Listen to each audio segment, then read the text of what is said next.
I don't know. I don't think that song has anything to do with VeggieTales, though. So.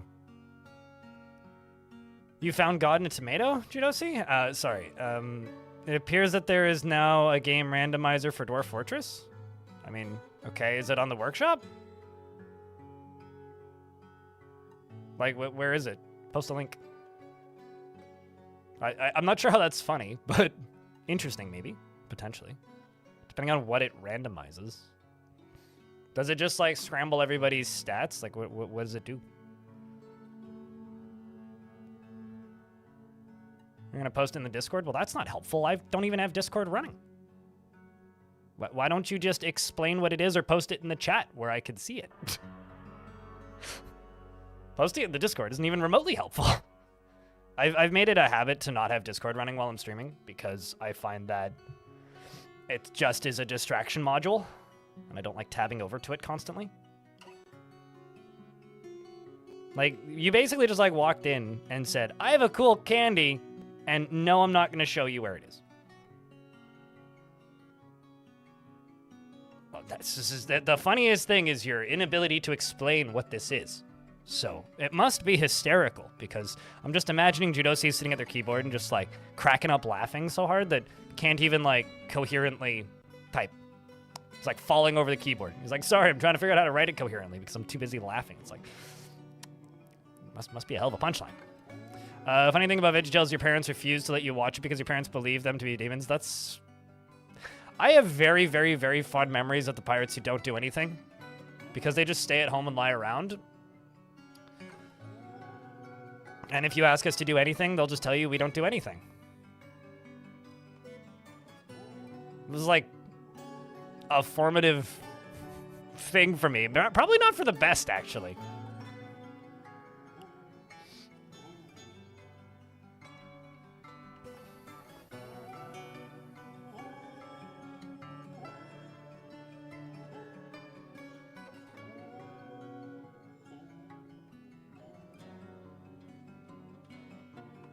Well, you almost unsold me on it immediately with the you need to unlock workshops, but...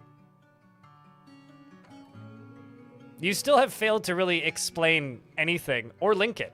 Why is it so hard to take a link, copy it, and post it in the chat? What? I just want to explore this thing that you're teasing me with. I could probably... This is like asking an AI to, like, give you a direct answer on something and stop fucking glazing my nuts. Because, like... Now you put a sad face. Just link it. Or tell me what it's called so I can look it up.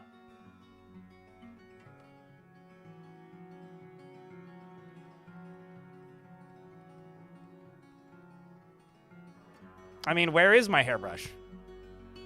Where no hair. It's a Dwarf Fortress integration for the Archipelago multi-world randomizer, which is what? It's a cross-game modification system which randomizes different games to the results to build a single unified multiplayer game. Ew. Sorry, you just ruined it. The game may be present, and you need your fellow players to find items in their games to help them complete your own. That's kind of interesting, but like what? This project is a cumulative effort of many talented people who spend many. Okay, well that's not entirely clear, but frequently asked questions. What the hell is that? I love my lips. That is true. I do in fact love my lips. I may or may not have had the Silly Songs with Larry VHS.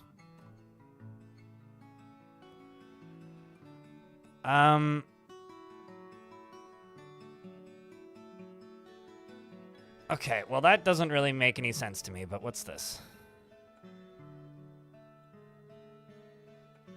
Further, complete the economic production milestones in your fortress to send items to other archipelago players to receive trade goods, resources, and beware traps from other games. Of course it requires DF hack. Yeah, that would make sense. The archipelago world definition, install your AP worlds folder and packages. When you load Dwarf Fortress with Dwarf Archipelago active, the mod automatically places a trade depot near your starting wagon. This depot serves as the central hub for Archipelago. AP items you receive, gems, bars, resources, and traps, which are spawned directly in the depot. Location checks the item delivery are both held until the depot is established. Nothing is sent or received from the AP server before it exists. So basically, it's like a bunch of hooks into the game that like automatically loads new shit when you complete certain tasks. Within a few game ticks of loading your fortress, you will see an announcement. Trading post has been established near your starting wagon. The depot is placed 7 tiles away from it. No dwarves or materials required. If that spot is blocked, the mod tries another 3 cardinal directions automatically. Challenge accepted. I shall embark on top of the steepest volcano. No dwarves or materials are required. This spot is blocked. The mod tries the cardinal direction. If the player already built the trade depot before the mod runs, the existing depot is adopted. And delivery point is no secure place. To make sure that the mod is enabled, the DF's mod manager, blah, blah, blah. Win conditions. Goal. Grow your fortress to configure population. What? 300 dwarves. Who the fuck built this? Sorry. That's just not smart for a lot of people's computers. But at least it's configurable. Accumulate configurable treasury value with minted coins. Cut gems. Kill a dragon, titan, or a mega beast. So get 20 dwarves and have spears? Go to the caverns? It's very easy. Also, that's very easy too. Like, that is significantly harder than either of these. But achievement, like, and also this is significantly harder than any of these.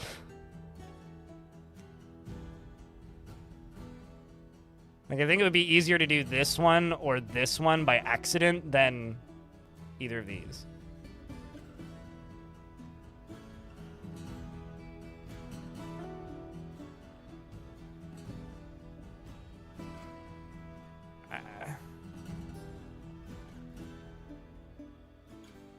I don't see how this is a randomizer, I guess.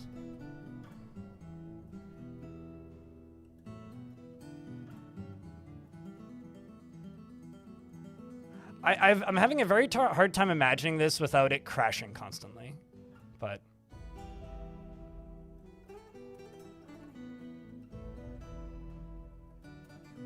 like, is this like that one RimWorld mod where you can like fire off pods and then full of items and then the items arrive in your friend's play session?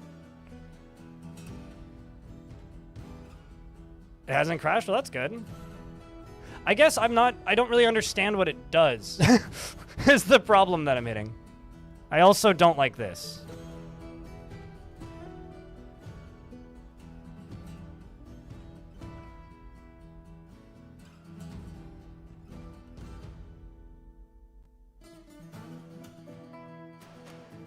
I think, like, the thing that's ruining, like, what would be neat to me is, like,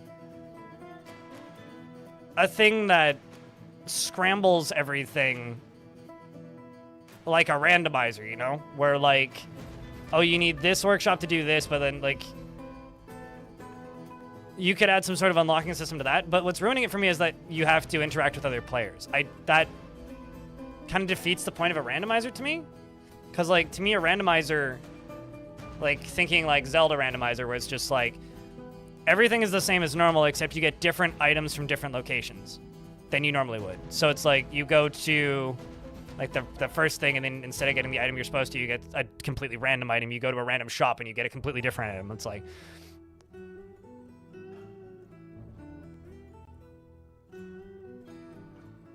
it doesn't read like you can.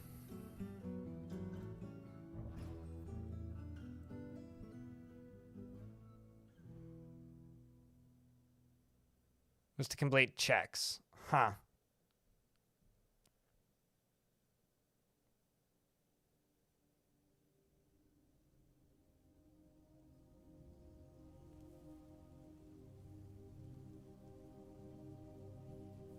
I mean, I'm learning that it exists. PBN gems. Yeah, I don't know. I think I'm a hard pass on this.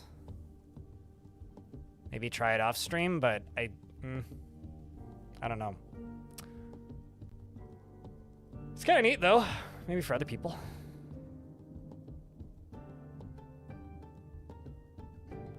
Like to me, it like the fact that it's using Archipelago is kind of ruining the point of a randomizer for me.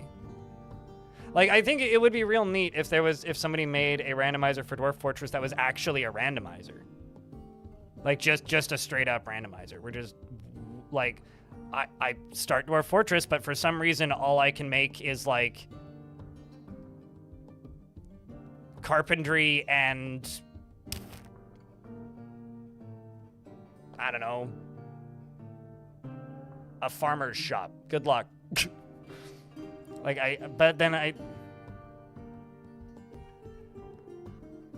I guess so. Yeah, I mean, that would be a use case for it. I could see that, Romanoid.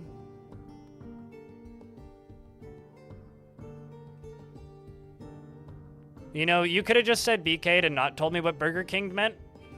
And it would have still had no meaning to me. But you get soft locked because you can't progress without someone else playing a key. I mean, yeah, that sucks. Like,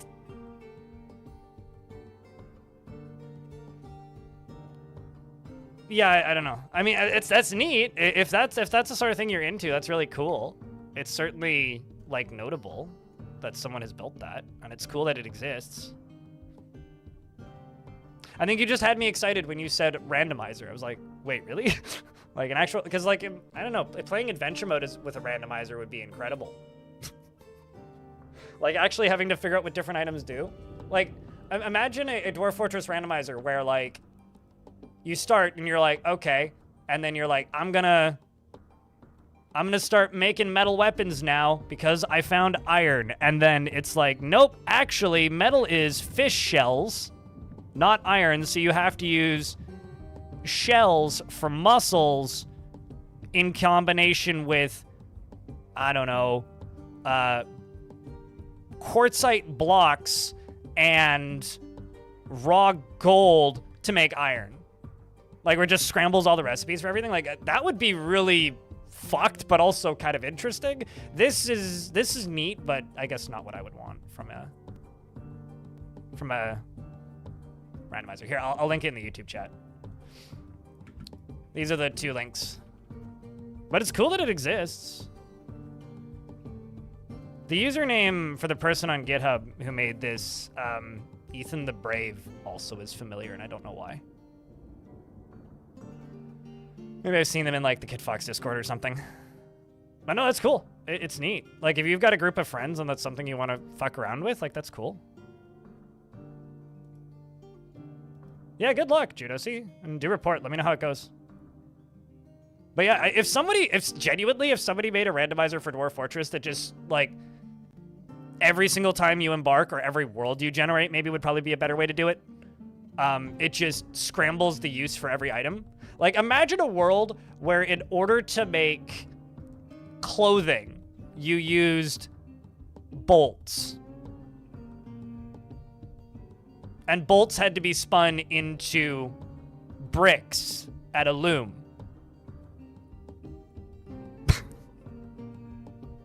Like, that would be fun.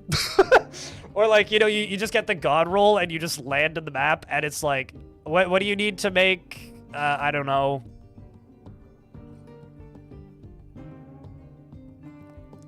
Like, just all harvested fruits can be smelted into gold bars.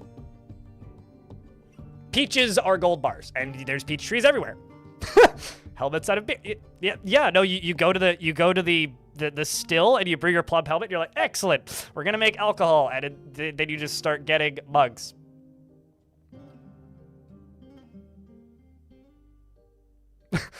Tiger, no, actually, rose gold is an alloy of bauxite and forgotten beast teeth.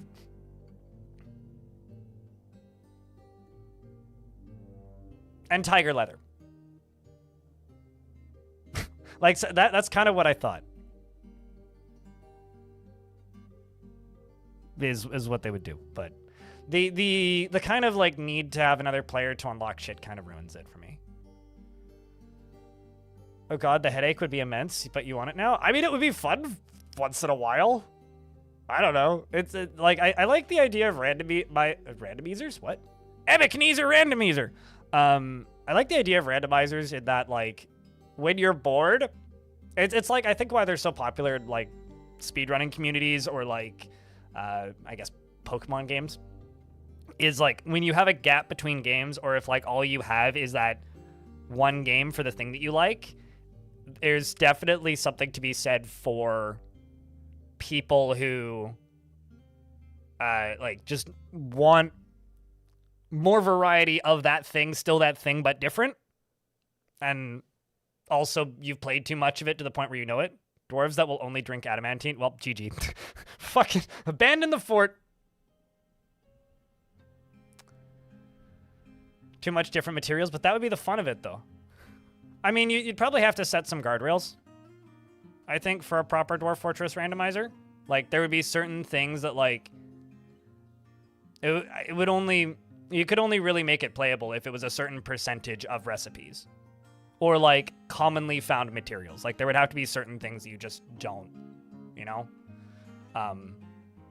Or, like, aren't required for initial crafting, but could be crafted into. As an example, like, it wouldn't be playable to be like, oh, you need Slade to make alcohol.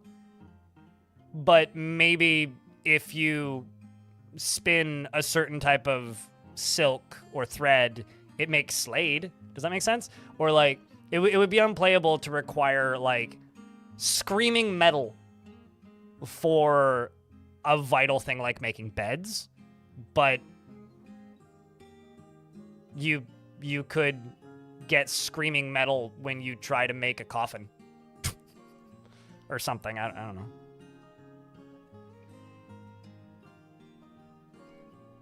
Unfortunately, it doesn't melt. Pilot. Yeah, but adamant. Yeah, exactly. Like, you need to, like, kind of tier everything by rarity and actual feasibility for accessibility. Yeah, no, it's like you kill an elf and it just poof into an adamantine, raw adamantine. But, like, you mine adamantine and you get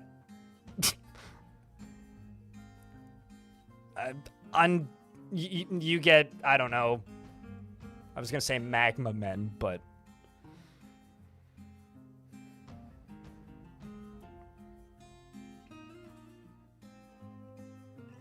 yeah, all forgotten beasts are tame. When you, yeah, I don't know. Like, there's all sorts of ways that you could do that would be real interesting. I don't think that tying it into other players is necessarily it for me. But, like, that is cool. That's a neat thing. I'll say this. This is 1,000 times more intriguing and interesting than Twitch integration. And you want to know why? Other people can use it. That's why. Like, I always feel like so much development time is wasted on Twitch integration for things, because it's like, just go make something that you can use with 2 friends. Because that's cool. But the second it's like, you know, a Twitch integration thing, then it just becomes like awesome. So 4 people will have a great time with this.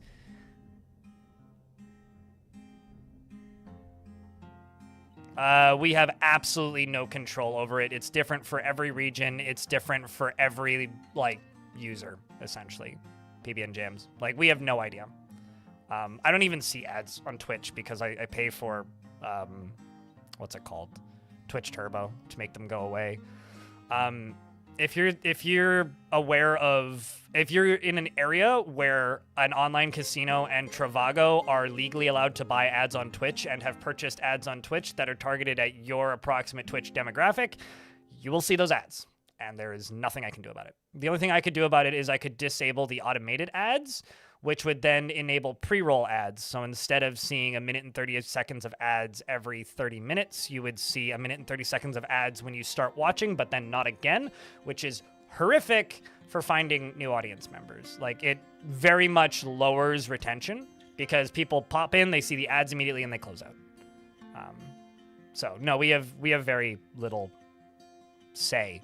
The only like idea that I have of ads is like from people who tell me. And then there's certain regions that don't get ads, like Ukraine doesn't get ads, Korea doesn't get ads because Twitch doesn't officially operate in Korea, but you can go to Twitch in Korea. Sometimes like New Zealand won't have ads for really long periods of time. There's like people have reported areas in South Africa that don't get ads. People have mentioned that like they're like if you live in active war zones or countries that are like known to be off occasionally in war zones, they generally don't ever see ads. So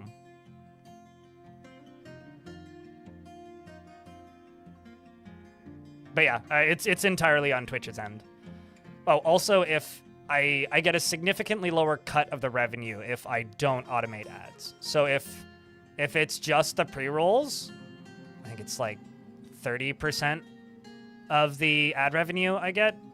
If it's every 30 minutes, I get 55%. And it also reminds me to fucking get up and take breaks and shit. Sounds like a good ad for a VPN right there. I would be cautious with that.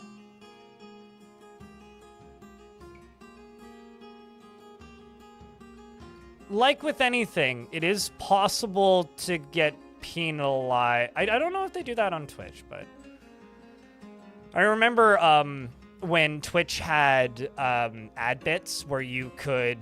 There's other ways to block ads on Twitch, I'll just put it that way. There was a period of time where you could watch like a 30-second ad and get like 10 cents in bits to cheer in somebody's chat. They did that for a bit, and they got rid of it because people were just VPNing to the US where it's possible to do that, and like using a bot to just automate it. I made a lot of money doing that because there was a few people in my chat who were just like, here, have $1,000 in ad, not quite. Here, have $100 in ad bits after like a month of doing that, and it's like, oh, that seems bad.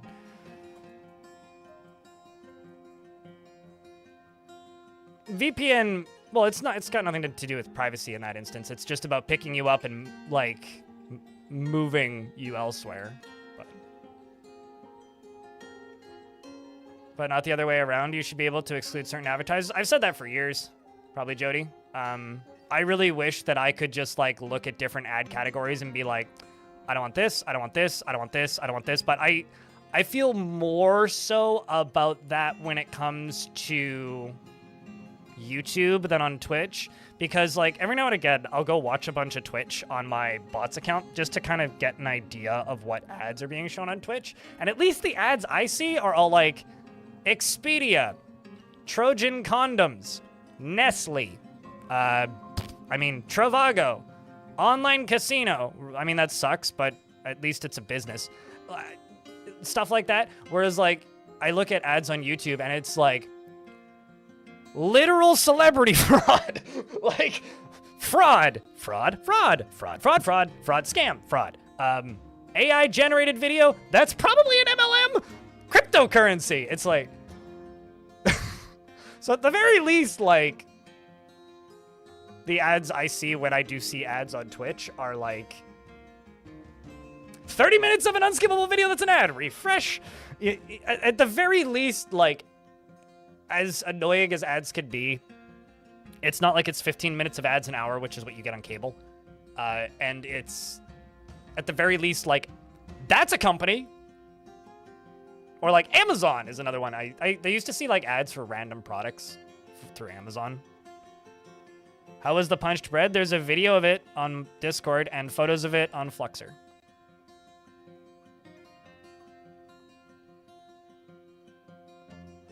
There's a little bit more control over that over YouTube. Not that I've ever seen.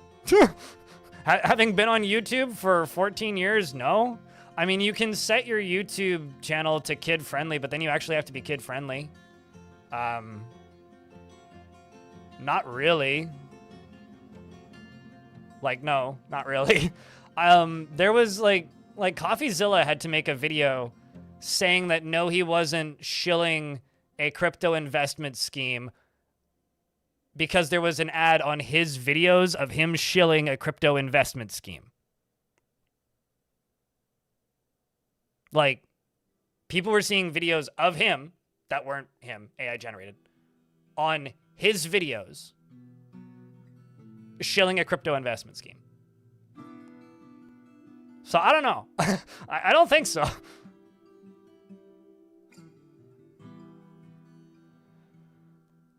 They didn't want to see. Well, like I certain ads wouldn't make much sense to me, but certain category of ad would. But then you're still like requiring the advertiser to be honest about what they're advertising. You know, like I've been seeing like reports going around as of late of like certain Chrome extensions that say we don't harvest your data, that absolutely harvest and sell your data.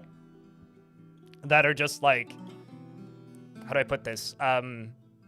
Like all the plugin does, it lets you change the theming and color of Chrome.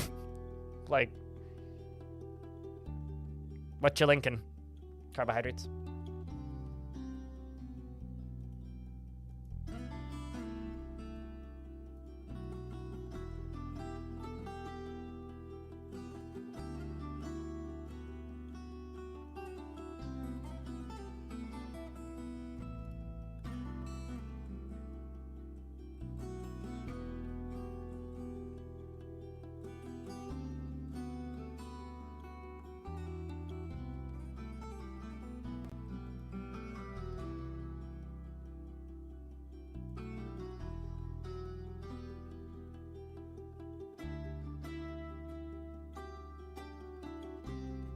Oh, this is like on an AdSense level. Interesting.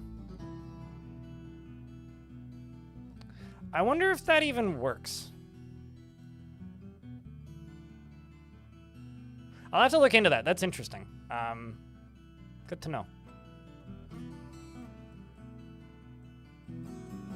Because like I know that this would work for a website, but I don't. I'm just gonna go take a look. So now I'm curious. I'm not gonna show this, but I'm gonna go log into my AdSense. Give me a sec. This is 3 years old, so. Because I am slightly suspicious that this won't actually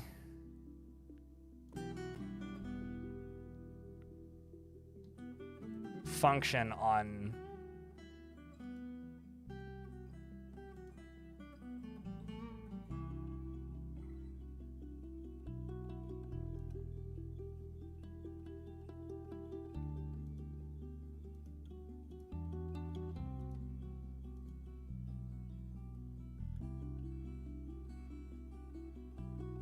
blocking controls have been moved to YouTube Studio. Okay, so it's no longer in there. Add categories, sensitive categories. Interesting.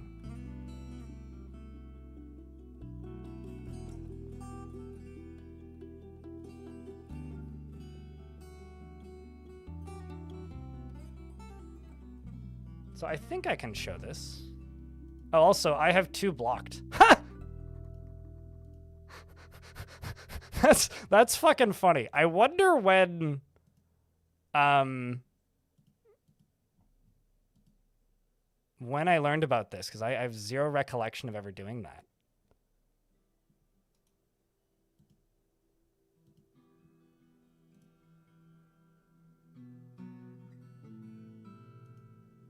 So, here, let me show you where this is. If you go to YouTube and you go to settings and you go to add categories and you go to sensitive categories, these are all of the sensitive categories, which apparently I've got gambling blocked. I have zero recollection of ever doing this. But gambling and sensationalist are both blocked. Get rich quick seems bad. References to sex. Politics.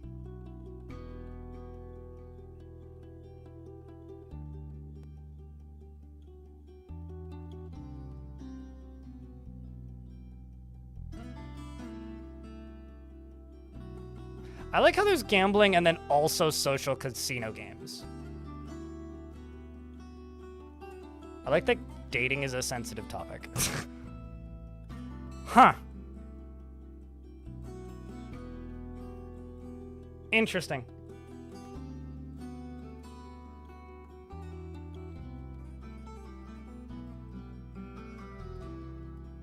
Interesting.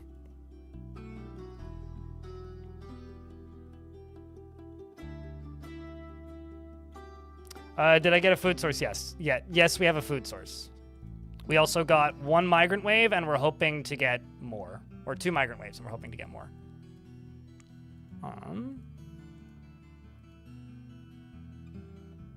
Yeah, it would be nice if I could do something like that with Twitch, but the nice part about it is, at the very least,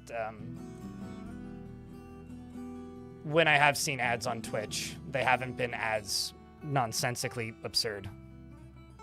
There's gambling, and then there's social gambling. Yeah, I don't know, man. I don't know. Like, especially, like, looking at all these, the only one that actually bothers me, I mean, gambling kind of bothers me, but I don't even know, is just the sensationalist one. Maybe religion, but the rest of these are kind of fine. The problem is, like, I can't just be like, an AI-generated scam block, because, like, that's probably the weight loss, but also there's legitimate ads in weight loss. So it's like, I can't block a specific ad, it's just specific, like it requires the advertiser to be honest about what they're advertising, and because that system is automated, it's like I guess my question is here. Is Kalshi a gambling ad, a social gambling ad, or sensationalist, or politics? I wish I could just go in and be like, block Kalshi. But like,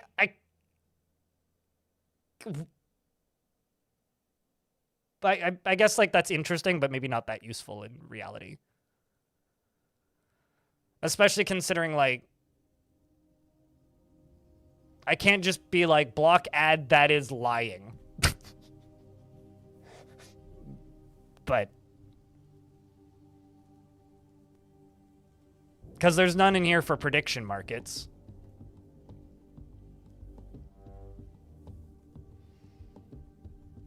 Exactly, like, you know, like just looking at this.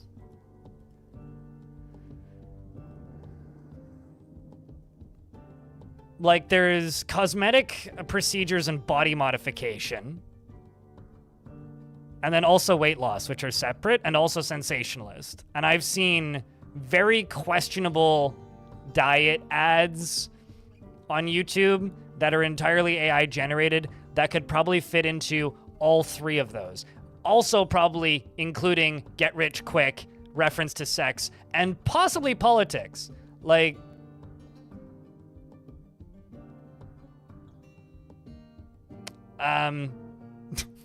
Kappa indeed, Eurist Games. Can you block them all? I need to pay my bills, man. Yes, I could. But, like, I guess that the other problem that I'm seeing with this is, like,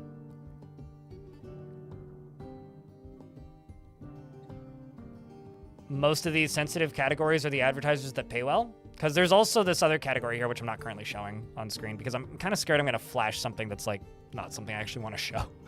Like, something that could get not me in trouble necessarily, but, like, here, let me just open this up. Like, under general categories here, because those are the sensitive categories. Under general categories, I could just go to finance. So I could, like, block get rich quick schemes, but a get rich quick scheme could just, like, list itself as online banking, private banking, or, like, almost anything under finance. And, like, credit and lending, you know? Loans could be a get rich quick, like, any, so, like, I don't know. I think the reason I have almost no faith in this system actually is because I do know that YouTube's ad system is completely automated. Like, you can just like upload a video to YouTube and be like, make this an ad. And their robots are like, yeah, it's fine. Whereas like on the other end, like TikToks is just way too ridiculously over the top because like I'm banned for impersonating myself.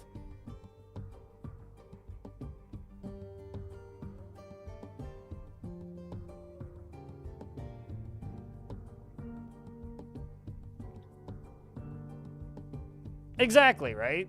You're like precisely. It's better than nothing? Certainly. Yeah. Like, I think I'm pretty comfortable leaving like direct gambling ads and sensationalist ads blocked. But like, I don't know if that'll do anything.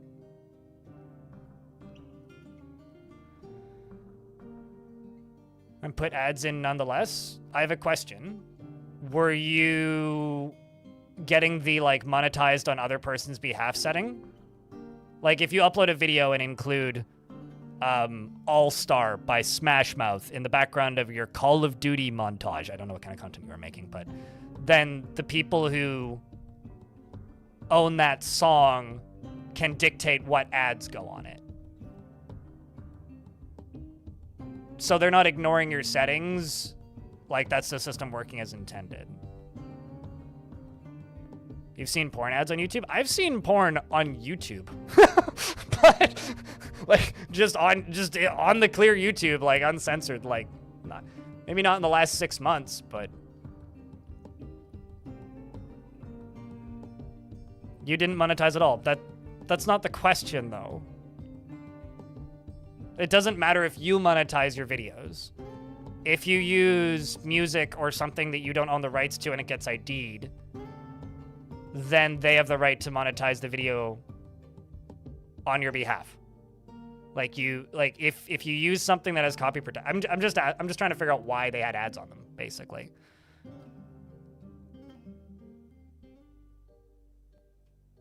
It was basically music you composed?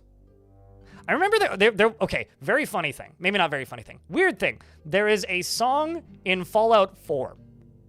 Lots of music in Fallout 4. There's a song in Fallout 4 that got sampled by some mid-tier indie rapper who's like big enough that people know who he is, but I couldn't even name him. I saw his name once and then it disappeared out of my brain.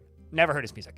Who sampled one song from Fallout 4 because like a lot of the music in Fallout 4 is like just not freeware, but like in the public domain, right?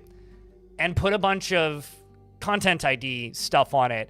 And for a hot minute there, every single Fallout 4 Let's Play on Earth got like completely monetized on that artist's behalf for like a week. So, but that's weird if it was music that you composed. Like if it was music that you composed, then you should own the rights to your own music unless you have copy protection on your own music, which more power to you, but you should be able to whitelist yourself in that case. Portrayed as educational content. It's really funny when that lasts for like more than 90 minutes though. Like a really good example of this was Dragon Force guitarist and like founder Herman Lee getting banned from Twitch for a week for playing his own song.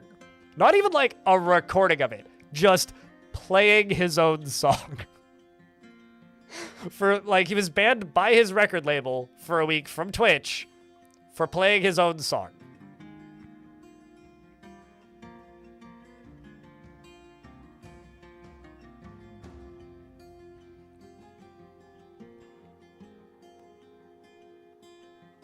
It was some orchestra music done by Cubase, and I had even one request if they might use that music, but it might be possible that others use it. If it's a default sound clip in Cubase, one that isn't like you could fight that and win and just be like, hey, like, because I'm not saying that you shouldn't have deleted your stuff from YouTube. That's totally up to you, but like there is a way around that.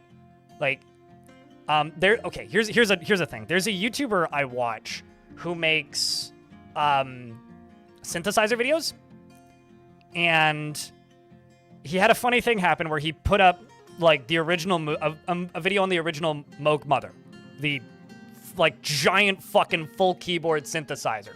Awesome, goddamn, or matriarch, not mother. The Moog matriarch, just this giant fucking huge ass keyboard thing, and he did a full breakdown tour video of it, where he went through every single setting and what all of the different like possible combinations or baseline settings, not combining much, but like full tour of the device. And one of the first things he does is he grabs the low pass filter and says that classic Moog sound, hits a C on the keyboard and just goes like that sound. And the video, boom, gone. Blocked in all regions. You want to know why? It's the first note in a Chemical Brothers song. That exact note. Default Moog Matriarch, just gone. And he sent their tour manager, he sent like their like label manager an email and was like didn't go through YouTube. Sent the label manager an email and said, "Hey, I don't think I stole your music."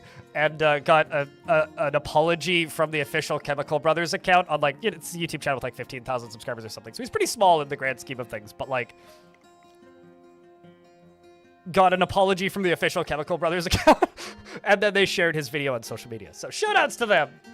Yay to the Chemical Brothers. They're like, what the fuck? Like, yeah, obviously don't like upload the song in full, but like, dude, that's just like hitting like one note. Boom, gone. It was what, was it Siren 12 or something? Which is a sound effect in a Kanye West song, but also was a sound effect from a sound effect library that was used in GTA 5. And Rockstar took like 2 years to fix it, so streamers were like modding that siren sound out of the game. This was like pretty early GTA 5. Because it was like muting VODs on Twitch and getting YouTube videos demonetized. It's like one of the siren sounds I could play. Yeah, no, literally, like that would be like me walking outside and smacking a trash can with a metal bar and just getting a, or like that one Camelot song where he's just like hitting a piece of like sheet metal to make thunder sounds. It's like hitting a piece of sheet metal with a drumstick and getting a content ID claim. Yay, robots.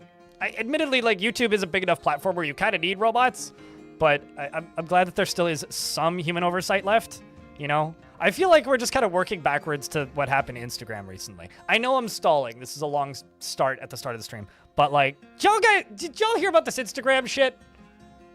Bunch of accounts getting hacked with a bunch of propaganda popping up on them, like a bunch of, like, official U.S. government and military accounts getting hacked, and then also, like, bunch of celebrities and like random like YouTube accounts getting hacked out of nowhere. You know what they were fucking doing?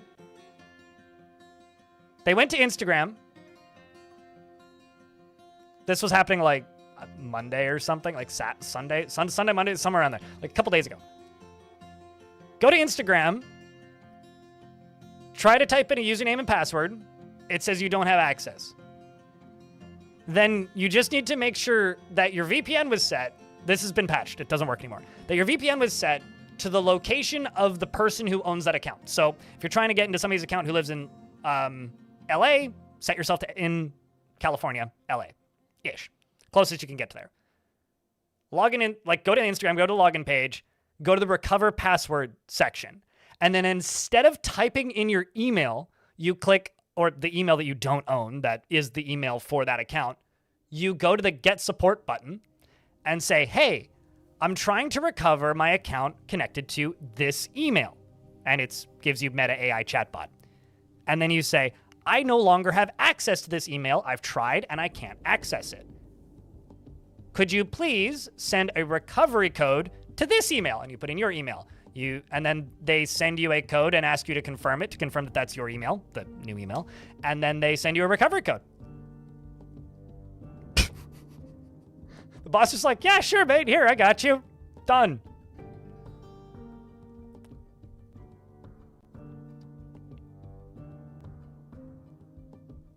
Anyway, what I'm trying to say is some bots good, too much bots bad. Like, holy fuck. Jesus Christ. Golly gee, you'd think it would like ask for like an authenticator or something. Obama's archived presidential Instagram account was one of the ones that got hacked, by the way. But yeah, no, they have fixed that, but like...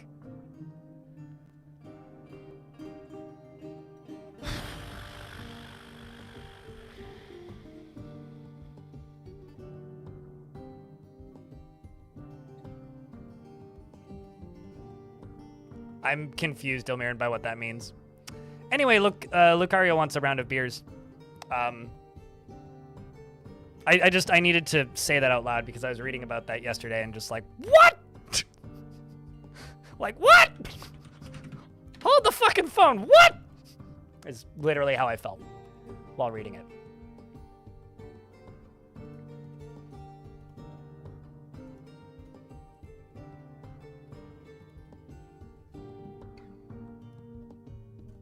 Although I do have to admit that my... Zortos, thanks for the 10-pack of gift subs. Appreciate you. I will say, if you want to do video content as a hobby in 2026, like genuinely, and you don't want ads on it, and you want people to be able to see it, there is actually a platform for you. And no, I'm not going to be like, it's Rumble, it's this, it's that. No, if like you genuinely want a ad-free hobby experience for videos, put them on the Internet Archive. Just put them on the Internet Archive. Like, truly, that is the place to do it. Self-host something or put it on the Internet Archive. Of cooking, content ID'd by a fishing video because of the chopping sound effects. Oh, really? Like the, like cutting on a... Wow. Okay. Wild. Wild. I'm just waiting. Speaking of ads, I've got 1 minute and 10 seconds of ads left, and then I'm going to...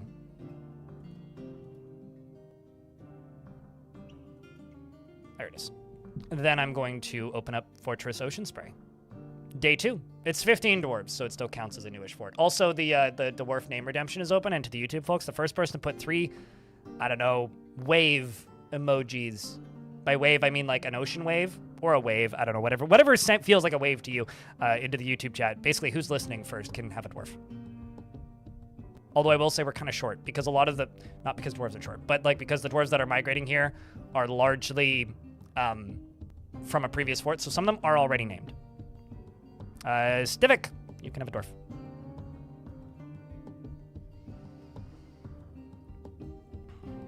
She'd always get asked why she'd fast forward through the chopping sound. That's a game that you could so easily mod that through, though, because you could just put in like a or something, like a fart sound. Seriously though, Zortos, thank you very much for the 10-pack. Appreciate you. Chat was extremely kind yesterday, so I'm like kind of not worrying about the daily minimum. Oh, little bit of housekeeping before I dive in.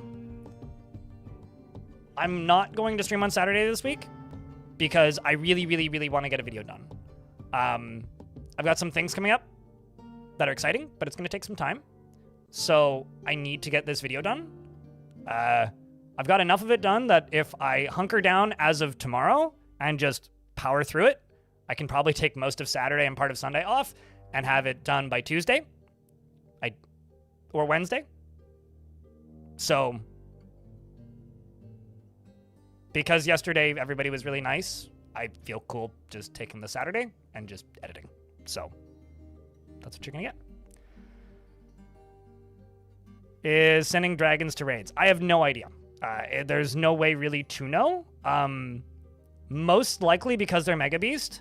Hankingu is they're using that fortress as a lair and are probably raiding things independently of the fortress, unrelated to the fortress, is usually how Mega Beasts work. So that's probably what they're doing.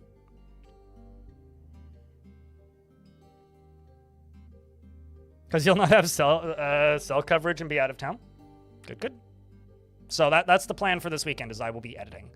Speaking of Dragon Fort, I want to make a video of that Dragon Fort, so that is the plan.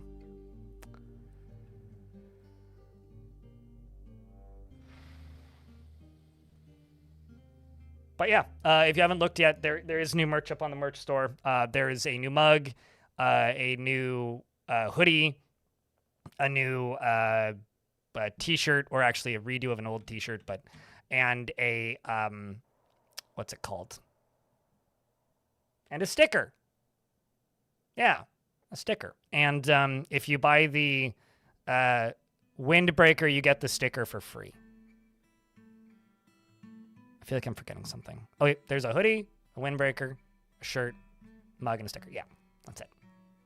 So the named dwarves in the fort currently are as follows. Bully, Ankh, Bastet, Telenartho, Vlad, Darius, Feminoir, Scout Pie, Kenzie McSpuds, Frosty Nudes, Viking Ball, Daggett, Gaia, and a Dwarven Baby. You had a zombie dragon show up last night in your fort? Ooh. How did that go? When will the bathwater be in stock? I don't really take baths. I shower. So I would have to set up like some sort of like shower water catcher device thing, but it wouldn't be as pure as like, you know, the well-soaked bathwater. I feel like that wouldn't have much value to the creeps out there. You know, it's like the density of DNA is lower. I could do locks of hair, but I feel like I might get a weird look at the post office.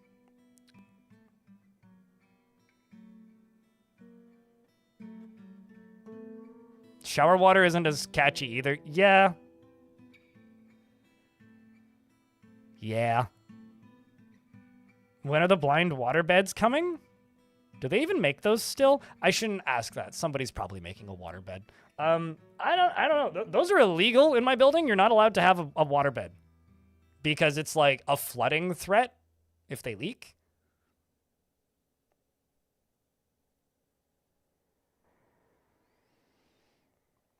I'm really, really excited for the prehistory updates and changes. Stivik, would you like a... actually, what dwarf would you like? The first unnamed dwarf would be Cattle, who's a lady. We've got Stukos. I've actually literally got 4 unnamed.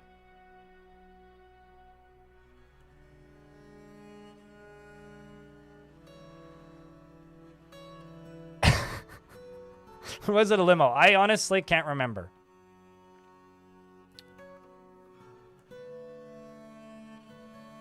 Although, if somebody wants to make a cardboard Ferrari out of bicycles, that would be incredible. Bubble page. You might need 4 people to pedal it, though. Or 2 people to pedal it.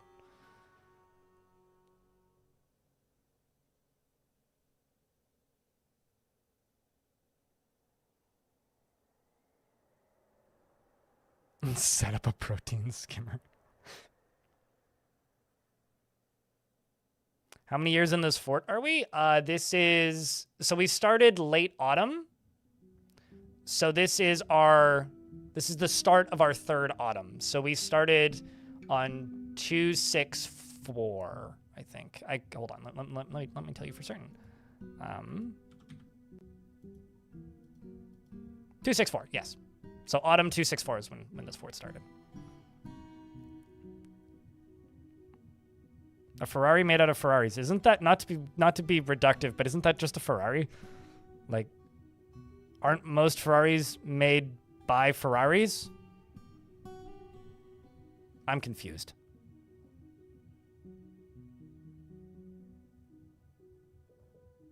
Make a Lamborghini. You know, you're not wrong. Actually, Bully Plate has a really good point. Don't do that. Ferrari might actually sue. Yes, no, you are correct. I wouldn't want to piss off Ferrari Corp. And John Ferrari. Anyways, this is my tiny-ass fort. It has 18 dwarves. 15 of them were migrants. I can math. 16 of them were migrants. 2 of them were babies. We used DF Hack to settle on an ocean. It doesn't melt. But down here on this side is visible ocean water. So what I'm going to do is and I'm already working on it, I'm going to build a big, giant, massive, huge pump stack. I feel like you could say that about just about every massive corporation. I like watching them as a racing team, but I don't disagree. Bismuth. They're a very litigious company is certainly something I will agree with. The goal is to pump lava all the way up, probably to about here, maybe 2 levels above, and then all the way over to here, and then into some kind of reservoir over here, which then I can pull a lever to drain right as I collapse all of these levels of ice all the way down to see what will happen. Yes, and salt water that touches fresh water becomes salt water. So you can pollute freshwater sources like this by putting salt water into it. This is the 3rd cavern layer, right above the magma sea. And we are making a shit ton of glass because there's just sand down here. So as the dwarves are running around, they are making sand accessible. And I've got a whole bunch of bags, and I've got this whole area selected as a sand collection zone. And the dwarves are collecting sand, and they are making pumps. What's the hollow unattached part? So I'm going to remove as many, if not all, of the layers of ice in one chunk simultaneously, and then dump lava into it. Basically with the idea, hoping that I can control the flow of the ocean water to a degree. And it'll look fucking cool. That's what I'm doing. Still operating Lamborghini tractors. I mean, there's a lot of cool things about Italy. There really is. But there's also a lot of scary things about Italy. And, you know, you could probably say that about just about every big country. There's a lot of cool things. I mean, shout-outs to the guy in Alberta that started an independent tractor company. Recently. Like, very recently. How lucrative is glass? Normally, it depends on what you're making. I mean, glass, like, crafts and weapons or certain glass objects can sell quite well. Like, if they're high quality, yeah. Also, Stevik, you want that baby. You want the baby. Little baby boy Stevik. As a reminder, on the Twitch side, the redemption is available for a dwarf if you have the points. He is utterly humorless and finds a chaotic mess preferable to the boredom of harmonious living. Let's check for certain. All he has to say is Gagama! Yeah, and I honestly, that sounds like he's trying to summon Cthulhu, so it's probably correct. He is fairly comfortable with others that have that are different from himself, and he is somewhat quarrelsome. He is bothered by this since he values friendship. He is trusting and doesn't hold on to grievances. He can easily fall in love or develop positive feelings. He isn't given to flights of fancy, and he tends to be swayed by the emotions of others. He tends to avoid any physical confrontations and works to spread his natural tendency with his respective martial prowess. There's a noticeable lack of perseverance. He doesn't seek out excitement and generally acts with a narrow focus on the current activity. And scratches his head when he's trying to remember something and needs alcohol to get through the working day. Necron tier, happyless, beardless. It's a good thing you said beardless because I think this is my second to last bearded or not lady dwarf. He personally finds art offensive and would have it destroyed whenever possible. This is a baby who goes, artwork on wall, chocolate milk, whap. Actually, sorry, chocolate milk that's actually 15% Irish cream ale. Splat. And would have it destroyed whenever possible. He ate the banana, chat, and values sacrifice and sees competition as reasonably important and dreams of raising a family. He would have it destroyed. Being pro-Gen AI is like, values creativity and art, but is too lazy to make it himself, you know? Or think they value it, like they're Like no, I wouldn't say that this baby is pro AI. This baby is pro anarchist, anti art. Art? Pff, set it on fire. It's like pro book burning, maybe. Maybe that's a bit harsh. Anyway, likes bituminous coal, gold, dendric, agate, goose leather, the color silver, tables, coins, and two-humped camels for their humps. The sound of the adorable bell, and when possible, prefers to consume giant cave spider bananas and carrot wine. I made up the bananas. It's a joke. And brown recluse spiders. Your mother is Ankh. Your father is Daggett. Welcome to the fort. They're water-filled lumps. Dwarven milk and Irish cream ale. Yes. The classic beverage.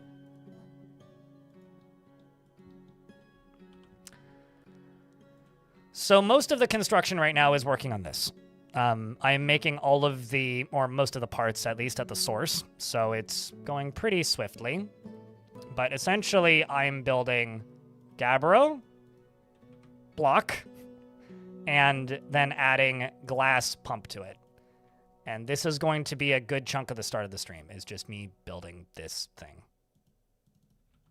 There's a few ways that I could do this to make it go slightly faster, but it's not actually that much faster, so...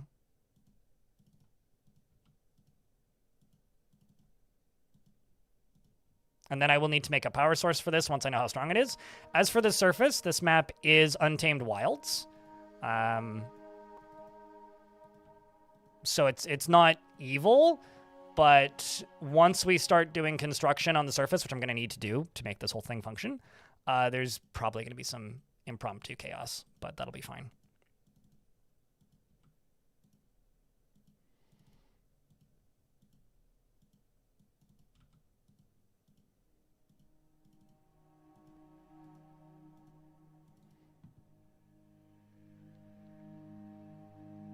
You're in an untamed ocean and giant crabs are not friendly. Vote crab. Crab is queen. Crab rules us all. If you know, you know. If you don't, well, I'm probably going to explain it in the next 90 seconds. I once played a fortress called Waterlungs. Most of the I think the VODs are all on the main channel because that was before I had a VOD channel. Waterlungs... Oh, I need to disable overlay. Waterlungs was... a resurrecting evil map that was full of giant crabs, and I thought I would try to train giant crabs, which seemed like a great idea, until I realized that they tend to give birth to sets of 5 and 6 babies at a time. They're born full grown, can't be fully tamed, which was fine initially, until they kind of started exponentially populating and then losing their training because I couldn't keep them trained fast enough. And then what happened was I learned that they can open doors and equip weapons because they have thumbs, apparently, or gripping hands. And that wasn't good. It was a very bad time.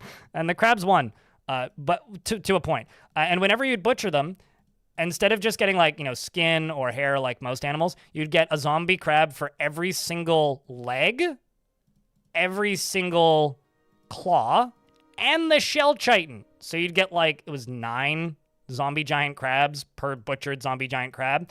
And I basically had to make a butcher shop for every single dwarf in the fort. And every dwarf that wasn't butchering was in the military, and I stationed them on the butcher shops. And it was nuts.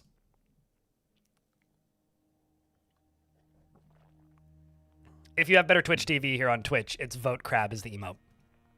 It's one of those forts that it is before the time where I was recording every single fort in real time. Where I kind of wish I could go back and, like, make a video out of it, but it's just not feasible, unfortunately. Also, the reason that fortress ended wasn't because I got tired of it, wasn't because I got bored of it, wasn't because I decided to end it. It was literally because the frame rate got too bad. And the funny thing is that fortress had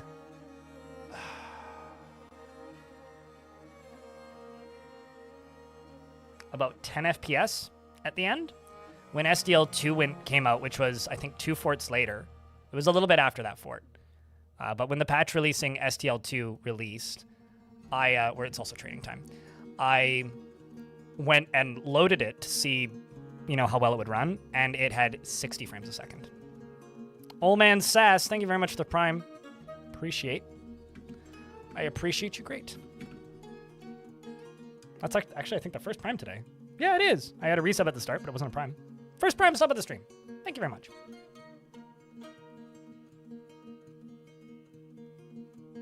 Let's fill them with crib. I tried that, but I don't know if it was a bug or if it's just the way the crabs worked. The baby crabs were being born outside of the cages. So, like, putting I tried to do that, but I had to, like, separate them between, like, male and female crabs, and they make babies, like, every 3 weeks or something. So it's, like, and because when you put them all in cages, dwarves only put them into cages one at a time, it was, like, not doable. So I had to just pasture them all in a room and kind of lock the door. It was horrible. It was awful. It was a dark time, okay? We survived, but I didn't think we would. I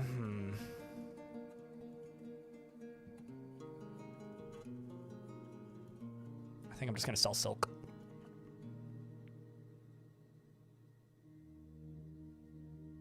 So, Necrontyr wants the happiest lady dwarf. You're a weaver? Oh, wait. You want me to name it Morgan, not that. I can read. Morgan, you are married to Jagna, who's not here. I think is still alive. You have great trouble mastering fear when confronted by danger. Is easily moved to mercy and is somewhat scatterbrained. Can get caught up in internal deliberations. Also, Judosi, if you're still here, you are totally cool to just post that link that we were talking about earlier on the Discord, by the way. I can't remember if I actually said that you could or not, but I did demand that you post it in the Twitch chat. But she is easily moved to mercy and is somewhat scatterbrained and can get caught up in internal deliberations when action is necessary. Is prone to strong feelings of jealousy. Is generally quite confident of her abilities when undertaking specific ventures. Isn't particularly ambitious, is quite polite, and is slow to trust others, and often feels lustful. She's grateful when others help her out and tries to return favors and doesn't mind a little tumult in Discord and day-to-day living. She likes to brawl, and she tends to hang on to grievances, and she tends to make a small mess with her own possessions. Actually, I need to check something. Speaking of Discord.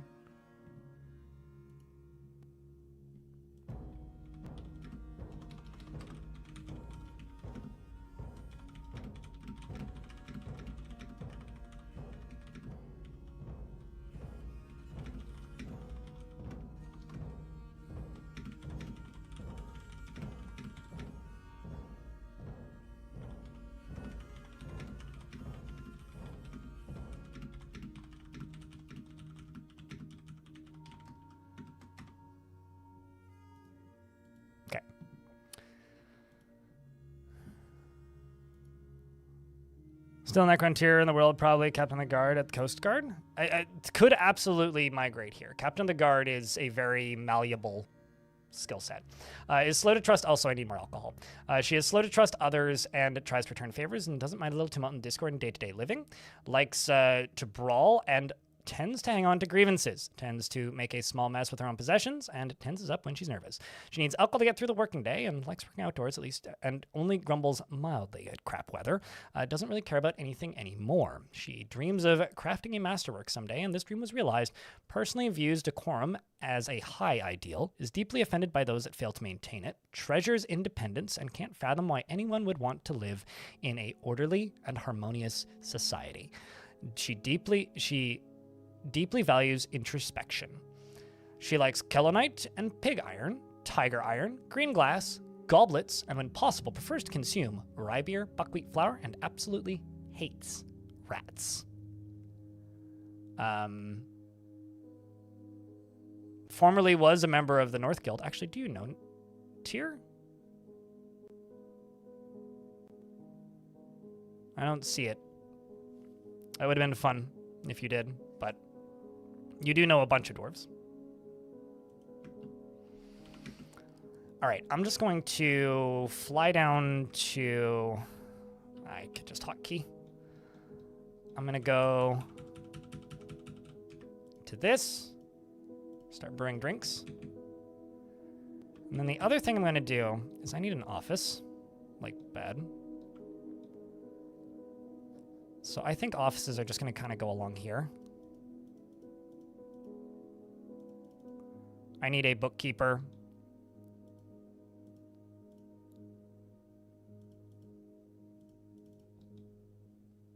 Amongst other things. So we'll get 2 little offices right there while everybody's bringing items to depots.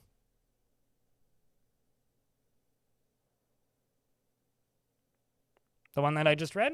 Yeah, kind of. But I don't really have a big enough fortress to need military at all at the moment, but soon, potentially.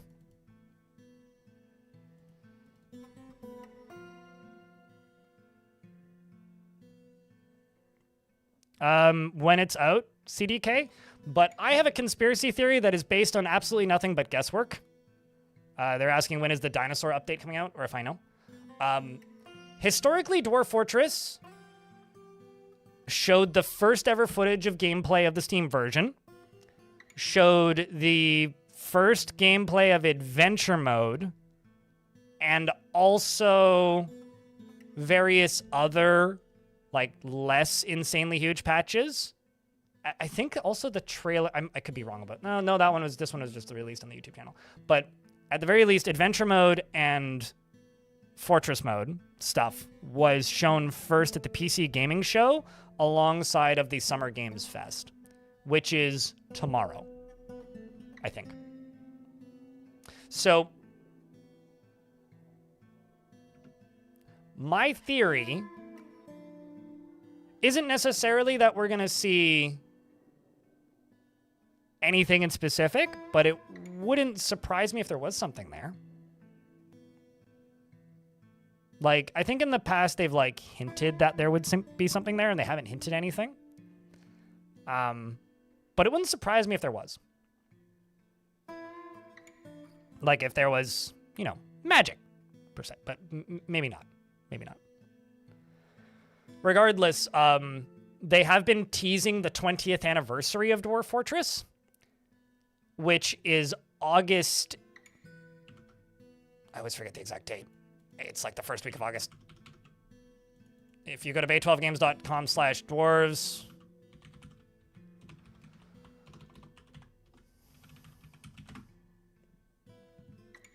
and you go to the All Versions button, and you scroll all the way to the bottom, August 8th, 2006 is 20 years of Dwarf Fort. So they've talked about it being like, you know, it's 20 years of Dwarf Fort, we want to do something, blah, blah, blah. I'm, you know, using my somewhat logical, I think, guesswork, it wouldn't surprise me if it was sometime August. And it also wouldn't surprise me if we saw something related to magic and or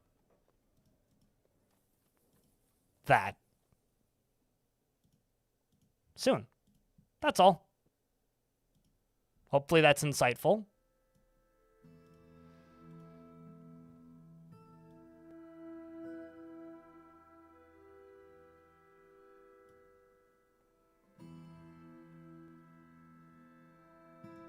I don't need those socks.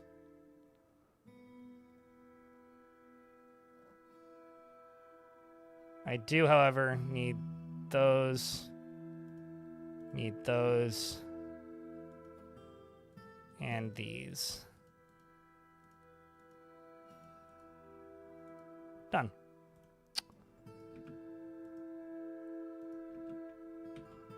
And I need a bookkeeper. Daggit is now my bookkeeper. Based on historic facts, stuff has happened at certain times, and based on historic patterns and them, like, having that 20th anniversary art, to me it seems like it would be sometime around August.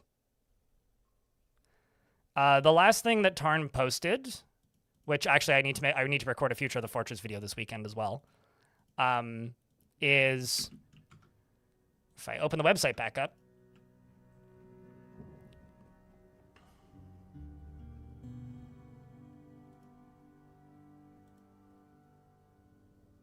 There was a post,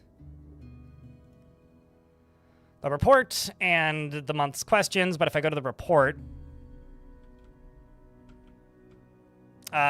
this month has been split between Dinos and Magic. Last month, I started getting some decent procedural distinctions in the magical methods, which was cheerful to see. Now, I'm banging out dinosaur raw files. Which is a very, like, cheerful to see. Banging out. Tarn, your choice of words amazes me. With a focus on more rituals and magic effects when I switch gears mid-month.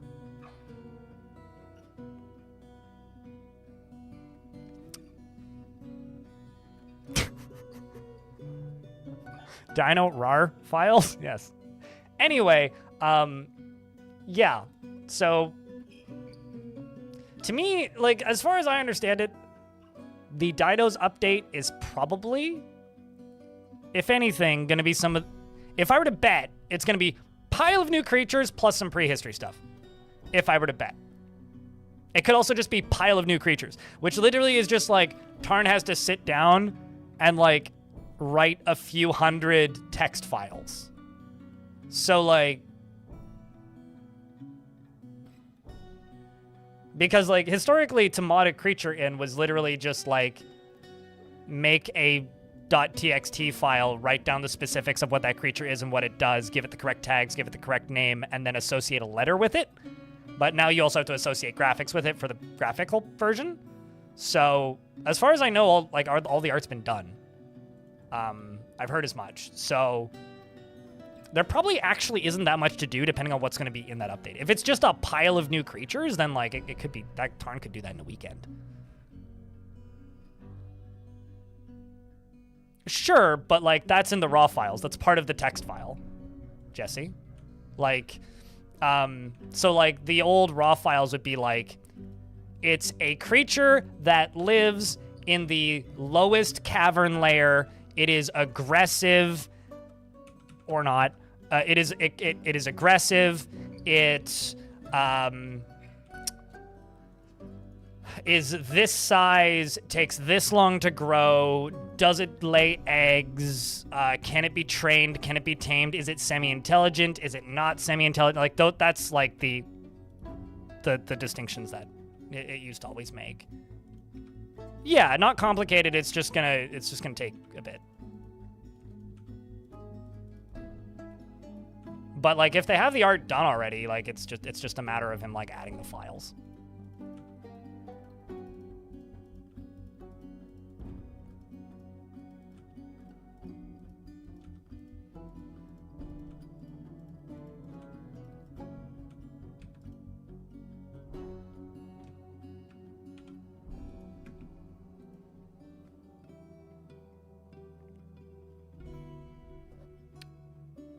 '90s coders talk like that?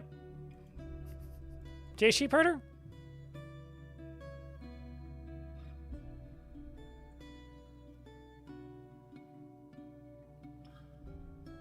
Gotta bang out the kinks? Yeah, no, with like a hammer, right? Like, or meteorites. That's how you make the dinosaurs. Everybody do the dinosaur.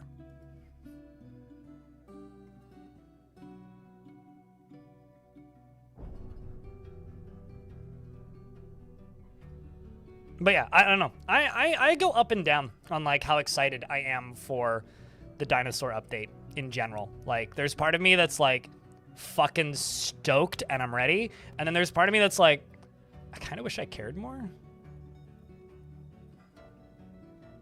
Oh, absolutely. It's totally going to be Big Dino Summer.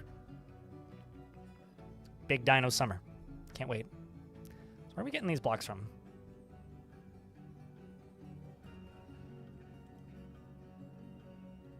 Okay. I'm gonna go right here.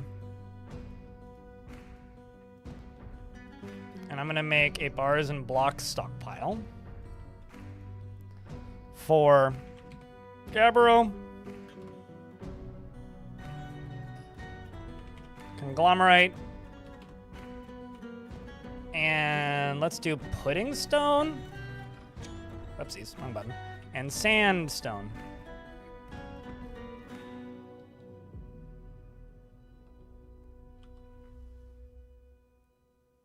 Community's excited, you're excited? I'm just excited for new patches, generally.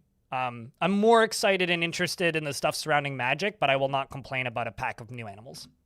Not at all. How goes it? Pretty good. I baked a loaf of bread, made homemade hummus, and lay on my floor and listened to Boards of Canada last night as a personal birthday celebration. The loaf of bread's real good.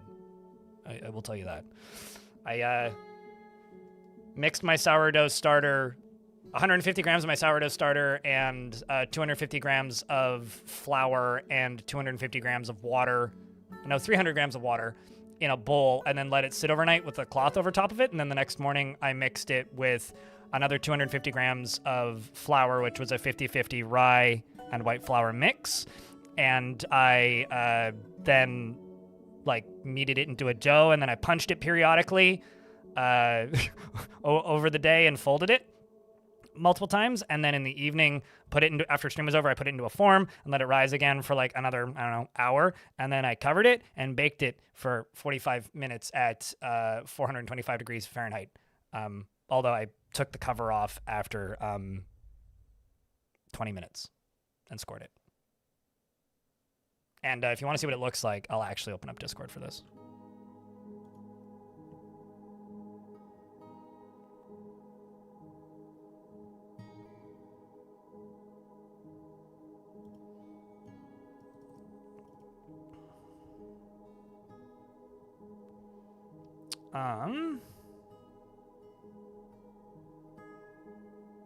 Let me just...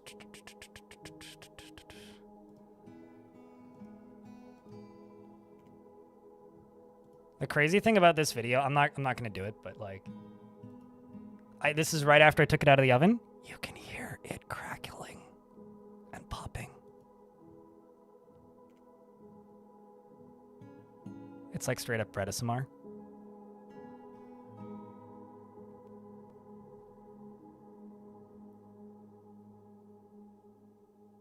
It's pretty good.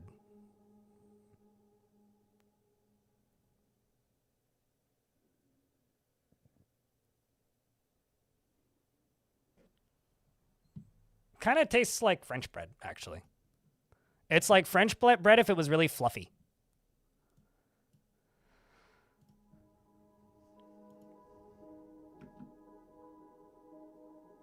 Make grilled cheese with it? Ooh.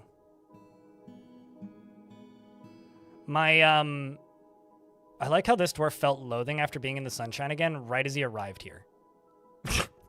Because the previous fort that he was in had no access to sunshine. That's interesting.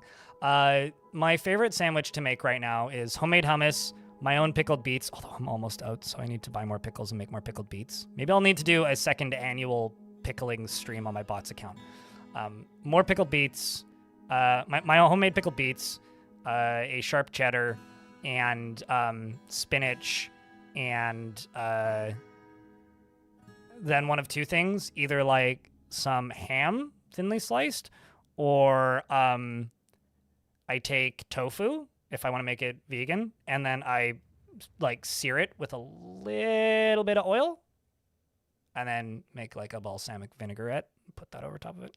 It's my favorite sandwich. A+. Oh, vegetarian, not vegan, because cheese, but.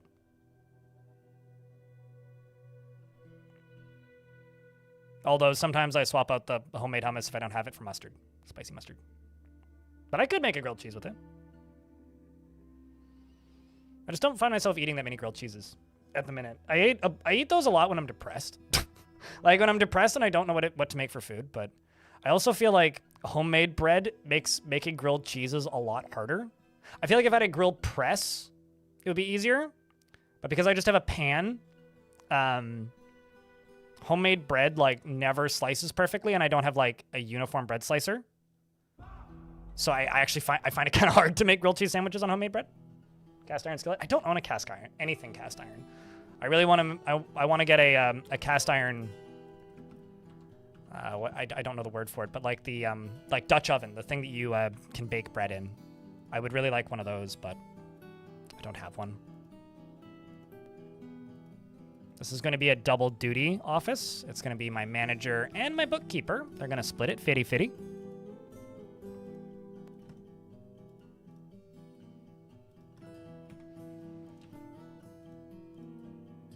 That can be the manager. And this can be the bookkeeper. It's overlapping with that. I see. I'll have to fix that. So this can be the bookkeeper. That can be the manager. And this can be the yikes. Good.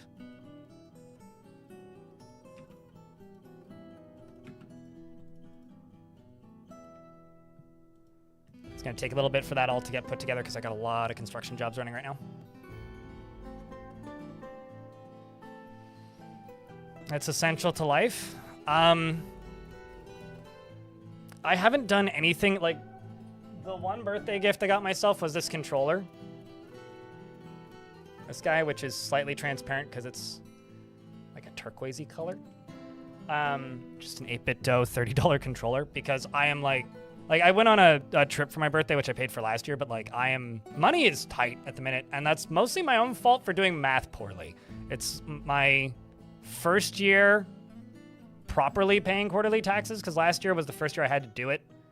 And so last year was weird and kind of depleted my like liquid savings. And this year I'm like kind of getting by on the skin of my teeth at the moment. So I'm not spending money on anything right now, but it's fine. It's my own fault. If I didn't buy a bed, I would have been totally fine. Kage, the vacation was great. Thank you very much for the 18 months, by the way. The vacation was fantastic. I went on a I went to Montreal. I went to Formula One. I brought my dad with me, not kicking and screaming, but like he would never have gone on his own, and he had a phenomenal time, which honestly was more important to me. I also had this weird moment on the boat home after the trip was over. I was thinking about it, I'm like, that's the most time I've spent with my dad since I moved out, which is kind of crazy. Like I've gone on several camping trips, but those have all been like a night or two. This was 4 days. 5 total, including like the day after. I don't know how hard it is necessarily, Greg and then sub, but I would say it's like, it's an adjustment. I've paid taxes like out of my personal income since 2016, but I've been very used to I just have to save up approximately 30% of my money and then just go into it at the end of the year, which is very easy to math for me. But now that I'm paying quarterly, it's like I'm paying based on last year. And if the following year isn't as good as the year before, it gets tricky quickly. And this year has been, it's been 2026. We all live in this year. So I probably will have to pay less next year. But right now, it's tricky because if I was making approximately monthly what I was making last year at this time, I'd be totally fine. Like, no issue. But like, because I had to pay taxes twice last year and it depleted my liquid savings, I'm like, I don't know. I'm just being frugal right now. So.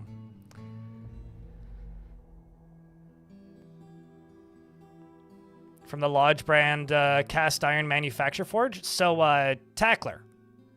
I'm sure shipping is expensive, but if you check their dumpsters and find any slightly defective models, I would consider not paying shipping because it's probably expensive, but that's cool.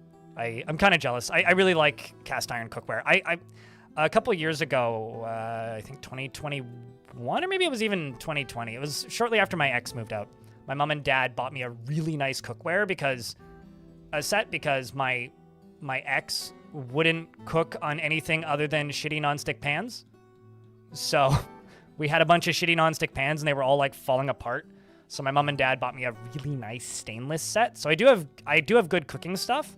What I do when I'm baking bread is I did nothing initially. I wasn't covering them, but what I've started doing over the past, like, I don't know, 5 or 6 loaves I've made was this thing that I saw at a YouTube channel, which is, you know, those like dollar store bread pans, just the forming pans. If you take 2 of them and just stick one of them on top, you can kind of get the same effect as you would with a Dutch oven type setup, where it doesn't like over crust and get too hard and not rise enough, which has been actually kind of huge. So I'm gonna pause a bunch of construction jobs for a second here because there is just too much of it. I'll let them finish some of them, but I'm just gonna pause all these. I will unpause them in a bit. I need to just get materials moved instead. Actually, why don't I just deconstruct all these? Because they might not move the blocks. And this is faster anyway.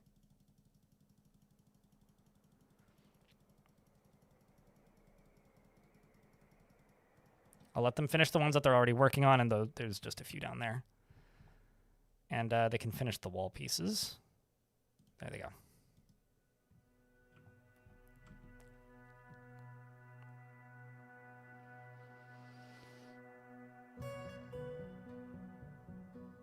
You always put a percentage of your taxable earnings into a savings account and stuff for interest. I mean, I've been doing that, Kage, and I do that, but like, it's different math than I've been used to historically. Also, we just got migrants. This is huge. We didn't get migrants in the last 2 waves. Smoking top hat's the first one to arrive. Who else do we have?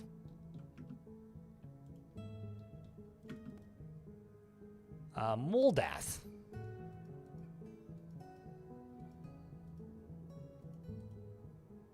Your name is familiar for some reason. I don't know why. Queuing green tea. Vabok, you are a Hammerdorf from my previous fort, and also family member of Kaz. Oh, we're getting sword knight. We're getting the exact same migrants that we got in that last fortress that I lost a bunch of time. That's actually kind of funny. There's Kaz, Kib. Yeah, it's literally the exact same ones. Clone doll. Good stuff. Up to 27 dwarves now. And a calf that needs to be butchered, because I don't really want them at the moment. I will geld the... Well, yeah, I will geld the kitten, though.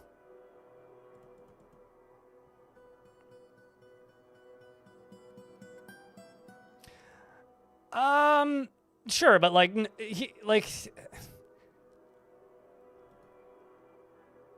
I think maybe even catching me off guard is like the wrong wording. It's more just, it's an adjustment that I need to make. That's all.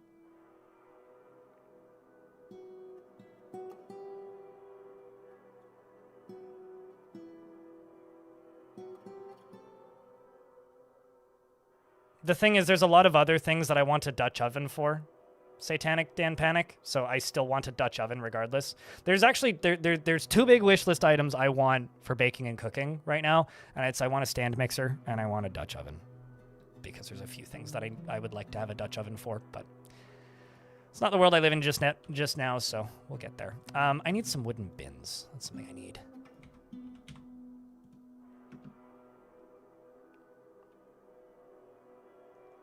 Yeah, I think that's the bigger thing for me. Like, as I said, if revenue was exactly the same at this time last year, when I was making about 30% more, I would be totally fine right now. I would be rebuilding my savings and it would be cool. But instead it's like I'm skirting by. Like, I'm just breaking even. And the reason this particular month sucks is because this is quarterly taxes, property taxes, and last month was really bad financially for me because I went on a vacation for 10 days. Like, I went away for 10 days, right? So if May money sucks, June money sucks, and it's just bad timing. That's all it is. Or you'd bet there'd be one at my door. I appreciate the gesture. It's all good, though. Realistically, probably what's going to happen is, because I go to thrift stores a lot and almost never buy anything, at some point I'm going to go to a thrift store and just be like, found a Dutch oven, and I'll take it home and refinish it. I just need to find one at a reasonable price. Who bought a bike during COVID are laughing now? I got 2 free bikes during COVID, and then repaired one of them, which basically cost as much as a bike, but yes.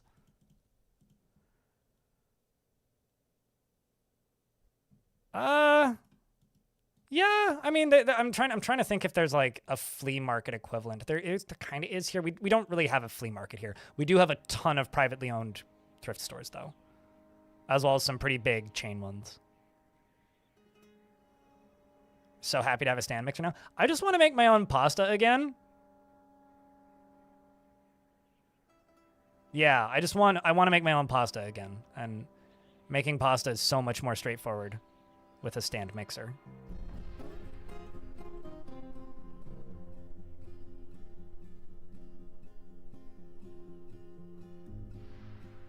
In rural Alabama. Yeah, something that I started to notice where in the town that I used to live in was in the nicer parts of town, like the more affluent areas, if you will. There was a lot of places that had periodic and pretty consistent, like, not official or anything, but just like organized by different buildings, like different developments. So like townhouses and stuff. Where they would just have like it's garage sale day, and those were pretty cool when I found those, because there would just be like, you know, it's 40 townhomes in a row, and every other one has a garage sale in front of it, which was actually a really neat thing to discover right before I moved. It was like the summer before I left, so there's probably something like that. I don't know. I know there's a lot of craft markets around here, like, you know, people who make art and things, which is always interesting and fun to find. At estate sales. Yeah. There's plenty of those, but still updating those stockpile records, hey?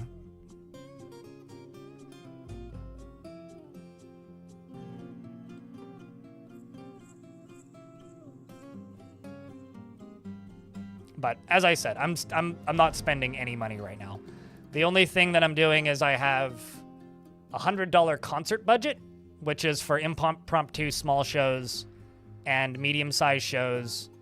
And it's one of the reasons I'm vegetarian at the minute at home, basically, is because meat's expensive. So a lot of the food I've been eating has been just like, you know, a lot of beans, a lot of chickpeas, baking my own bread, that kind of thing. And I've been panic buying flour. So every time I do get groceries, specifically ordered groceries, I've been buying a bag of flour with it. So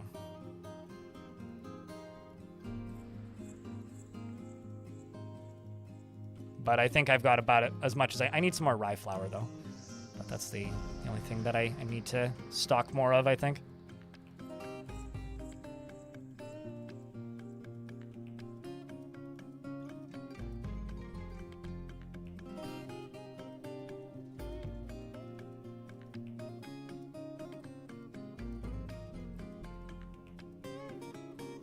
Quartzite is lava safe, right? Need to check.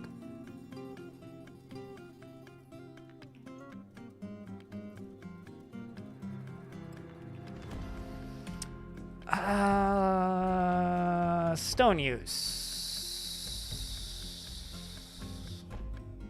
Cassiterite, dolomite, galena, hematite, kaolinite, magnetite, obsidian, platinum, sulfurite, alunite, basalt, bauxite, chromite, gabbro, alunite, mica. Olivine is, oh, that's good to know. Periclase. Okay, well, I'll just use olivine. Actually, let's double check that. I never trust it.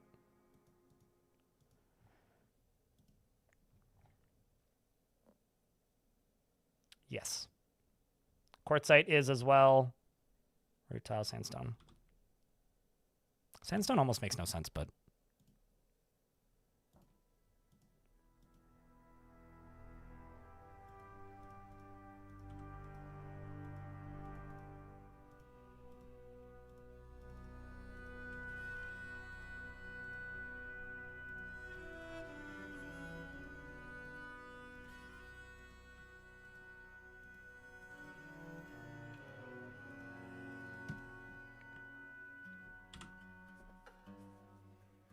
Who am I going to see first? There's a show that I'm going to, which is really close to me, at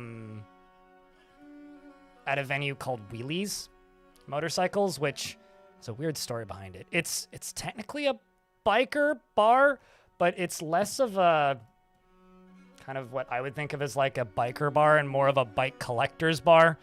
The last time I was in there was actually with my friend Kevin, and him and one of the bartenders had a metalhead staring contest.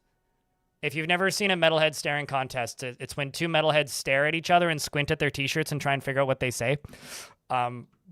It's that kind of place. It's like, it's a decipher? No, it's decrypt. No, it's dissolver. It's kind of how that goes. And it's like, yeah. And then this is, I think hemorrhage was what his shirt said. Anyway, besides the point. The bands that are playing there is Vicious Cycles, and then a bunch of local punk bands.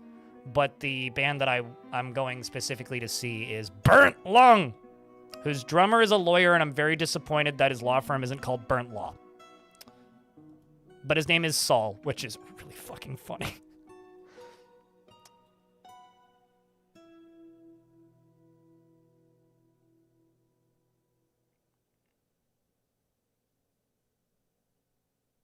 Hello, Bastet. It's good that you're visiting your grandpa. And then there's another show in a bit that is Black Wizard, who I want to go see. In a few... that's in August, I think. In July... I need to actually look what weekend is. There's a festival that's happening in the city, which I'm going to go see, which is all prepaid for.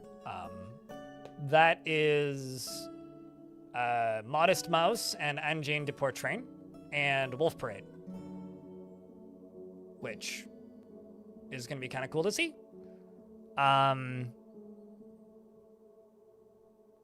Then there's a festival which I paid for last year, like the end of like November last year or something, which is actually in Montreal. All of that's been paid for. But I won't be gone as long as I was for the last trip. The last trip I was gone for 4 days, 6 including flights and travel. This time I will be gone for 4 days, including flights and travel. So, and I'm flying out of the local airport, so it'll be a much less travel time. So it's just gonna be like a weekend, basically. A weekend with 2 travel days. And it's Warped Tour. So you could go look up the lineup. There's a bajillion bands. There's like 7 or 8 bands on the 2 days that I want to see real bad. Some of them I've seen before, some of them I haven't. I'm going to a very cheap festival that's local-ish. It's in Armstrong. And I think it's the week after the one in Montreal, which, again, also bought and paid for. I bought that last August, like last summer. Which is Armstrong Metal Fest, and it's mostly local bands, but if you're into the metal scene, Cyber Octopus, Rivers of the Nile, Dying Fetus, what was the other one? It's a lot of death metal, a lot of tech death and death metal, but that is a camping one, and and there is a charter bus as part of the tickets that we bought that takes us there. So, yeah. But those are all just going to be weekends. Like, it's like, those are all 2-day festivals.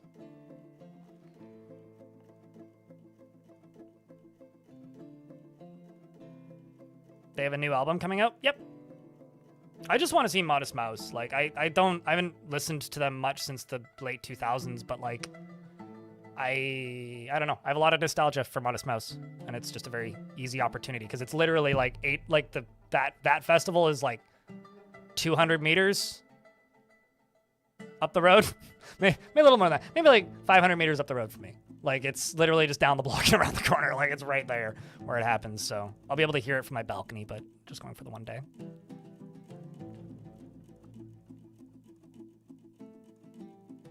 So Clark Haywood in YouTube chat says, the band Dishwasher. Let me ask you this, though. Have you played the video game Dishwasher? I'm just saying.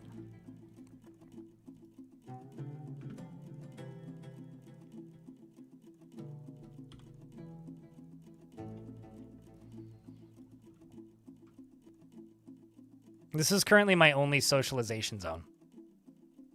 It's this Miners Guild. So we've got a bunch of legendary miners.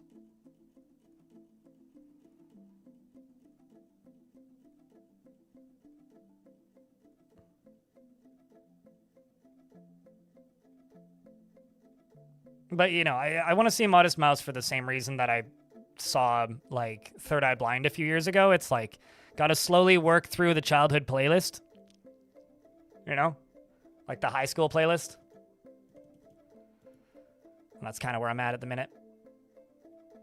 Felt wonder learning about mining. Well, that's good. It's interesting that they get wonder from learning about mining.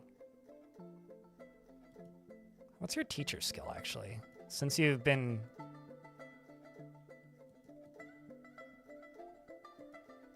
Talented teacher. It's really interesting. Teachers are very curious skill to me. Because it kind of quietly affects a lot of things that are not immediately apparent. We're about to get hit by some ads, so I will pause the game when the ads start. So you shouldn't miss much. But I do have to say thank you to everybody tuning in on this Thursday. You're very kind, chat. Thanks for hanging out. Thanks for watching. Are naturally super interested in Diggy Diggy. I think that the dwarves are like mixed about Diggy Diggy because they hear it and they go, oh, this is a great song. But in reality, then they're very frustrated when they find out it's not about digging a mine in Dwarf Fortress. It's about so-called humans playing Minecraft and pretending to be dwarves.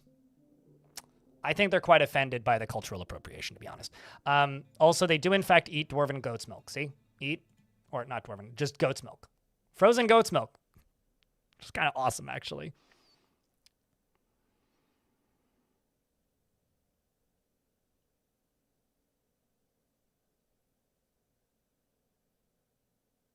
Stolen Dwarf Valor? Exactly! Exactly! You need to remove at least four blocks from Steve's legs for him to be a dwarf. Okay? I mean, he's too tall. It's like you're a little short for a stormtrooper kind of thing. Did I ever tell you guys? I probably did. There was a couple years ago, back when I lived in my old place, my dad was picking me up from somewhere.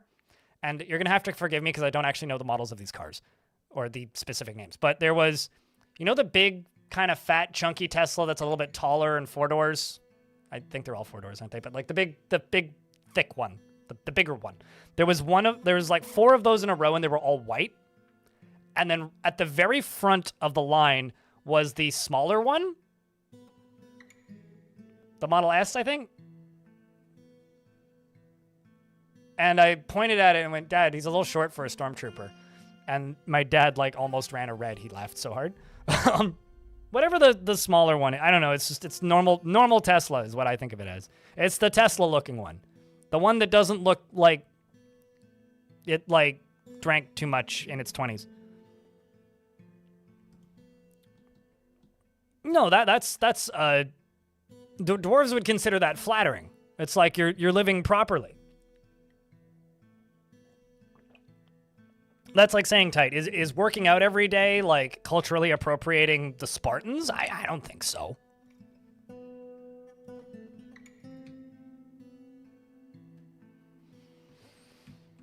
Yeah, but they were just the exact right color pattern to be stormtroopers. I should just start making Gabbro blocks, specifically. Rock blocks. The gift of Gabbro. Let's just make 100, because that's probably plenty. And then I'm going to do this. No, unforbid you.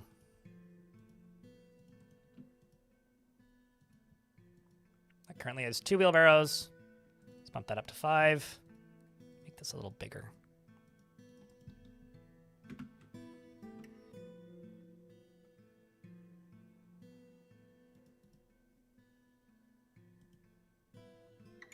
So now we've got a bunch of wheelbarrows running out, and they're going to start gathering up boulders.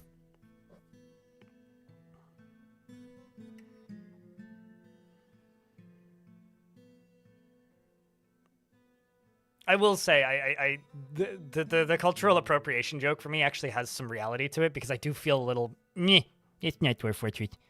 Not my Dwarf Fortress whenever I see people talking about Diggy Diggy Hole, because it's like, well, that's a different video game, though. I do actually feel that way. But I don't mean it in a serious way. I do mean it as a joke. And in good funny. Hello, Dulkin. How's things? See, now, DRG, wrong video game, but not cultural appropriation, because those are dwarves. So Rock and Stone would be like... So if Dwarf Fortress are like humans speaking Old English from like the year 1300 or something, or some other Germanic language, and then like DRG is like 2100. You know? They're just going Rock and Stone, and the dwarves in Dwarf Fortress are like, huh? I mine wall with pick. What art thou saying? So you don't know the old memes? Diggy Diggy Hole isn't a Dwarf Fortress meme. Diggy Diggy Hole is a Minecraft fan song that was popularized by the Yogscast, who then sang who then like managed to help that song get popular enough to the point where like actual musicians covered it. And it's I am a dwarf and I'm digging a hole. Diggy diggy hole are the lyrics. And I say it's cultural appropriation because you are not a dwarf in Minecraft. God damn it. That's all. I'm putting my foot down. With this high boot on. Thunk. And also, unpopular take, I guess, but Windrose sucks. Really bad band. They're just not very good live. Doesn't Simon roleplay dwarf? Roleplay. It not is dwarf. Is not dwarf. Is Steve. Not dwarf. What part of this do you not under... I don't know. I'm just being a shit disturber. Don't mind me. I'm just trolling, quite literally. That song's fine. Yogscast is fine.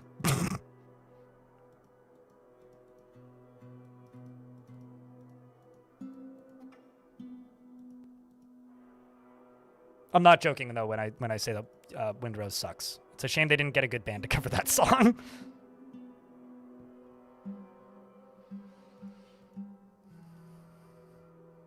Jack Black looks kind of dwarfish, though. Nah. Nah. Not really. He also didn't sing Diggy Diggy Hole. I've also never seen a dwarf say chicken jockey. I've also never seen that movie, so I've seen like one commercial for it.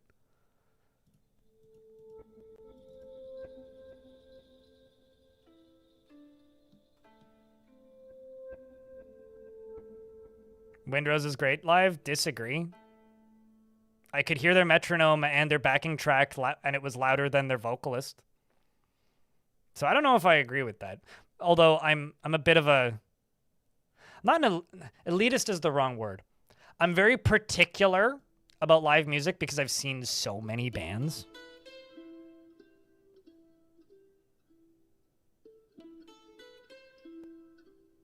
Like, genuinely. I've seen so many shows and so many bands, local, big, small, and not, that I have opinions, and I don't, you can disagree. It's okay. It's just my opinion. The show that I saw when they played was not good. But then again, there are plenty of bands out there that I've seen where I'm like, that was an awful show. And then people in my chat are like, I love that band, and that was a great show when I saw them. And I'm like, I don't think it's possible for them to put on a good show. And they're like, that was a great band. I loved it. And I was like, okay, well, you know, whatever gets you through. I won't see them again. How was the Holy Fuck show that I went to? Oh, it was great. A lot of people shouted, holy fuck. A lady accidentally kept hitting me with her purse. She was dancing and she had a purse, and she kept smacking me with her purse until I very carefully stepped to the left so that she would stop smacking me with her purse. So aside from that, it was a great show. No complaints. It wasn't like hitting me hard or anything. It was just, you know, I had to maneuver around people. They're high up there. Their opener was very interesting. It was a performance group called Memorials, which were multi-instrumentalists that played a whole bunch of different instruments. And the lady played a saxophone backwards.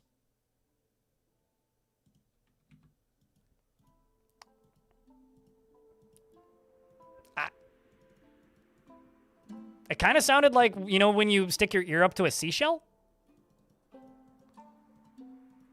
Admittedly, it was only for like one song for a moment, but like...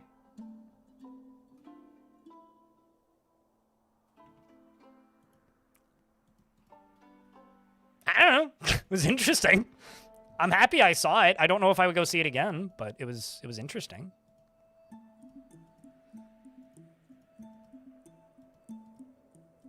It wasn't like a bad performance in any way. It was just different, you know? But I like that. There's a performing artist from Vancouver called The Nausea, which I would not recommend going to go see. Unless, like, you happen to be seeing somebody else that she's opening for. She plays violin. And it's like a violin connected to, like, a death metal pedal rack. And a shit ton of echo pedals, and she does like very growly, harsh vocals, and like, if any of those words mean anything to you, then one of us. But otherwise, like, I don't want to make you out a conglomerate. Let's do schist. That's fine. But she's fascinating. Like, I've never. It's the first time in my life I've seen a lady, like, quietly walk off of a stage and just part a crowd of metalheads. Like, everybody just moves out of the way. Really cool. I wouldn't recommend going to see it necessarily, but I am happy that I've seen it. I need to chop down more trees. Same kind of deal, where it's like, I'm happy I've seen it. I don't know if I would go out of my way to see it, if that makes any sense. I need to hit enter, don't I? No, I don't. Wow, that's neat. You don't need to hit enter anymore. Cool.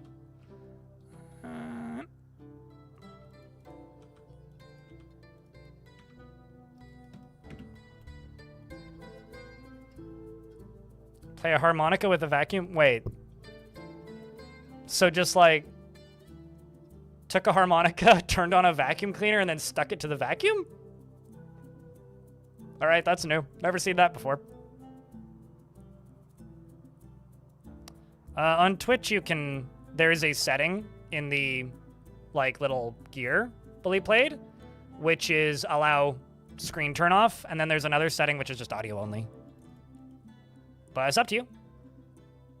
Thanks for hanging out, though, regardless. You can do that through Twitch, though, if you're looking for that specific feature.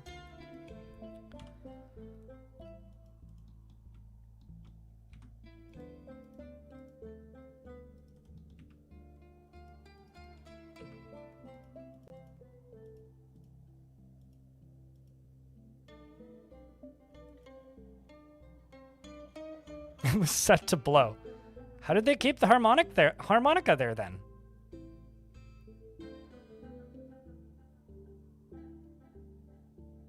Hi, Bully. So like Apocalyptica with vocals? No. Apocalyptica sounds like cellos. No, this wasn't like, if you just listened to a recording of the Nausea's music, you might hear a violin initially.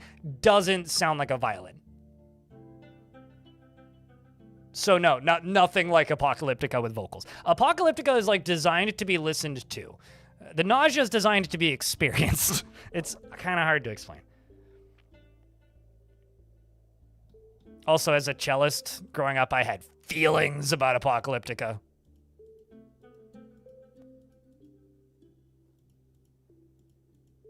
Their cover of One is all right, though.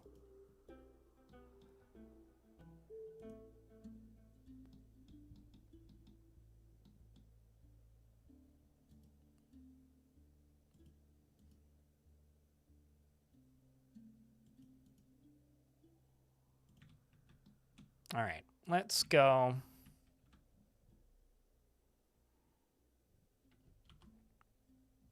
Up to here.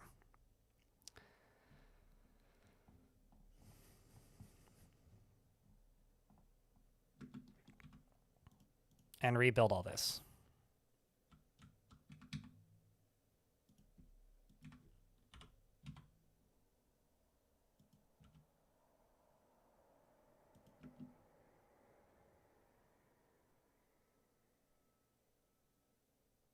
It was the same lady that called me homeless that I talked about yesterday? No, that was a crazy grandma.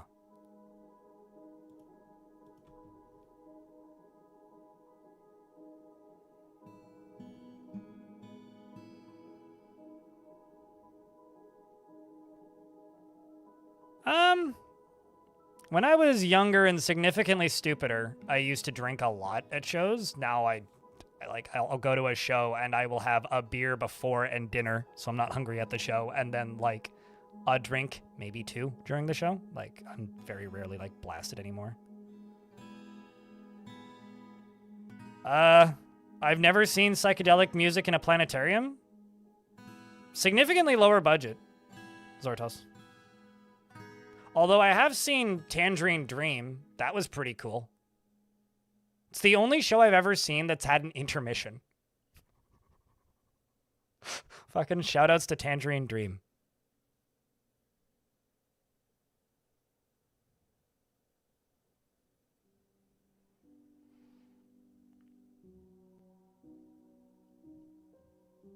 What you been up to in the pineapple? We are building a very large pump stack so that I can melt this ocean. And I got another migrant wave, which is good. We're up to 27 dwarves, and I'm really, really, really, really hopeful that we'll be able to like cleave through this project today.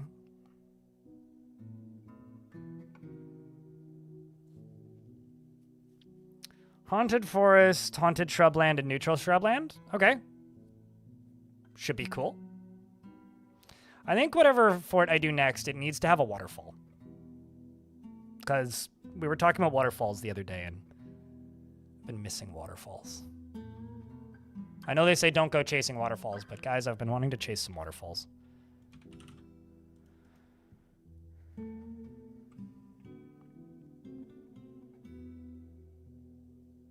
So chat, what are you guys up to this weekend?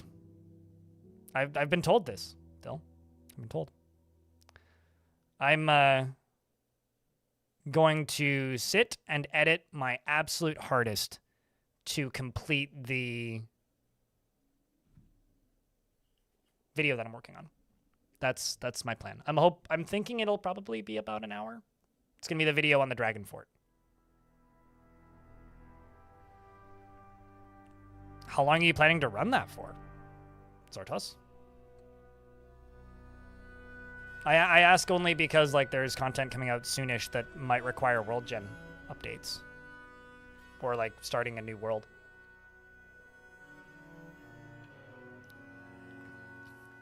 Once the magic stuff is out, I need to do a part 3, maybe final part, because that save's getting kind of old, of the worst map in Dwarf Fortress history.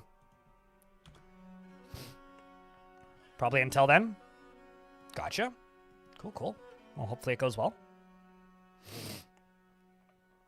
In the middle of nowhere? What era did you go to shows and which venues? Lonely Moose? Maybe you've bumped into me. But I'm in Victoria now, so if I'm going to a show in Vancouver, it requires taking a boat. Which is really funny. Whenever there's like a major show happening in Vancouver and I'm on the boat for it, it's like half of the ferry at like noon on a Friday is like people going to the same show as me. Undead trees? What? Is that a mod? Like what are you talking about, Glumprongs or something else?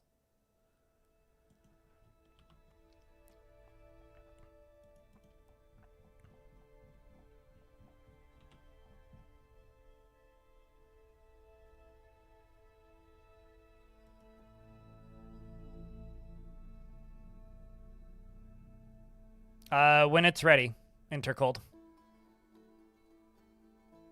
Not sure. We know this year. That's about it.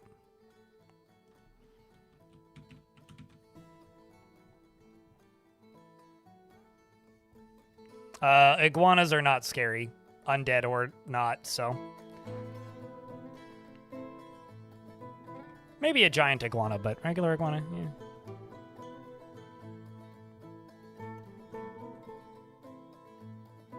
Make Dwarf Pooter emulation of a Z80 based game. I would use Intelligent Undead for that. Don't try to use vampires.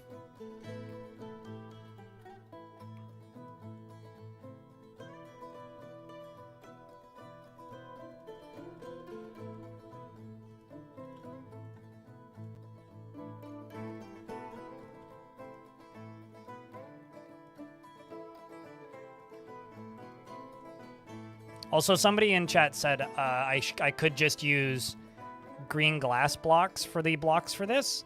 The reason I'm not is because then it would add a whole nother job to the production of the pipes, and I'd rather just produce more pumps quickly. Because everything gets bottlenecked by sand and bags pretty quickly, and I'm trying to minimize the number of glass jobs I'm doing at a time. Although I'll probably start making a whole bunch of glass blocks once this is actually, like, completed the rest of it. Because I'm still on layer minus 70. Like, I'm gonna need, like, another 140 tubes and corkscrews. So I'm probably gonna need to queue up more.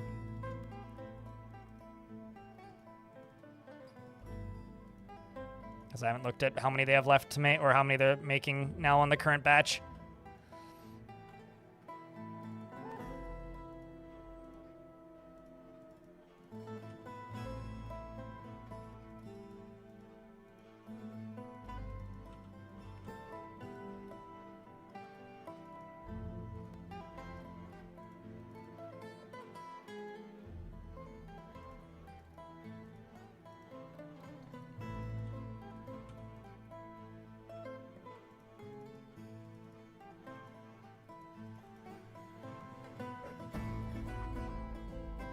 But pretty much any band metal that's like 2015. Oh, I've absolutely been at the same show as you then. 100%. 100%. Rickshaw, Astoria, Cobalt, Rip, the Empress, the Venue, the Vogue. Although it's been really interesting since moving to Victoria because like I see the local scene here, and because it's very similar to Vancouver, there's just less. There's less total venues that have that kind of music, but similar numbers of shows. And I see all those people, and then I go to shows in Vancouver at the Rickshaw, and like maybe half of the people I see at a lot of the shows at the Rickshaw are just people from the island, which I think is really interesting, actually. Like, the island is kind of holding up the Vancouver metal scene in a way. What the Terrified region actually does, but no weather so far. Yeah, it always takes a little bit to figure it out. You have a Warhammer game planned for Saturday. You work most of the weekend, and you need to get your fall pattern designs off to tech. Gotcha. Yeah, I have one video that I need to finish, and then another one that I need to start. And what am I draining with the pump stack? I'm not draining anything. I'm moving lava from the lava sea to the surface. Is what I'm doing with the pump stack.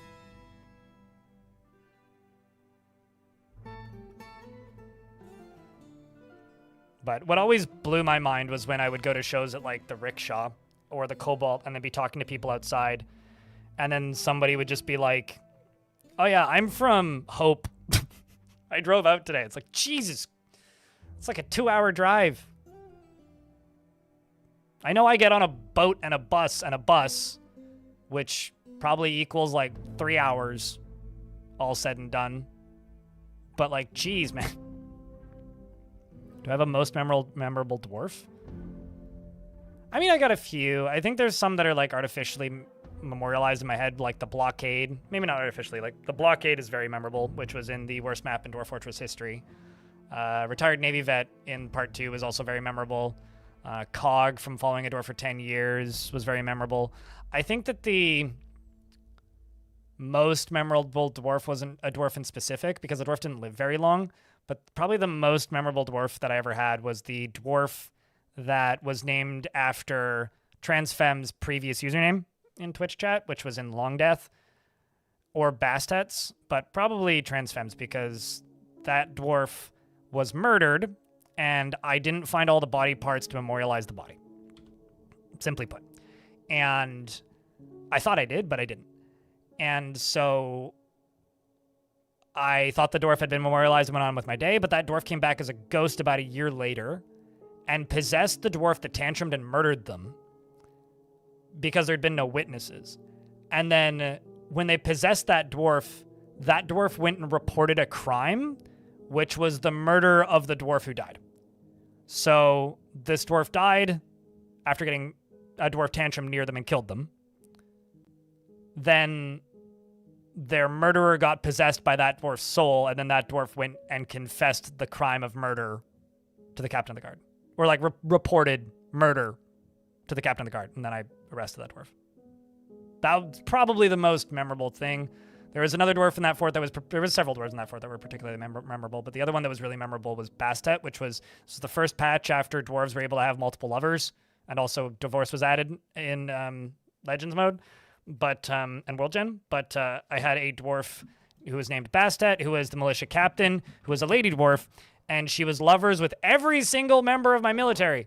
So she ran the military, was the militia commander, was married, and had like I think 3 kids or so, but was lovers with 9 other dwarves.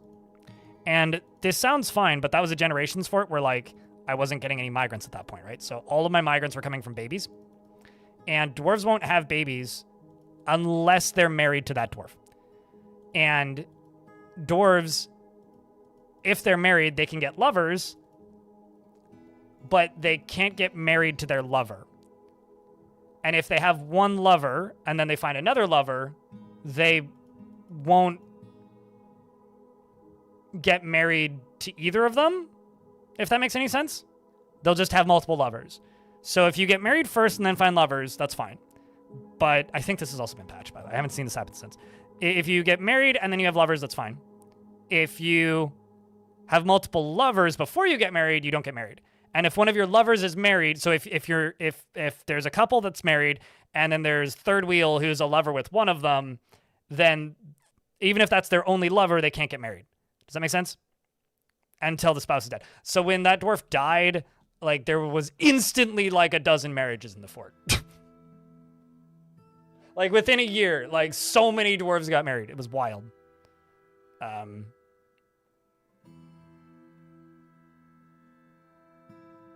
Nope. City of Vancouver is not located on Vancouver Island, and it's also not fake Vancouver in the US.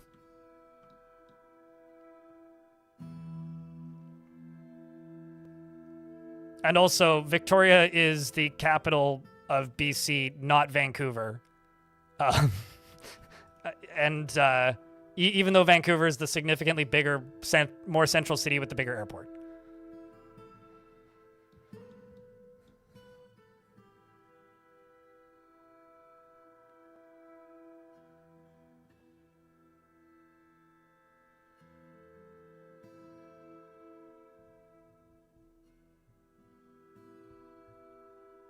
It was about the dwarves? Yeah, I was talking about dwarves. What do you think I was talking about?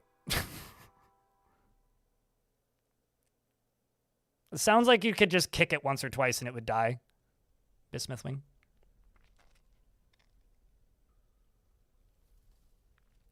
It was also that same version of the game where I was looking at Legends for like 11 hours one day and found a human queen who was a necromancer who would systematically get married, like flirt with somebody, get married, have them assassinated, and then resurrect them as a zombie. And she would get married like 4 to 5 times a year to men, women, didn't matter. Assassinate them. Also had like dozens of lovers at any given time. Assassinate their spouse and then resurrect them as a zombie. And had an army of like several hundred spouses, zombies. It's their own private militia.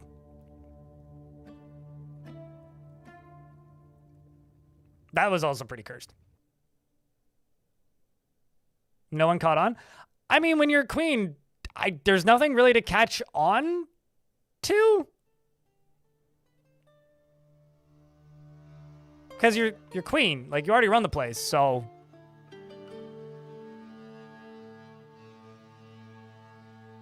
I don't know. In my headcanon, they just kind of agreed to it. Maybe she was real good in bed. I don't know. I'm not judging. I was just reading the stories.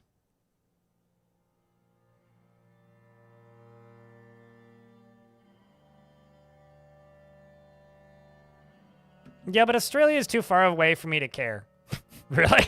But yeah, that's true. Victoria is a place in several parts of the world. There's also a lot of people named Victoria. I mean, I can squint and go, huh? When it involves assassinations.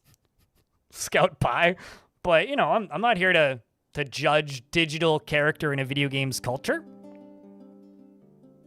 3 of them, in fact. Yeah, you're not wrong. See, piss me. Everyone in that fort, I can fix it. That joke was made a few times that stream, yeah. Henry VIII vibes? I don't think he was resurrecting people, but yeah, I guess.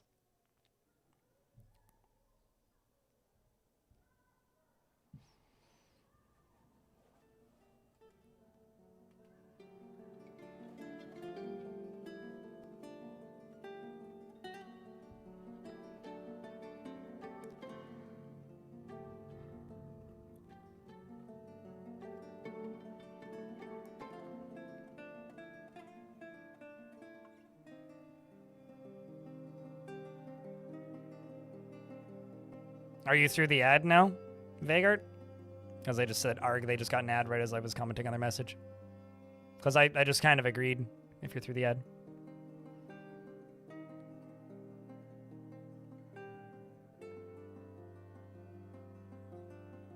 The worst Victoria, though, is the one that all the cities were named after. I mean, that's kind of like the way of places named after wealthy people. Which is why all of the best punk venues in the world are like along the old Canadian rail and stuff like that. Huge parts of town named after people that were objectively terrible. Like there's a very well preserved, they call it a castle, it's mostly just a really big mansion that's very old. Here in downtown, you could look it up. Craigsminch Castle, I think is how you pronounce it or something. But it's a really cool building. Really cool thing to go see if you're a tourist here. And there's like a bunch of DVDs just like explaining the history of the family that like basically built this city and helped make British Columbia what it is. But like, you're just like looking at all the things that they did, is like, wow, this was a fucking horrible person. Holy shit. Like, my God. It is what it is. But it is history. Gotta look at it and learn from it.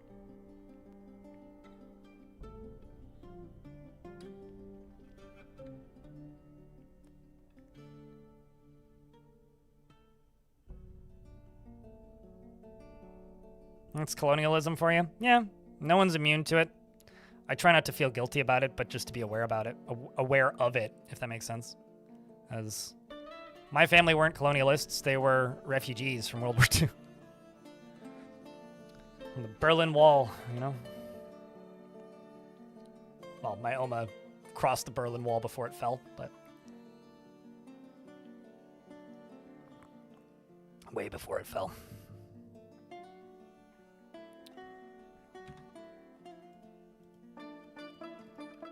Or at least that half of the family were refugees. Other half were partially refugees? Not entirely. Although my grandpa on my dad's side technically fought in World War II for the Germans, but was like not German. He was a Hungarian guy who lived in Germany for a few years and was forced into the military kind of against his will. And you can tell because the first thing he did when he had the opportunity was turn himself over and become a prisoner of war, and ended up in a prison camp in Scotland. And I never knew him because he died way before I was born. But from the stories, it sounds like all he did when he was in the prison camp was work on gravel roads, eat porridge, and play chess with the guards. So just kind of made friends with everybody and just hung out, which is kind of funny. It's like respectable.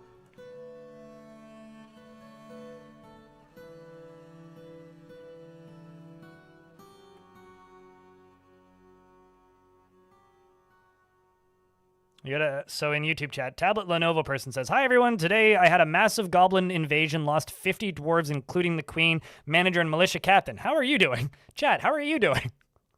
Hopefully better than that, Fortress. Lost 50 dwarves, damn. How big was that invasion? I feel like most people who say, "I can fix her," are being sarcastic. Like, that's almost a sentence that you can't say unironically. And anybody who is saying it is being ironic because they know how ridiculous and futile it is and how much of a bad idea it is.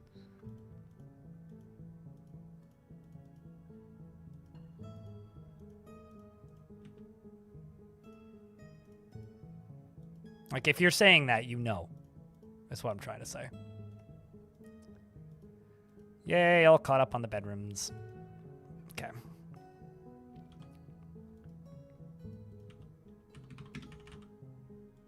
Let's make 20. And just say if the amount of rock doors available is less than 10. Make 20. There we go. Drink's finally catching up. Do people say it unironically, or do they think it subconsciously? Like, that's one of those sayings where it's like, you know what I mean, kind of thing. Not a... I mean, maybe somebody said that unironically, but...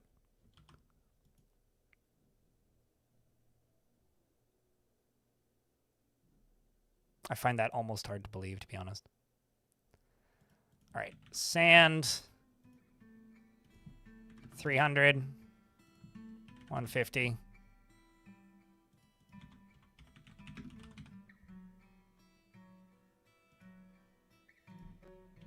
$150.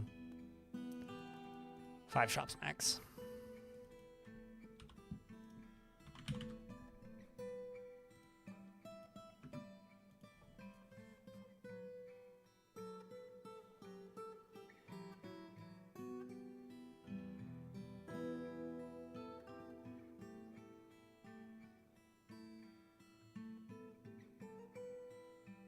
Every joke has a few guys that are unironic. No, totally, yeah. I mean, it's like every stereotype is based in reality. Every joke has somebody that's somewhat real. A lot of these dwarves want martial training. They also all want to make merry. We can make merry when we finish the pump stack, dwarves. Long ways to go. We'll build a tavern when this pump stack is complete.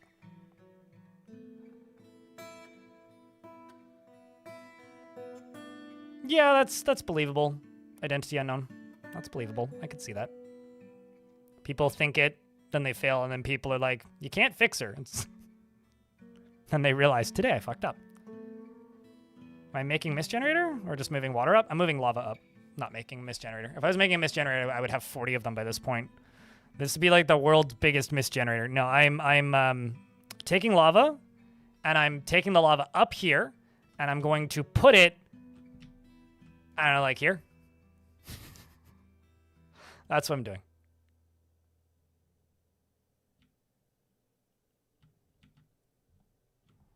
Oh, I mean, absolutely. But is it the person who fixed her or just like...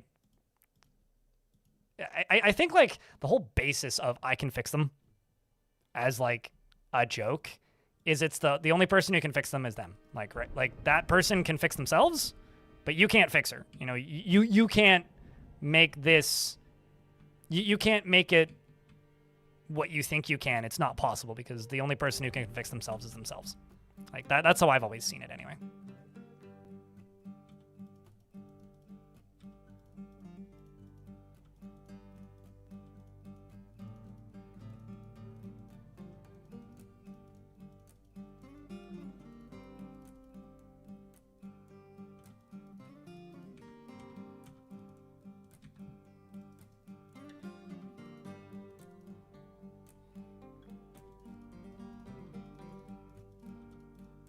I don't think I've doubled it up, but I thought I did for a second there.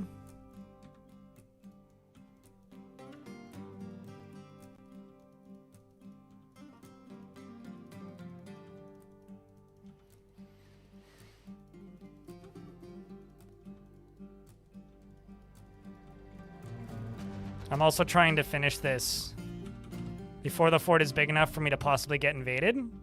Because if I got invaded right now, we would just this fort would just collapse.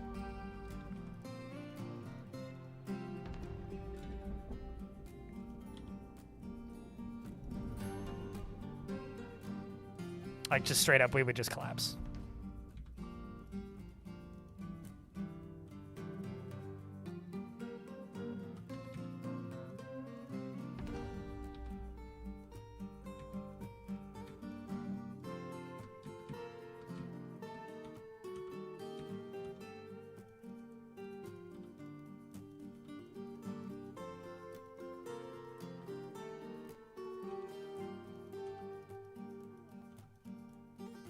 Oops. Too much.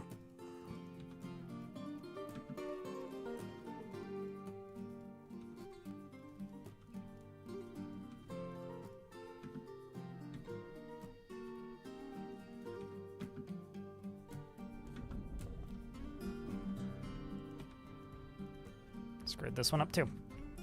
So from there to there. There. There. There. There. There, there, there, there, there, there. Perfect. And you, and you.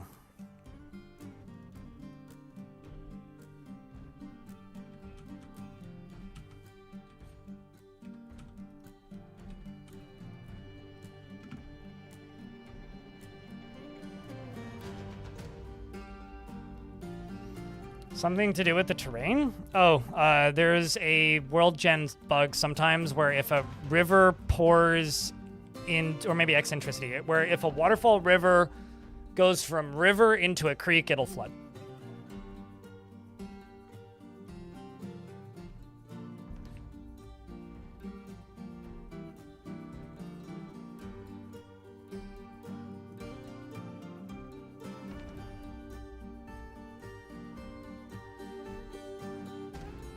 The identity unknown's correct. Therapists don't fix you. They just help you figure out the tools to fix yourself. Hence, I can fix her as a joke. Don't always have the bags for these, but I'm trying. Do I have pigtails? Don't have any pigtail anything. These are all dead.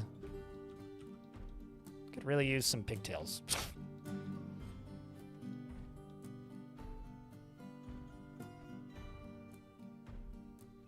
I mean, it's our glass forge, so yeah, it's gonna be toasty.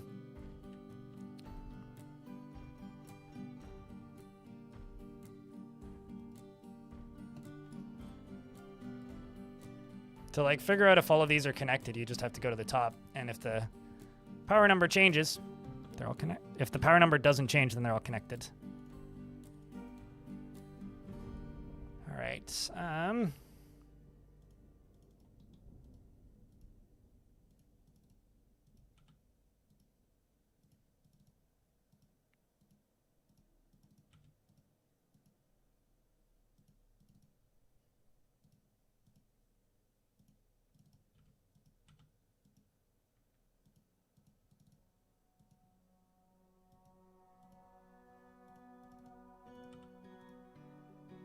And we continue. Says the first time I built one of these and it worked, I literally like threw my hands into the air with joy because I fucked it up twice and had to rebuild it. But at this point, I've basically got it down to a science.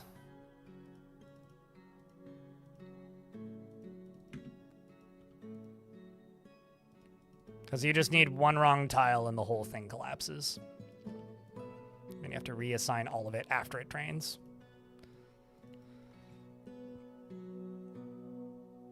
Green glass can pump lava. Glass is, in fact, lava safe. Also, why are you using steel? You could just use iron. You have wasted a lot of steel. In fact, actually, you didn't waste any steel. You could rebuild the whole thing and reuse the steel. So I would argue that you've probably wasted no steel, actually. There are two zombie harpies. Cool. It's been a while since I've seen harpies. Aren't harpies... No, I guess they are an evil biome thing. I was thinking to myself, like, aren't harpies like a good biome thing? But no, I guess you're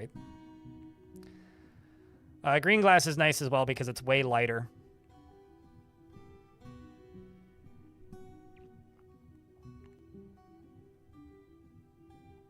Also, you only need to deconstruct one of them, the one at the bottom, and the rest should all just, like, collapse above it. Scout Pie.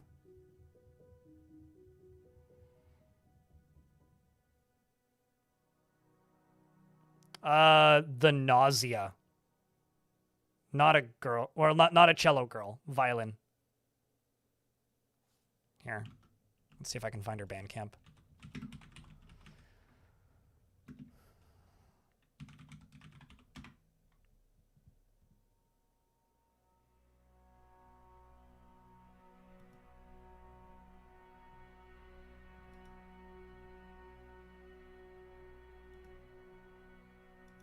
There's also like a trillion people with the exact same name.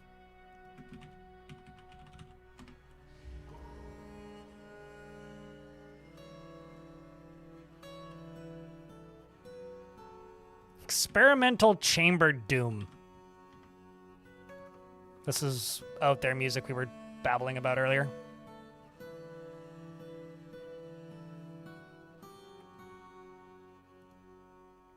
Vabok, the Bone Carver, has been possessed.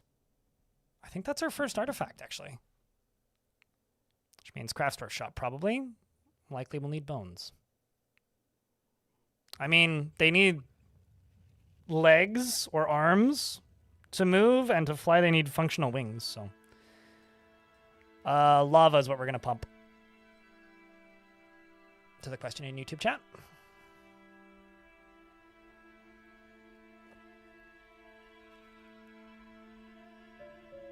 That's a good question.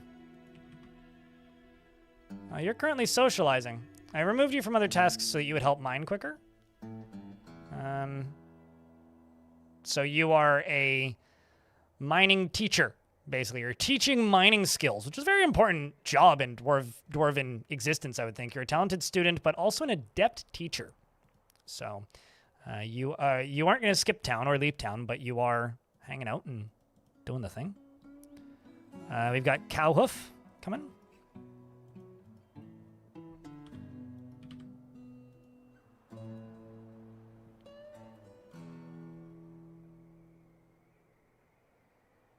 I mean, you're a very talented miner. And we've got our first artifact running, which is Cow, Calf Bone, and Kesserite Gizzard Stones. Any bets on what that dwarf makes, chat? How am I going to power them? I don't have a solution yet, but probably water. I haven't decided if I'm going to use water from the ocean, or if I'm going to use water from an aquifer, or if I'm going to use a cavern. Probably a cavern, or although I could also just use windmills. But probably one of the caverns. A spiked sandal. Wouldn't that be a scandal? The spiked sandal scandal.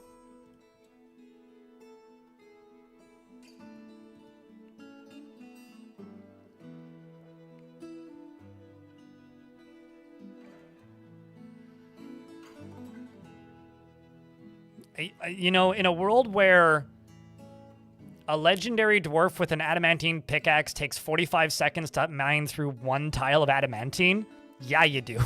You do need, in fact, to teach the dwarves how to dig quickly.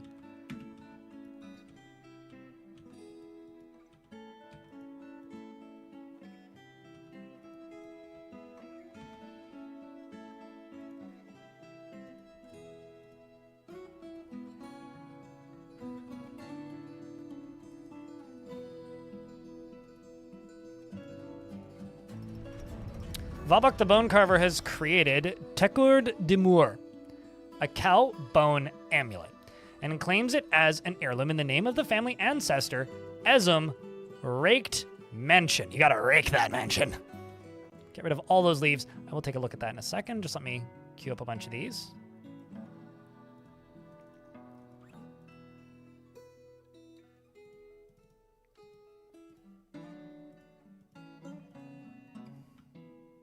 At least we're at the very bottom of the ocean now. We started at layer like 90 today, and we've moved up to 39.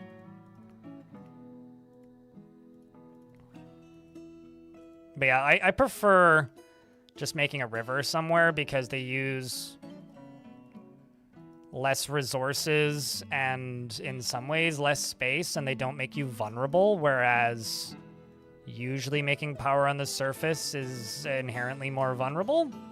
So I try not to use wind unless I need to.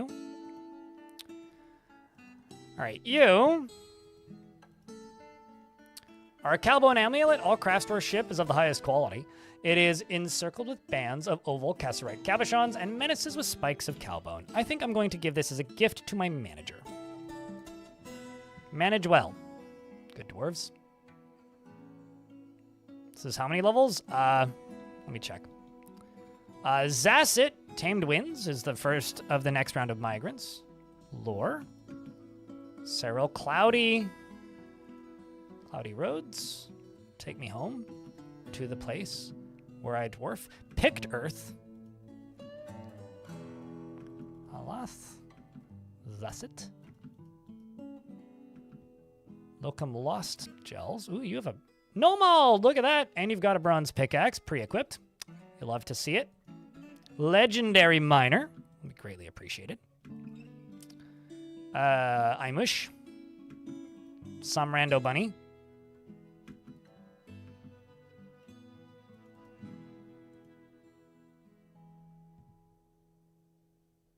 Horse and a pig. A Kenton. Cattle, who's a military dwarf. Iteb, the gem cutter. Kogan, the well-dressed. Trapper. Peasant. I'm looking for pre-named dwarves from this faction from before, so I don't miss any who come in. Armor Shaft, I remember that name.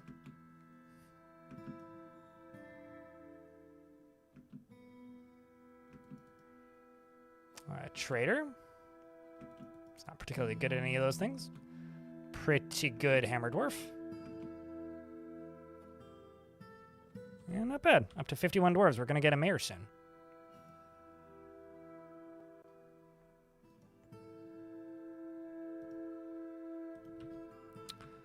I also require a farmer shop.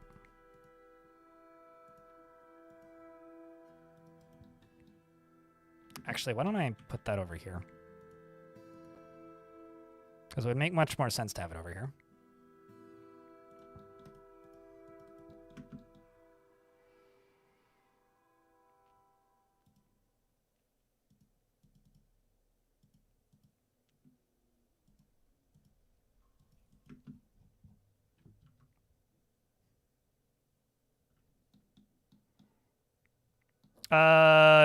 For pumps, it's 100 per pump. 100 per pump is the power that you get. Although, like, I could just get some power, like, just in here. So, yeah, I'm just going to do it right here. Like, I'm just going to dig along this.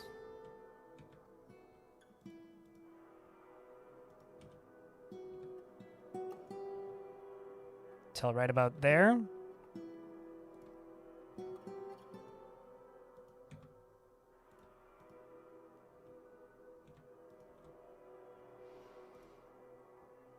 And probably like along there to there.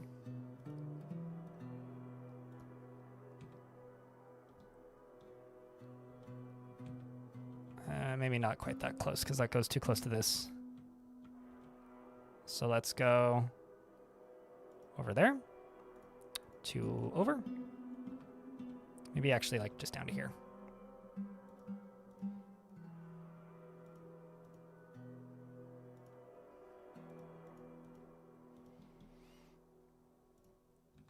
And then that'll actually work just fine. And then a little line along this.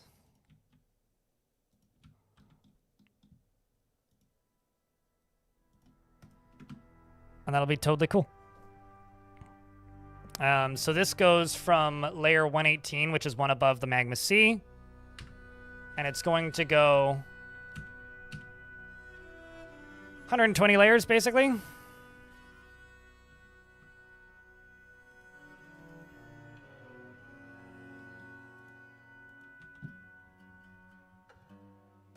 More or less.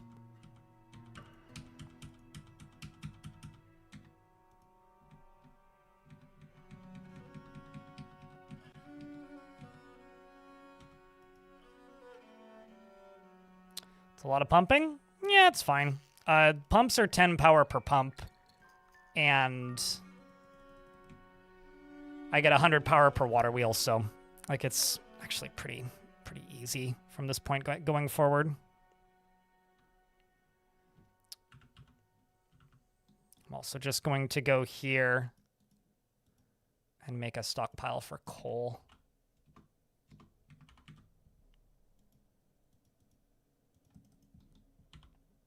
And we had another baby, which is Moldath, who's child of Id and Kib.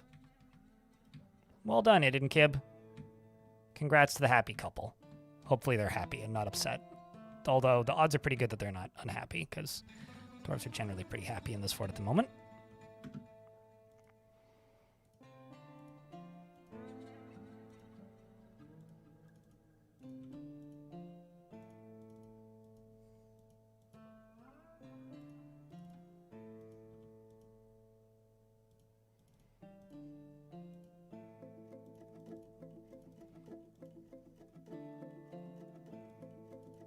Although I will say we must have killed a lot of the Crundles, because I did have a big influx of Crundles about a year ago in game. They kind of have all stopped. So we must have killed them all. Can't have been that many in this area.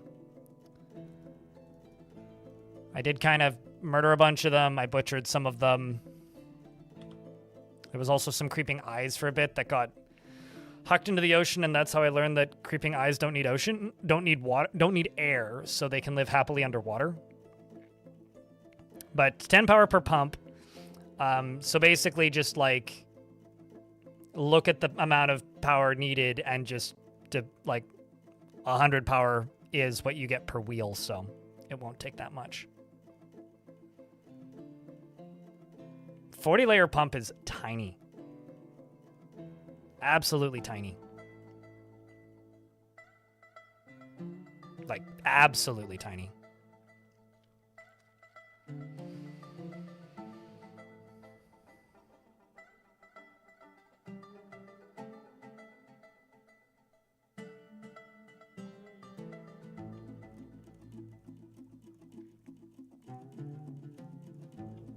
Absolutely tiny. I mean, it depends on how deep your world is from sea level to magma sea. If you're in a very shallow world, it's not that big, but... Also, chat room, if you're lurking, could I get a round of beers?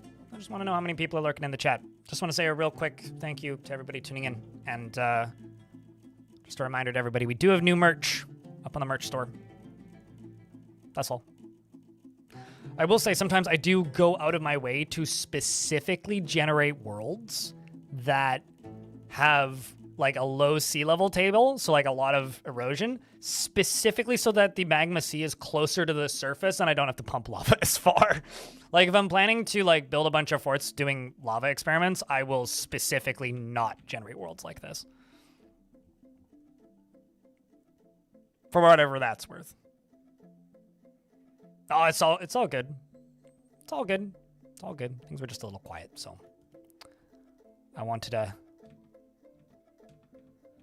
pile of commentary, so I artificially inflated the numbers. That's all.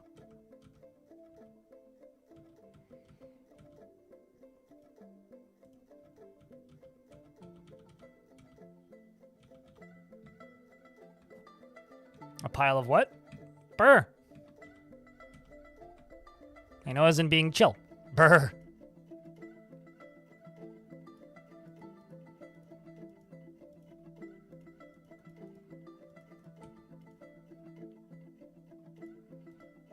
Since there's ads running, I'm going to take the opportunity to just place more pumps.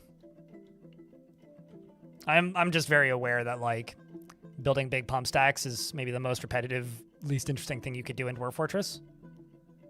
Except for maybe making a dwarven computer or, like, a railgun. Until it's done. Then it's fun. But it is a slow process to get it up and running. It's like building a nuclear power plant, you know? Like, you gotta do it very slowly and carefully, and it could fail catastrophically if you fuck it up. I'm also aware of the absurdity of comparing making a pump stack in Dwarf Fortress to building a nuclear power plant, but, you know. I watched too many B1M videos. Like, I watched a video about tunnels in Norway yesterday, and it was very, very good.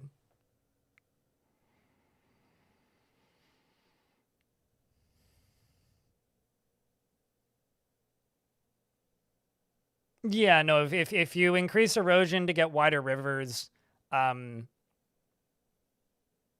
will absolutely make it shallower, yeah.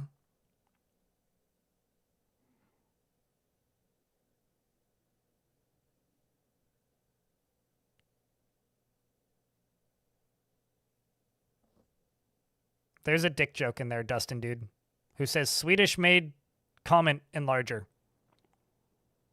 Uh-huh. But thanks for saying hi. Oh, hey, Bruno. What's up, man?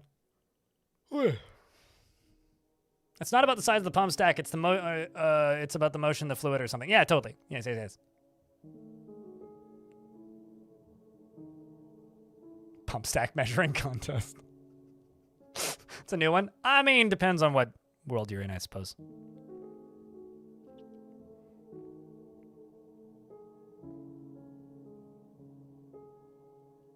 Pro tip, as far as wide rivers go, they almost always need heavy aquifers. Like the major rivers, almost always. So, just keep that in mind. So the more moistness and the more aquifers you have, the higher likelihood of wide rivers. But more erosion helps, but it's not the only goal. Or the only, what's the word? It's not the only primary outcome, I guess.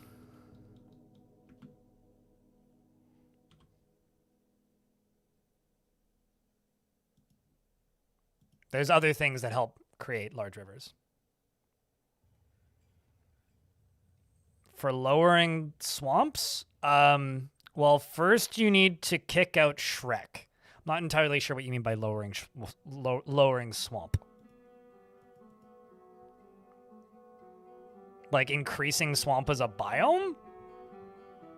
I mean, that's just a like a marsh, right? Like a temperate marsh, basically. I've never tried specifically to get more swamps in Dwarfort, so I would go to the Dwarfort wiki, go to the Advanced World Gen page, and just type in swamp. See what it tells you to do. Follow the instructions. It's usually the best route to go.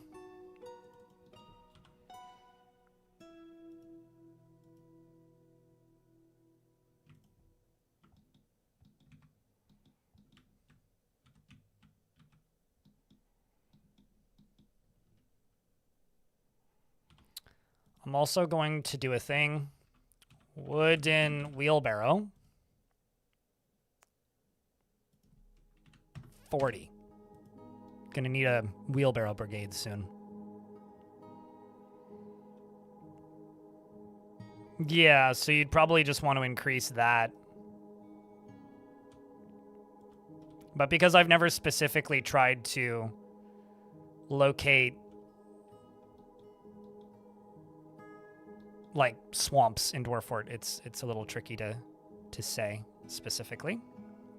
So I think what I'm going to do actually is I'm going to go just fortification.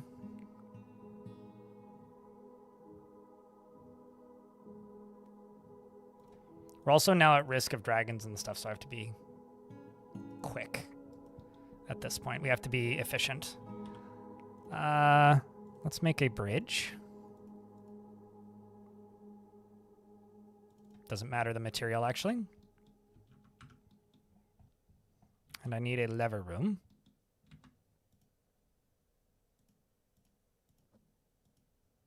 Probably 2, actually.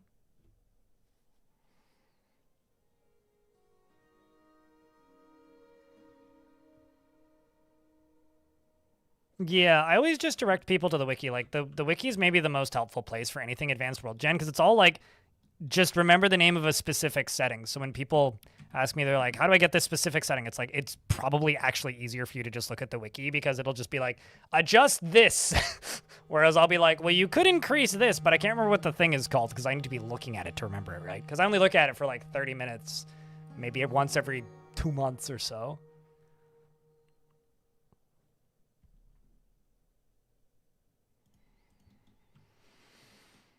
All right, so that can be closed. And then I'll need another one probably around here.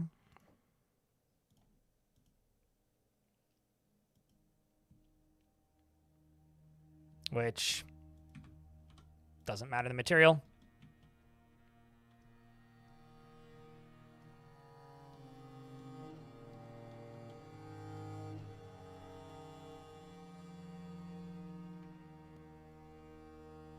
Go to the wiki as RTFM. I don't. Oh, read the fucking manual. I was like, that's I know this. I've seen that. Yeah, I see RTFM a lot on like audio and hi-fi subreddits, which is really frustrating when the manual is hard to find online because it was a low run of a product, and the only place that has it, which is usually the only place that has it, you have to pay monthly to get it. So it's like, read the fucking manual. It's like, but I have to pay $30 to buy it or $14 a month to access it. What the fuck? And the guy that owns the website is crazy. I do have a friend actually who's in my Discord who I won't state who it is, who every now and again I'll need to read the fucking manual, and I'll send him a DM and he'll go download the PDF, which is covered in like, do not share, if share blah blah blah, you're in trouble, with like unique code at the bottom, because that's how that site works. With the manual. .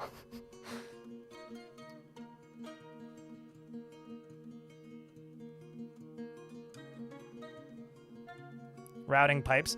It would be really nice to have a, like, maybe not a little saner, but like give us more options with pipes, you know? Like I don't need specifically like, you know,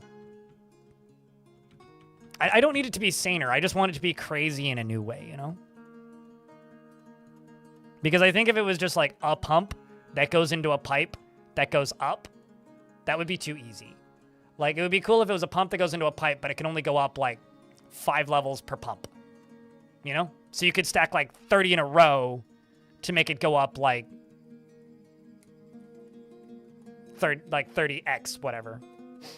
Like, make it crazy, but make it crazy in completely different ways. But maybe make it way lower flow unless you make a pump stack. Like, still, like, give us a reason to do the thing that the community's been doing for forever. Oh, hey, I need a guild hall now. Great. I think I already have enough value because I already have a guild hall. And it's already 24.92 value for the Miners Guild, so it's going to be done. Awesome.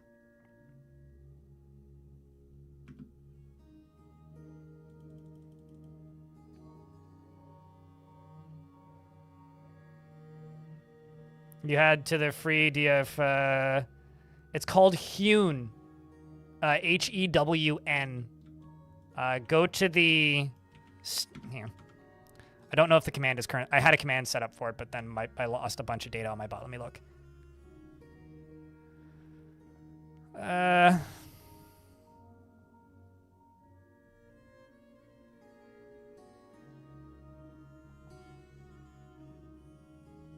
The one thing I really hate about modding scenes these days is the amount of AI-generated promo art. I understand it's like it's free, but like, man, it just makes me go ick when I look at it. It's just gross. This is it on Steam. I'll just link in both. But in the description, there is a link to the forum version and like how to grab it for the classic version and how to install it. All the instructions are on that page if you just look a little bit. That's all.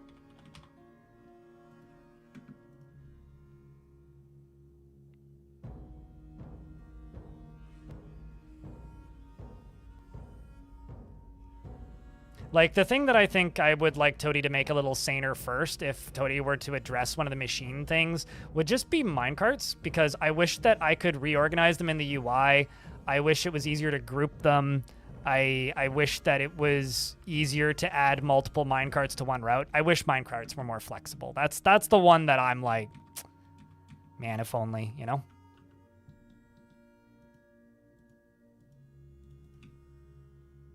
Okay, let's just get this sorted.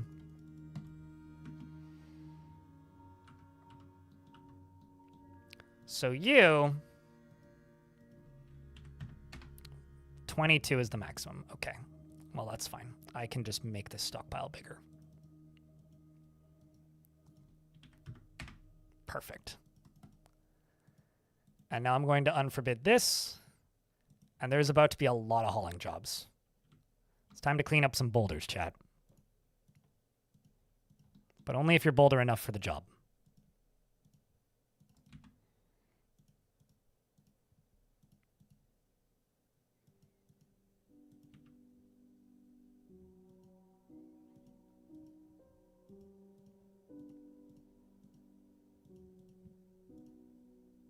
Oh wait, never mind. It's a grand guild hall. Actually need to increase the value of it even more. Kind of screwed up. Oh well. I'm just gonna go down here and make a smelter. And right next to it, I'm going to make a magma forge. And just see what I can make out of metal.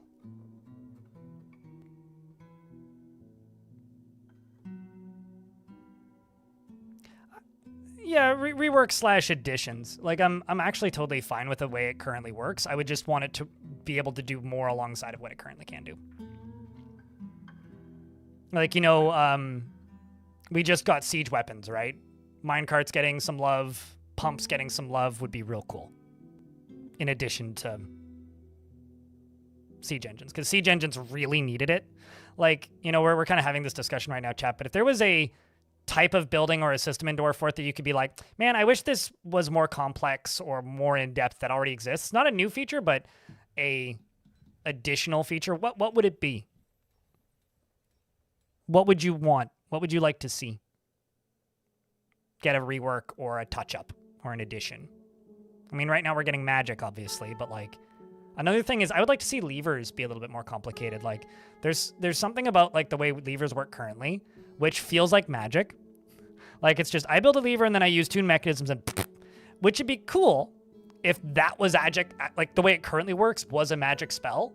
But if there was a manual way to like not have to like route wire necessarily like the way you do in RimWorld or anything, but if there was like several more steps you had to do. Because I think it's a bit simplistic right now. I think that maybe in farming are the two systems I would love to see get some love.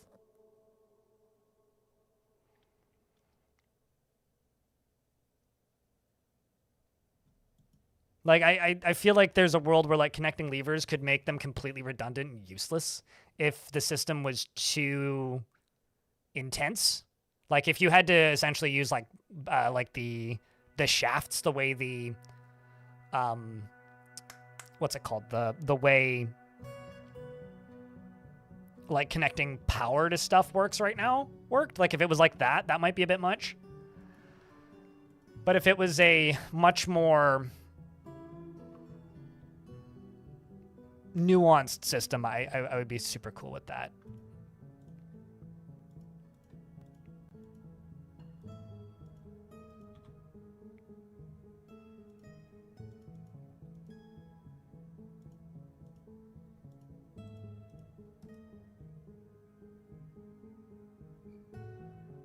The river dried out? That'd do it.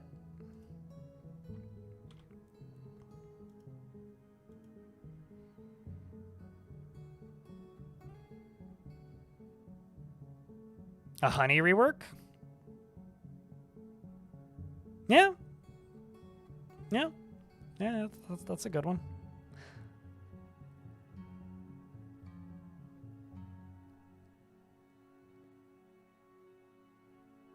You just, I also just want to be able to, especially if like this is something that could be linked to magic or not, I want to be able to connect a catapult or a ballista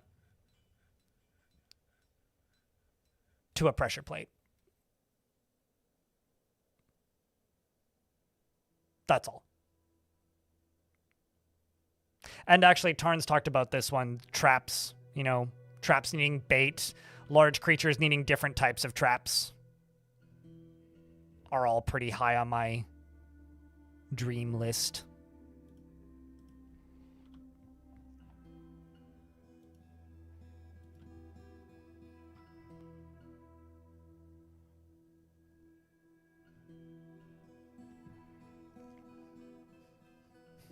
Sounds pretty cursed. The Bismuth Wing. Actually, Bismuth, are you playing on a map that is very warm? Locomotive for carts would be interesting. Are you saying being able to, like, connect multiple carts together, like make a train of carts? Because that'd be fucking cool. Because, like, you already have rollers, so you can power carts already.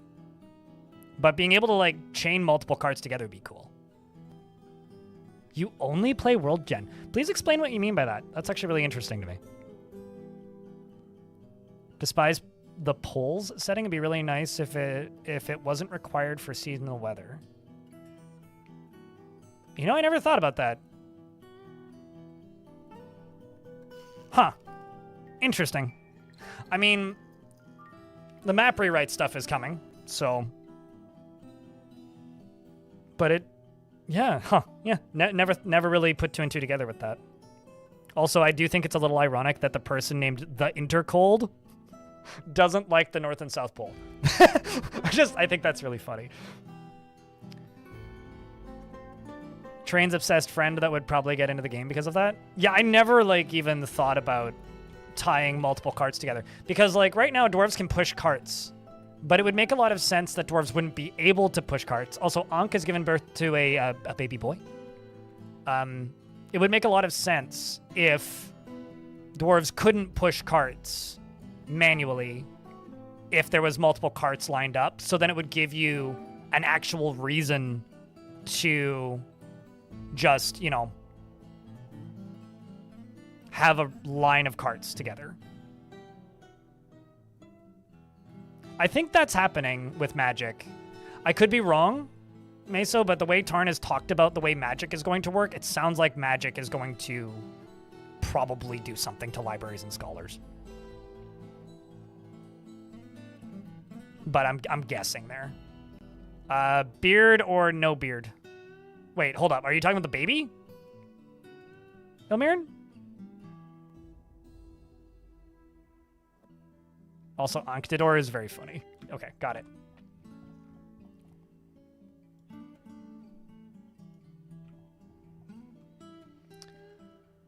Onkson.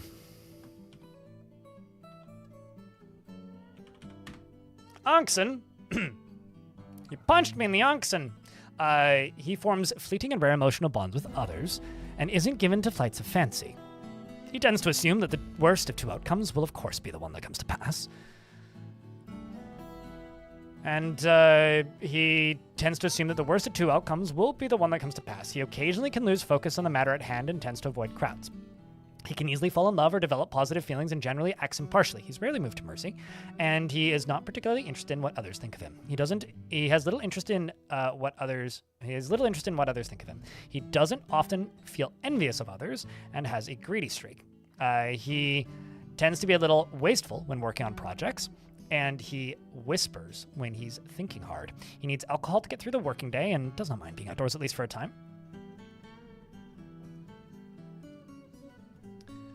He personally sees war as a useful means to an end and does not care about fairness. He dreams of crafting a masterwork someday.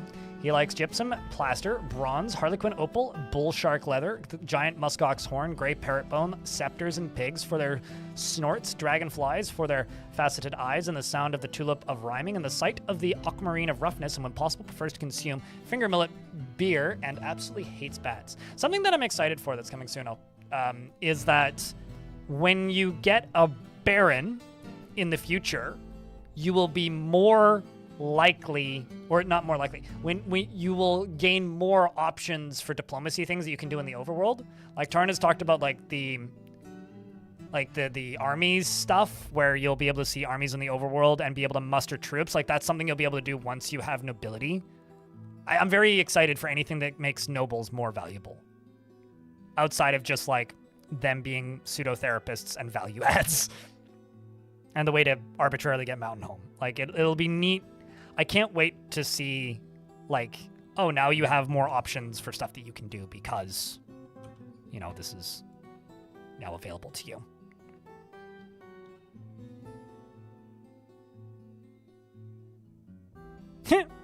Of a capybara that it's been killed is reanimated. Well, I guess now we know what it's doing.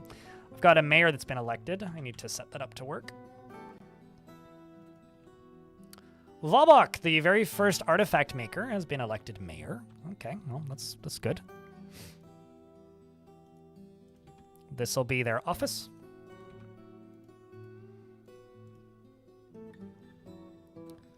Let's check bars. Nope. Is anybody making gold? Very far away, I gather.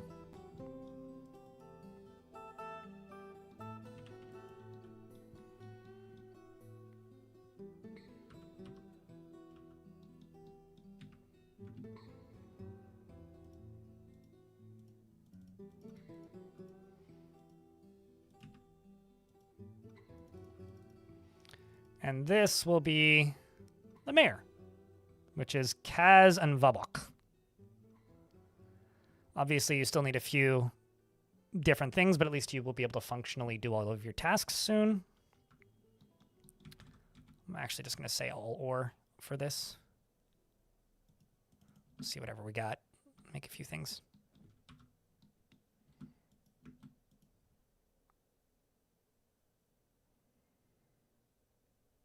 I vehemently disagree with that one, Scout Pie, purely because that exists for a very specific reason. Something that's really cool about Dwarf Fortress that I think a lot of people just kind of miss is that there are different cultures. Every faction has their own culture. but the main way the different cultures are displayed is in the clothing that they have available and the haircuts that they have available. I think when it comes to high boots specifically, there should just be an option where you just have them or don't. And maybe in the embark screen, it should tell you whether or not it's available with that faction. Because certain factions have access to shirts. Certain factions have access to vests. Certain factions have only access to robes, but they don't have shirts or vests or tunics. And I think that that's really cool when you're playing adventure mode, because if you've played too much of a certain world, you get to the point where if you just see the sprite, you know what faction they're from. And I think that's really cool, and I don't want Dwarf Fortress to lose that. Like, I think that that is a really, really interesting thing. So I kind of like that too much, if that makes sense. Like, it gives you specific reasons to trade with certain factions, especially in a world where the diplomacy is better. Like, it would be what I would prefer in that area is, like, if you're in the diplomacy screen, it'd be cool if they gave us more information to be like, unique items to this faction, or items and things that this faction has access to that you can't make. So, like, if you go to trade with humans, it'd be like, oh, well, they have halberds, they have whips, they have, whatever nunchucks are called, flails. They have all of these things that the dwarves don't have the skills to make. But, like, so trading with this person is beneficial. So, like, it emphasizes trading, and and it's also why I'm, like, iffy on tech trees in general, at least for the things that you can currently do, because every fortress in a certain faction has access to make metal. Like, they have forges, right? So it would be really fucking weird if you start a new fortress in a world, unlock forges, and then start a new fortress in the same world and don't have forges again. That makes, like, zero fucking sense to me. So I'm very cagey about anything that's like tech trees, which is why I'm really curious to see what Tarn does with the magic stuff, because that would make sense if it's like knowledge that's specific to a wizard. Then if that wizard is in your fort, then you wouldn't have the ability to use those spells unless you get a wizard with similar skill sets. But that wizard could learn other spells. Like, that's interesting to me, and that's kind of how it's been pitched from what I can tell. So I'm very cautious and cagey when it comes to anything that's like unlocking a thing, because while it might not be the most obvious or interesting in Fortress mode, unless you have a lot of visitors, it is really fucking obvious and really cool in adventure mode. And I said yesterday, and I still feel this way, adventure mode is underdeveloped and needs work. However, it will get that work eventually. And I don't think that systems that make adventure mode really cool should be handicapped because they're not immediately obvious in Fortress mode. You know? It's like traits are often pretty faction specific because kids can inherit some of the traits of their parents. So factions might be all very brave or all very cowardly. And I've seen people complain on, like, threads and forums and stuff about how, oh, like, all of these dwarves get super stressed when they're in the military. It's like, well, you might just be playing a very pacifist faction, you know? The game just doesn't communicate that to you at all. And, like, factions will get destroyed sometimes, and I'll play, like, a dead faction, and all of the dwarves that are left in, like, the 200 of that faction or whatever are, like, cowardly. And it's like, well, that's why they all died, is because they were a bunch of cowards. Or they're, like, extremely greedy and cruel and selfish, and it's like, oh, well, you all dug too deep. You know? Like, there's a lot of things that happen in this game that I think are frustrating until you stare at it for way too long. I think that the best thing Dwarf Fortress could do is just explain information better, while still withholding information that is fun to discover. And that's, I think, a very fine balance. And Dwarf Fortress is many things, but one of the things that it isn't is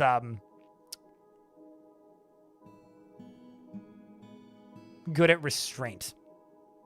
It's kind of all or nothing in a lot of cases.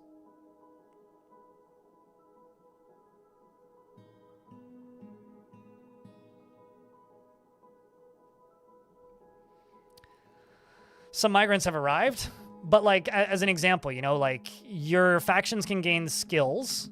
Your faction can gain skills in training a specific animal.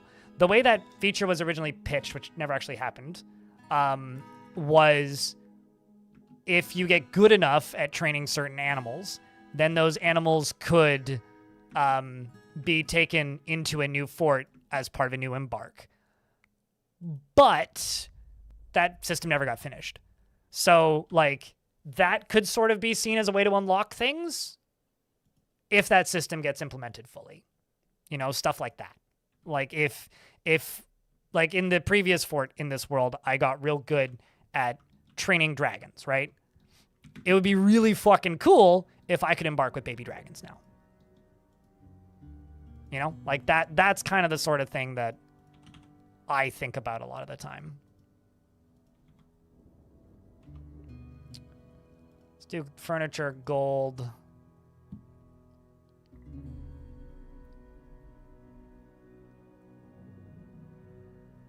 Could do 2 gold doors, I think.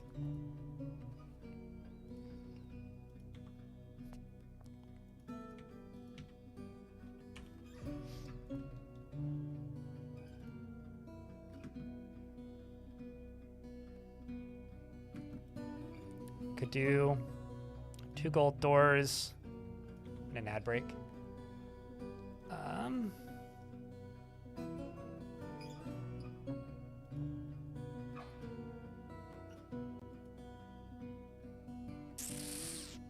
That's 3.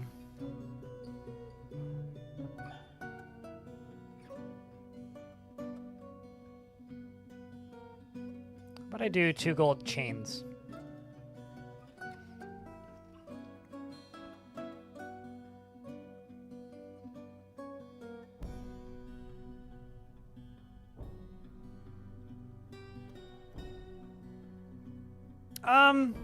To figure out if it's really straightforward in adventure mode.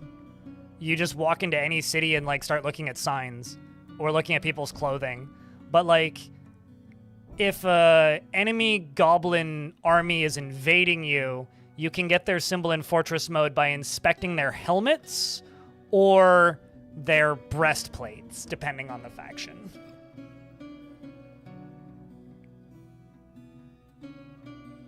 Also, Rum Rusher, well-noted scientist in Dwarf Fortress mechanics. You learned about invader forts, and you've been spending your days trying to set them up. Please explain. What the heck is an invader fort? How was my birthday yesterday? Was the bread a success? The bread was a success. There's photos on Fluxer and video on Discord of it crackling. It was very tasty. And it was enough of a success that I'm going to take Saturday off of streaming, and I'm just going to edit. So, it was a success. We also launched new merch, which can be found over at the merch store. I've got several new clothing items, a new hoodie, a new mug, a new windbreaker, and a new sticker, and a new t-shirt. Kind of a re-release of an old t-shirt, but still technically a new version of an old t-shirt because I made some edits to it so that it was less pricey. But if that's something that you're interested in, I would just, take a look. Have a look-see.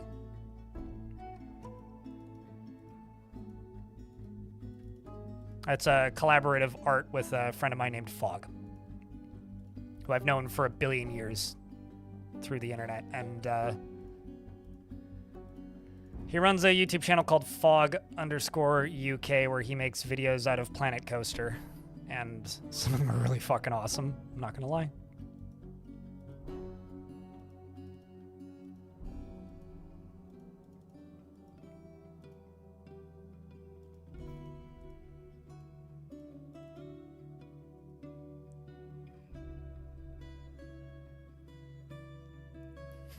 Stop staring at my chest plate.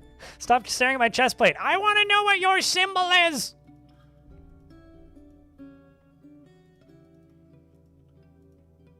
I mean, you know.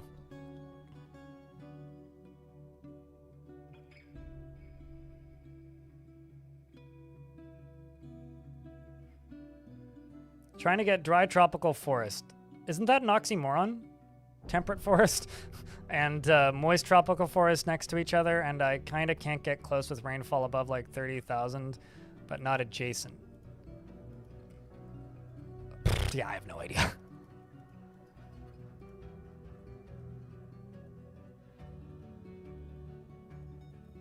Fully reverse the temperature changes from the pole setting, though, through great effort. There's no easy way to override the temperature in tropical zones. I do have a question. Like, what are you using the worlds for if you're only playing around with World Gen? Are you just reading legends, or are you, like, trying to just figure out the puzzle of how the World Gen itself works? Like, what's the end goal for you when playing around with World Gen? Mostly the puzzle? Interesting. My older sister played like the free version of the Dwarf Fortress for a bit when she was playing D&D more actively. I think she still plays D&D. I don't know if she still uses Dwarf Fort though. But she used it to generate worlds and then would sit there and read legends for a bit and use that as like names, places, and a few like basically like as a world template for D&D worlds. Or like countries in D&D, basically. But I don't think she like got too deep into the actual world gen settings. I think she just literally generated a world and then read it using default settings.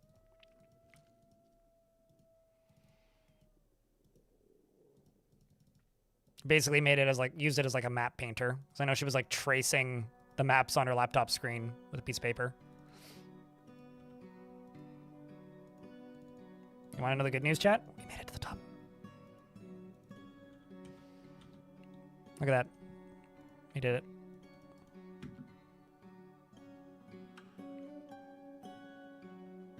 Be a very valuable wiki editor. It's letting your retired fort get captured by a playable hostile faction, and then have the game, and then how the game lets you unretire the fort if it lets you unretire the fort. So in my vampire fortress that I built a fort. It got taken over by an enemy faction, and then I was able to unretire it after taking it back, but I didn't even try to unretire it first. And unretiring it was wild because I had 7 dwarves, and no, I had 1 dwarf, which was the 1 dwarf that I left in charge of that fort from my previous fort, and 200 goblins in that fort. It was truly nuts.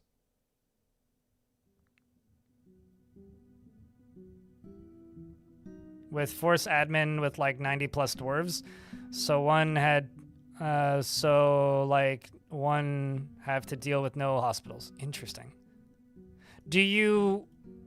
Wouldn't they migrate in though? Because I reclaimed a fort once where the mayor wasn't on the map. And it just took like 6 weeks for them to arrive again. Like, wouldn't it just take a year for everything to just like kind of normalize? Because that's how it's happened before for me when I've done weird things like that.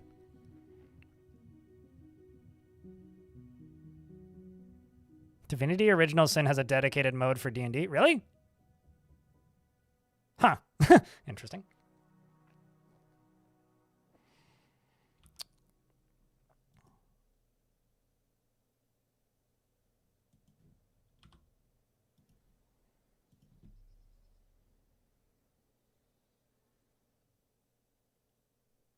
How much of the combat is determined by skill versus the equipment in Dwarf Fort? Daniel Luton?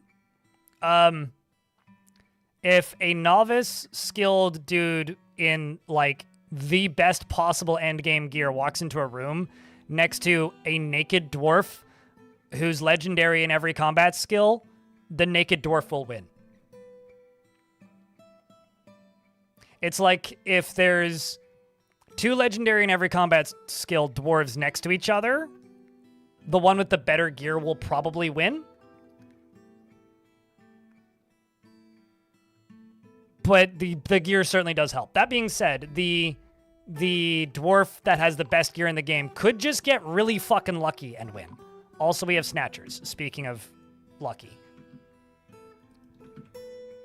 And I think they are, I can't tell which direction, they are running away. See ya, nerds! Enjoy Device of the Last Evil. Ooh.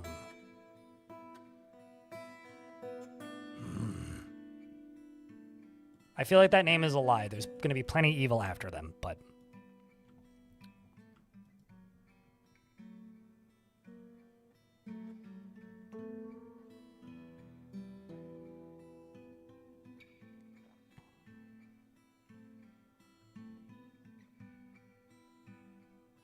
But you spent a lot of time with preset maps. It makes Notepad++ and Perfect World a long time. Oh yeah, I miss Perfect World. People used to send me worlds that were like pictures of my face. Using Perfect World from back in the day. Not to be confused with Perfect World, the video game publisher. Divinity Original Sin, that's the name of the game. I'm pretty sure. Like, Divinity Original Sin is the name of that game, but tablet and the Lenovo person, is it the first or second one?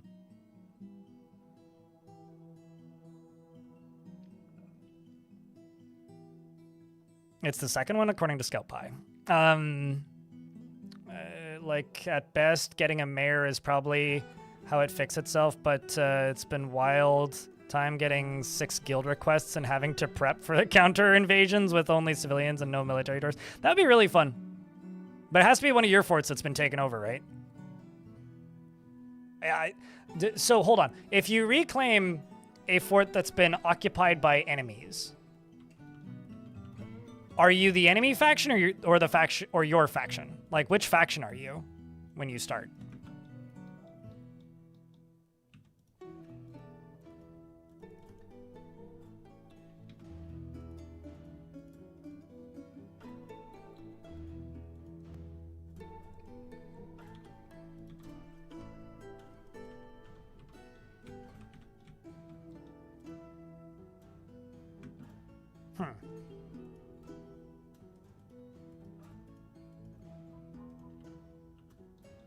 They're probably just getting hauled somewhere.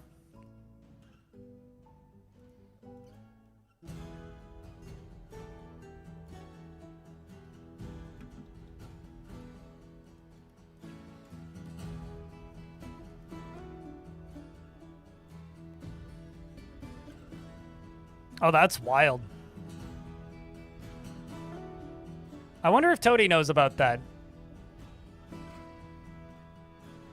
Okay, yeah, also that would probably fuck things up even more. Because I know that if you reclaim it, Rum Rusher, or like not reclaim it, but like if you capture it back as that faction and occupy it successfully, then you play as that faction. And then you would get like the mayor and stuff. But yeah, if you're playing as like not a dwarf faction, it would make sense why you wouldn't get the right nobility ever. That is kind of fucked up. I'm not gonna lie.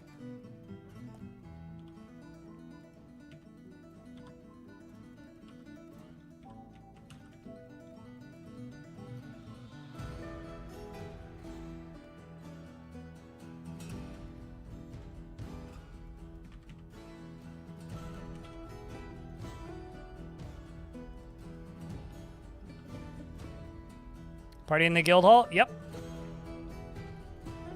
Being led by who? Bastet, apparently.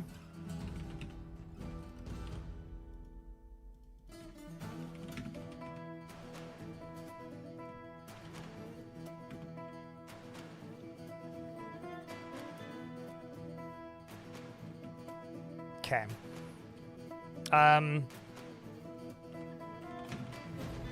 Rock mechanisms. What are we making these out of? Gabbro, let's do 40, because I'm going to need a good few of them.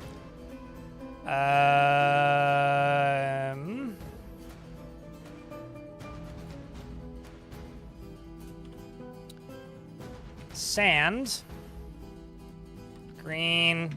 Glass. Block. 1,000.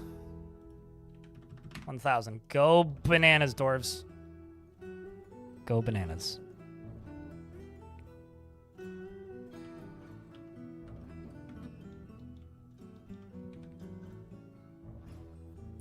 Also keeping all the old trade links that enemy faction had. Oh, I mean, yeah, that would fall apart.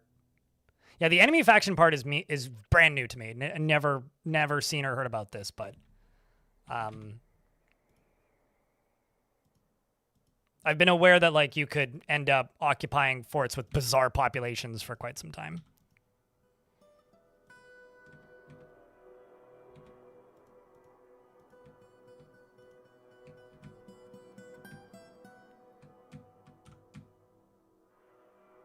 Now let's just hope that the dwarves aren't dumb enough to do the dumb thing. Just get stuck on the wrong side.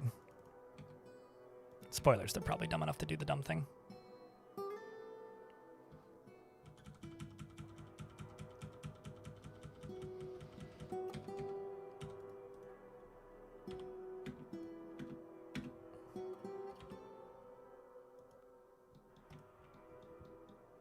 Also, it looks like all of the boulders have been hauled. Excellent.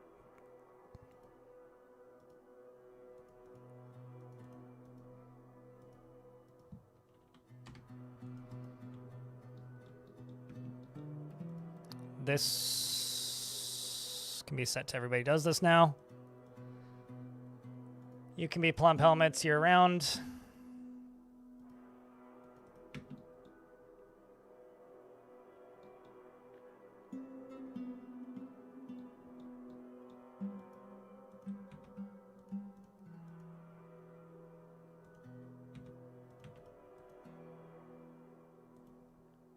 And I'm going to do engraved walls, engraved walls.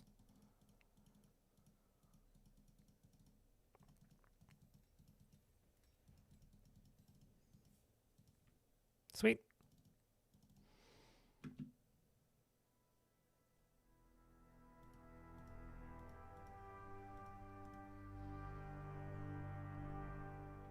Although, actually gonna say just the good engravers. We'll get some done that aren't the good engravers, and that's fine. Uh-oh, I've already seen a dumb one. Dumb one number one.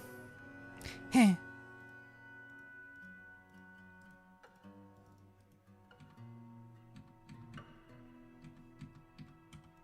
Uh-oh.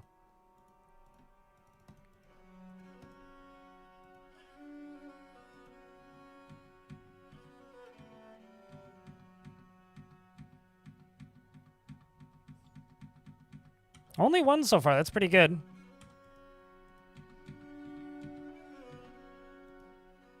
Pause that.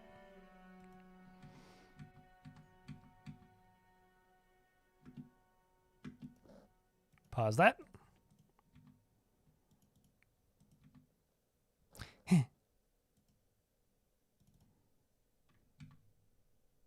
Actually, no.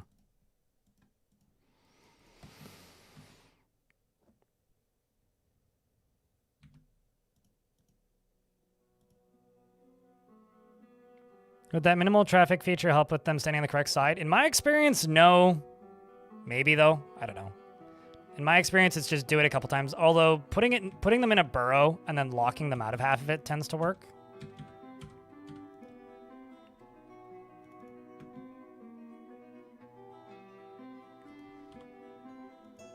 It should, I guess, is the actual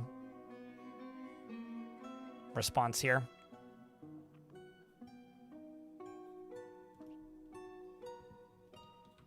Dwarf with an assigned job. Do you have beard preference? When you say assigned job, do you mean like specifically them? So like a miner or an engraver.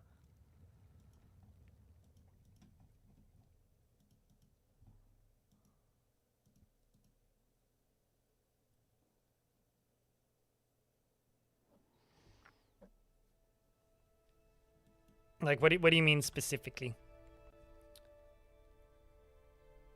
Bookkeeper or a priest?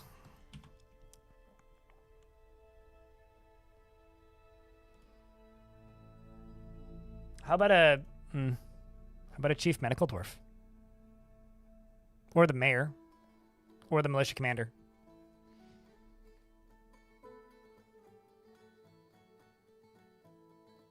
What do you think?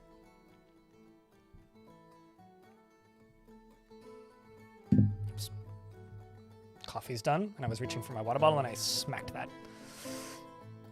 I mean, you'll have to pick somebody who isn't named, but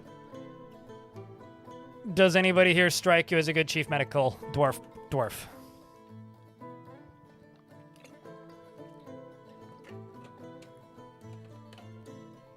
So far, you got a wicked story out of this that was memorable. Be it the case that it was from some silly custom mods. Oh, fair enough. What was the broad strokes, Rum Rusher? I am not going to go through the dwarves and tell you. If you are selecting an unassigned dwarf class half empty, you can pick one. Otherwise, we can go with something that's already assigned, because that is something that if I see it, I know I will have to go through half the fort. So no, I will not do that. So either you pick from the list, and if they're good, they'll stay. Otherwise, they'll get fired. Otherwise, work with me here. Is there really no way to clean mud still? Build a floor on it? Unbuild the floor? Smooth it? Fortify it?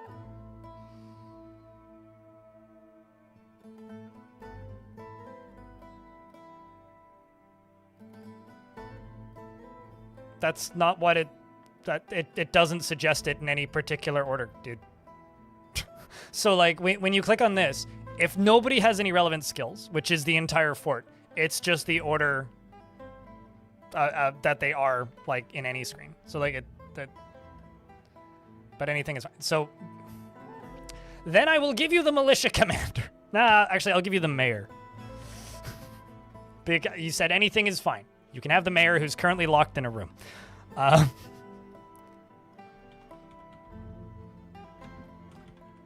Half empty. Dagger soothed. It very easily falls into love and develops positive sentiments, is not particularly interested in what others think of her, rarely feels discouraged, and has a greedy streak. She likes a little excitement now and then and is conflicted by this because she considers tranquility to be tranquility preferable to tumult conceptually. She is slow to anger and isn't particularly curious about the world. I'm glad this works. She doesn't handle stress well, and she is moved by art and natural beauty. She is troubled by this, and she dislikes the natural world. She generally acts with a narrow focus on the current activity. She is slow to trust others, and and also this dwarf is much more important than the chief medical dwarf, to be fair. She sometimes acts with little determination and confidence. She's not inherently proud of her talents and accomplishments, and she tends to be swayed by the emotions of others. This is just kind of a bad fort right now to make that specific request, because I don't have a military. I have no real assigned dwarves to speak of, and I literally just have a singular guild hall. Like, that is the entire fort. So she is not inherently proud of her talents and accomplishments and tends to be swayed by the emotions of others. And my my militia commander was made the militia commander because there was Crundles in the fort and I needed them to punch them to death. So like, nothing's really been thought out in that sense.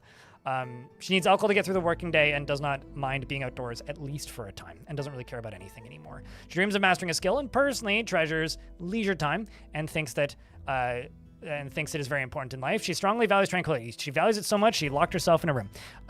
She finds those that deny their impulses somewhat stiff and believes that it is important to conceal emotions and refrain from complaining, and doesn't really value merrymaking, but dreams of mastering a skill.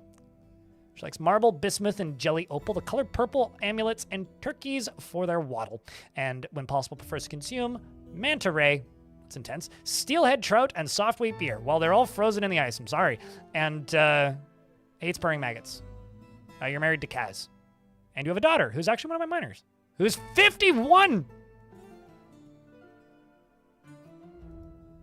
You were first in a fortress in the year 2010, and you were dwelling upon being uneasy seeing Wilmer die. Or his dead body, rather. So you've got some rough feelings from the past. Also, your child's last name being Wave Vessel is oddly fitting, considering the fort you were in before was Squidward. Are you a were creature or vampire? No, you were just in my previous fort. You're 109 years old. That's like asking somebody who's in their 50s, who have two kids that are in their like 20s, if they're a vampire. No, that's like a very normal age. No. No, they locked themselves in there out of stupid. There's a reason I'm unlocking them.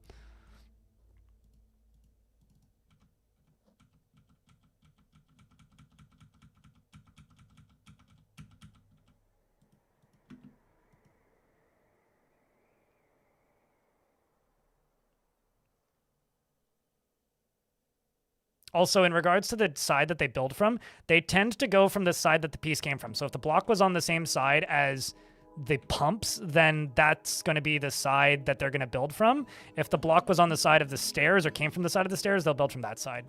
So it's a bit fiddly in that way.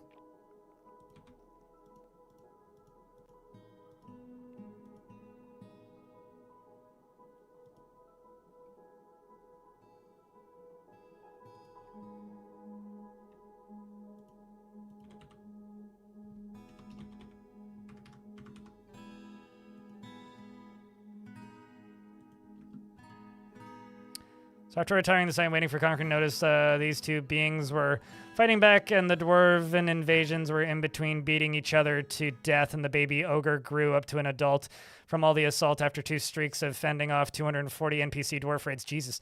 They fell, and the dwarves... So do you get migrants from the goblins then? Also a gremlin, speaking of.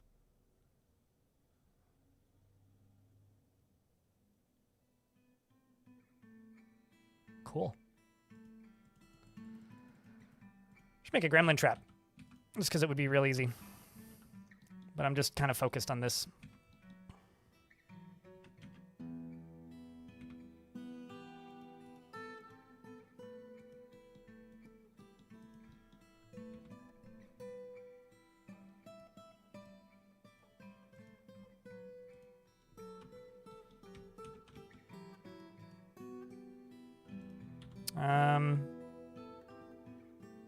Got at least 2 dwarves that don't have picks assigned at the minute, so those should get picked up.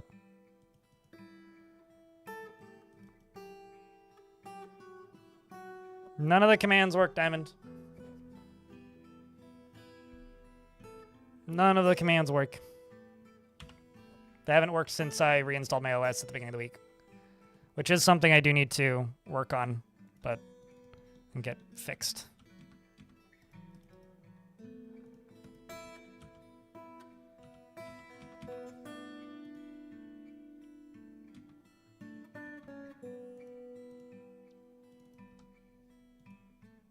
That's ice, not conglomerate. The actual reality is I don't actually need to do all of these. I just kind of want to.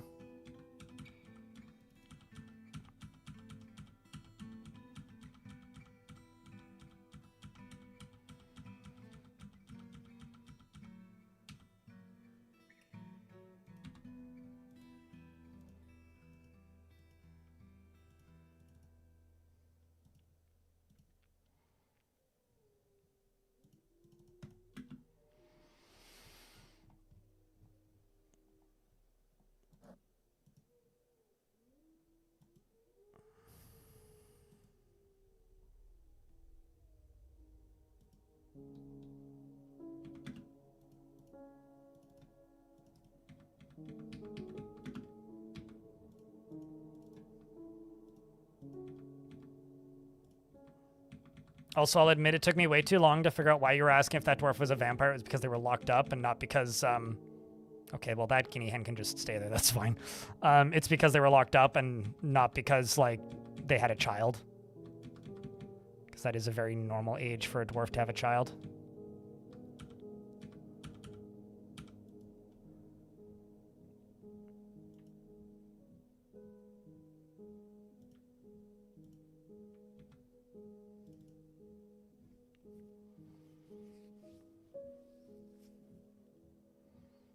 Guinea hen, but yeah.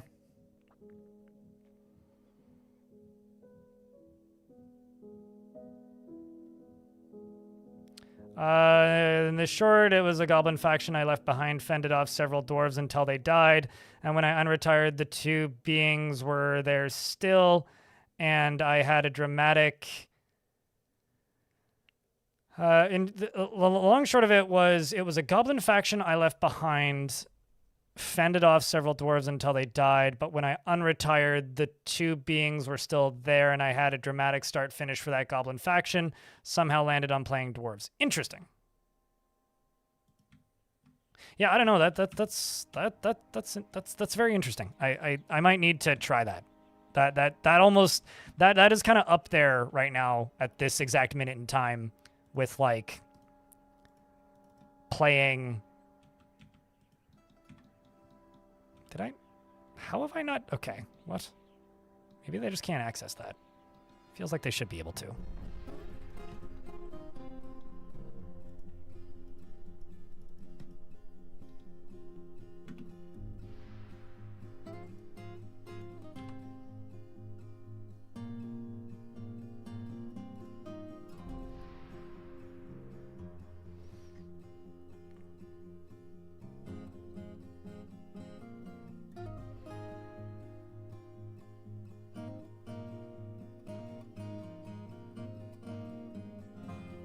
Gremlin coming for your job. Vote Grimmy for mayor.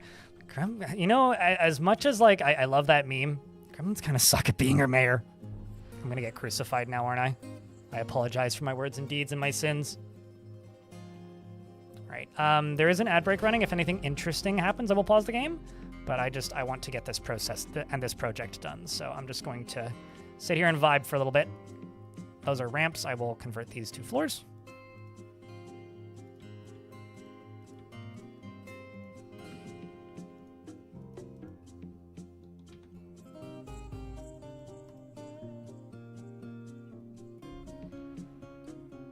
This is kind of a sectioned off area, so it's probably fine to just leave it like this.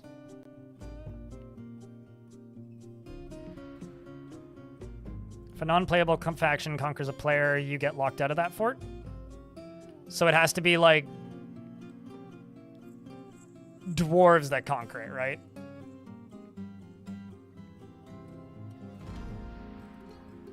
Oh, so if like if goblins conquer it, then you can't take it back, right?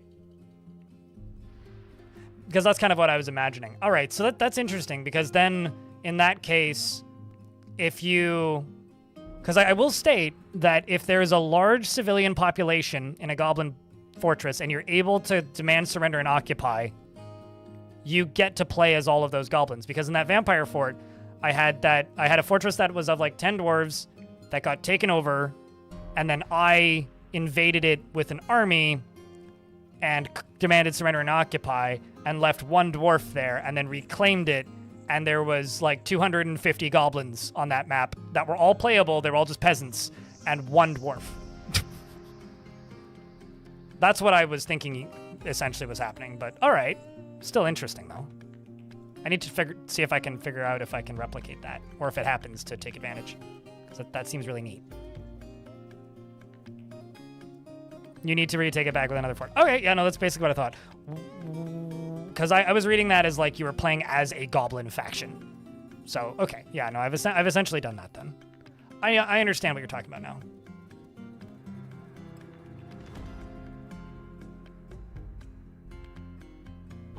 I understand it now.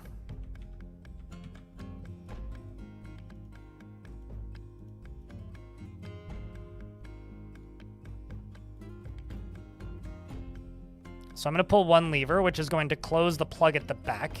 And I'm going to pull this other lever, which is going to let this move. So this is going to start flowing now.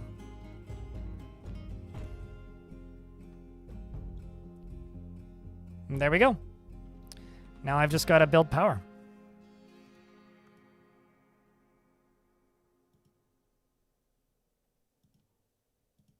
And also probably put a walkway on the other side, but that's besides the point. I'll let the water flow in first.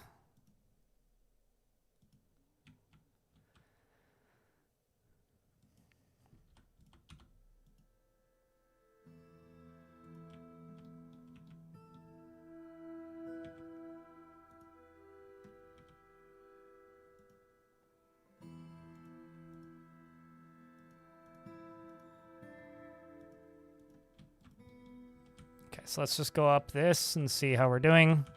I'm looking for dwarves and stuff that isn't completed or canceled for one reason or another.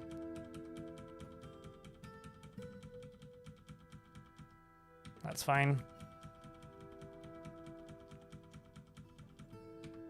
See, like that.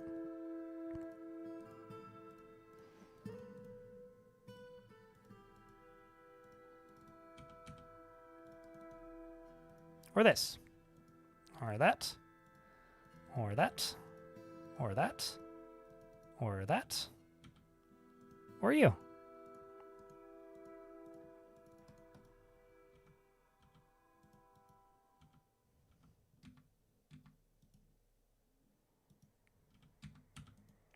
There is a floating baby up here. That's not good. There's kind of a lot of dwarves in these, to be honest.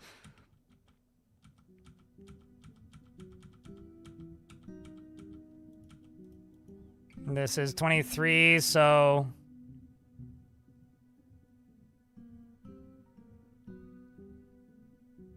basically need like 25, 26...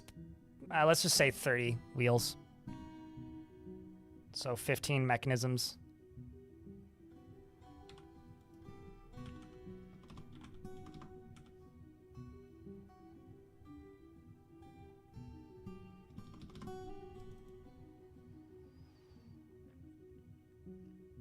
You're still amazed that the original mountain home of your civ got taken over and became reclaimable ruin just as I was ready to start a new fort. You were super lucky with the timing.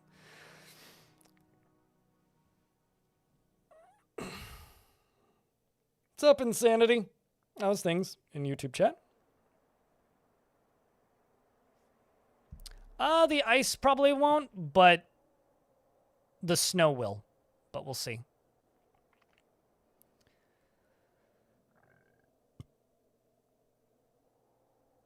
All right, so how over the top do I be with the top of this, chat? That's my question. How over the top do you guys want me to be?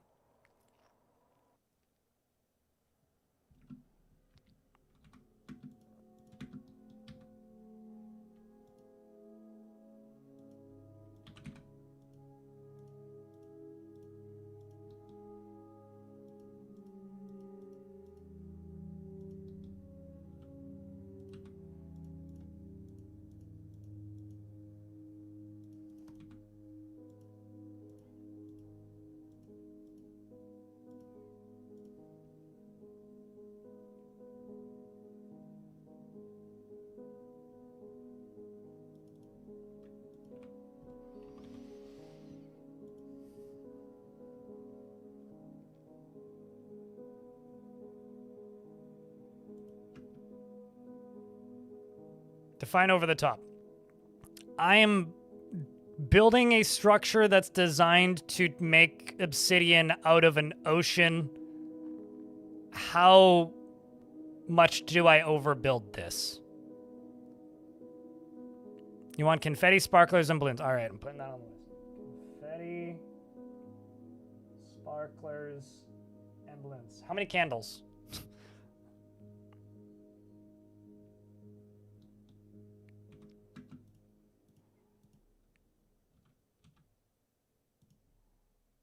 $132 blocks is needed.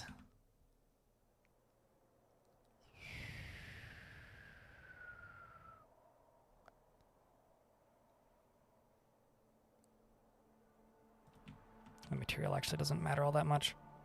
I'm just going to let them work on green glass. I'm also going to allow green glass in this.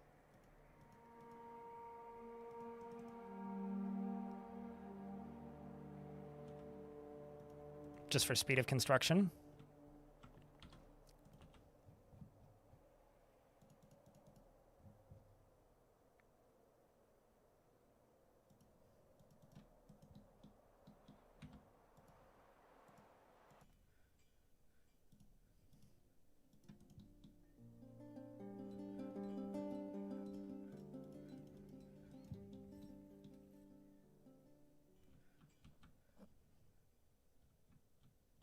You can feel it in your bones. Are you a mermaid?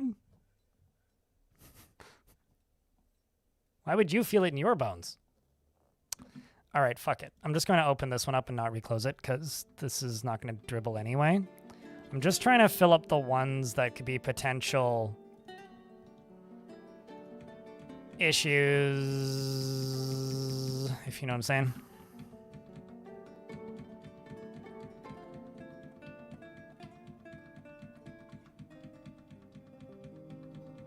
Because if they can drain and dribble, that's not ideal.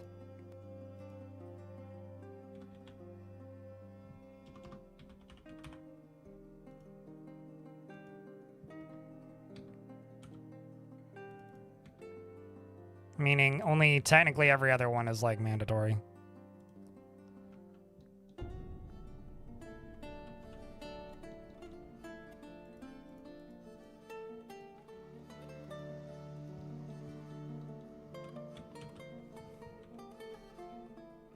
God damn it.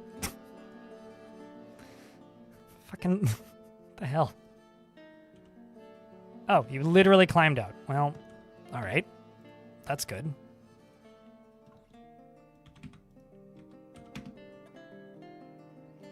How's the fort? One brick at a time. Let's also just try this, because fuck it.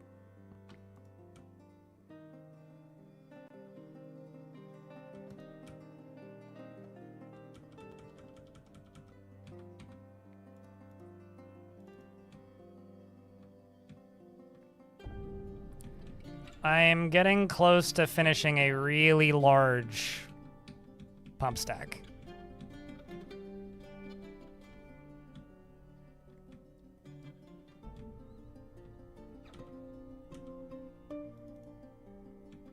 Is partially how it's going.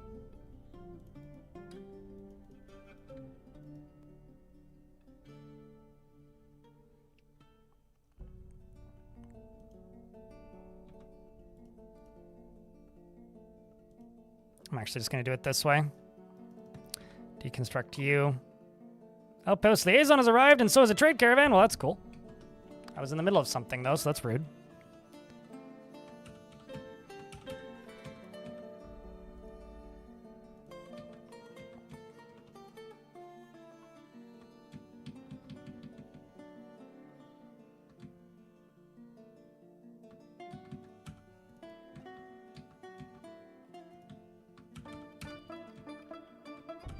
Actually, no, wait, that's not where I was going to put that. I was going to put that there so they can gather that.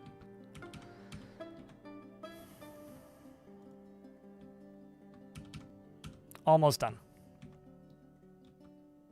So this is all almost full of water.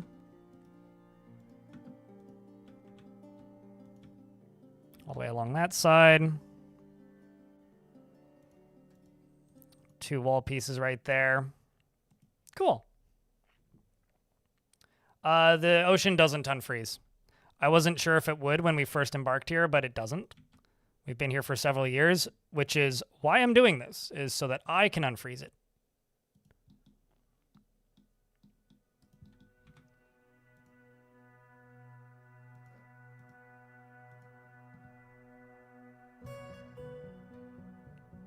Cool. I do have to say, these are some of my favorite colors of water wheels.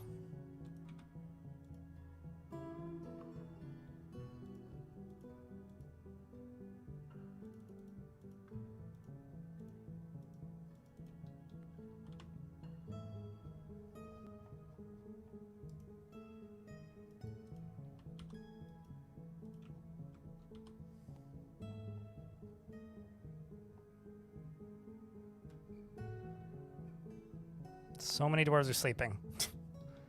It's just bad timing.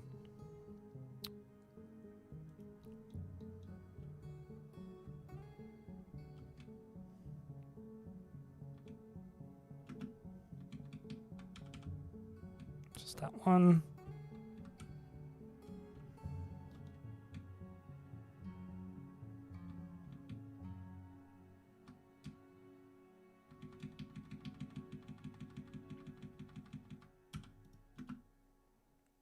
So you get done. The cavern map looks crazy. Yeah, it's a pretty intense one. All right, then you.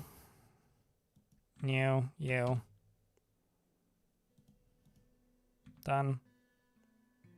Done. All this. Sweet. Let's go up to here.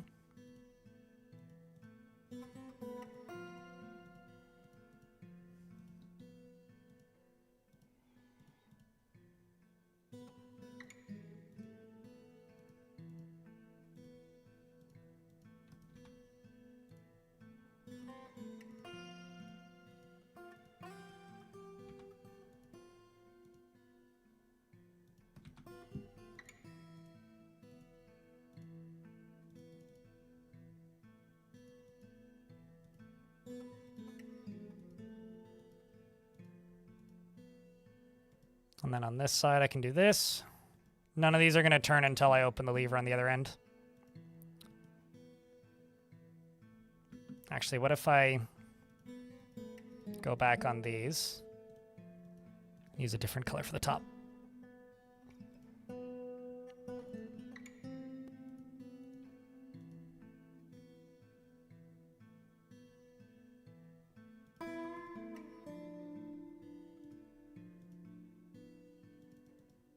I feel like I ran out of these faster than I thought I was going to, but maybe I didn't. Oh, maybe I was just being dumb. It's entirely possible.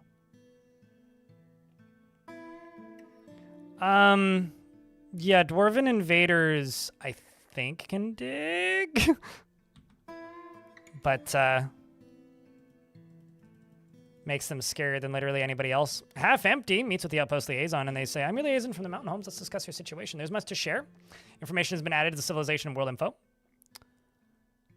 I'm gonna request steel bars. They want shields and bucklers. Also, I'm well aware that that is not the most optimal thing. I'm going to bring tube -3 and corks -3.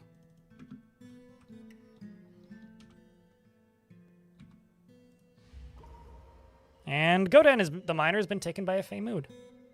Hardest fortress start so far? I haven't played a hard fortress start since the worst map.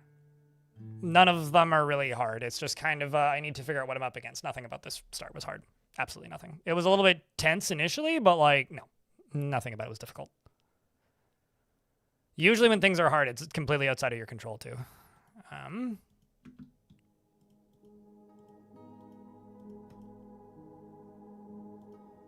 Although my brain is broken because I've played too much of this game. 2, 4, 6, 8, 10. Okay, I need to do quite a few more. My brain is broken because I've played too much of this game. So the reality is like, because I've played so much of this game, there's kind of nothing that it can do that would really clock as particularly difficult. That should be plenty. And it's not even like this is a very like cheesable game, I guess.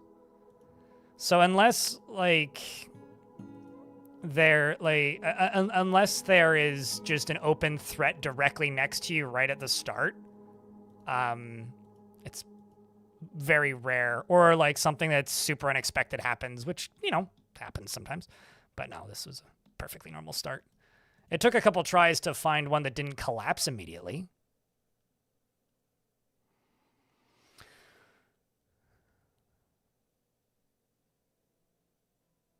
They are giant piles of dead turtles. I mean, I blew somebody's mind in chat relatively recently, Quendelf, by just saying put a refuse pile underneath where your Fisher Dwarves stand. Problem solved.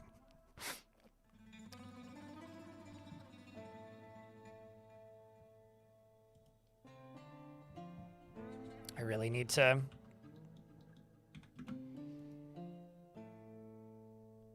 work on the value of this. That's not what I wanted. That's just what's closest. Yeah, I guess we never did make a gold door. All right, well.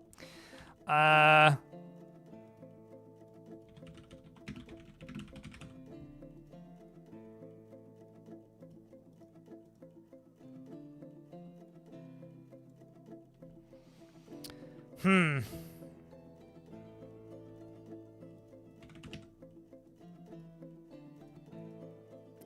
$32 tin, 8 copper.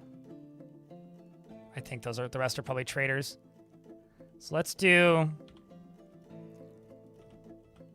Tin Man statues. Tin statue. Tin. Yeah, we'll just do 10 tin statues. And what else can I do to increase the value of this?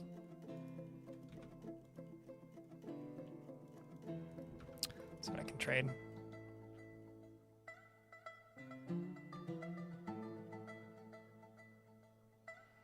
If a siege show up overall kind of just destroys the site instead of occupying the invasion. Yeah, no, that's my experience as well.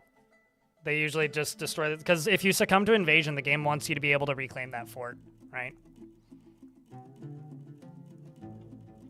5 dwarves were immediately killed when you spawned next to some giant crocodiles or something. Yeah, the crocodiles never came back. I wanted to get my revenge, and I wasn't able to. It's happened a couple times. It's always giant crocodiles, but yes, that's happened a few times. I think that one day where the value, or the, not the value,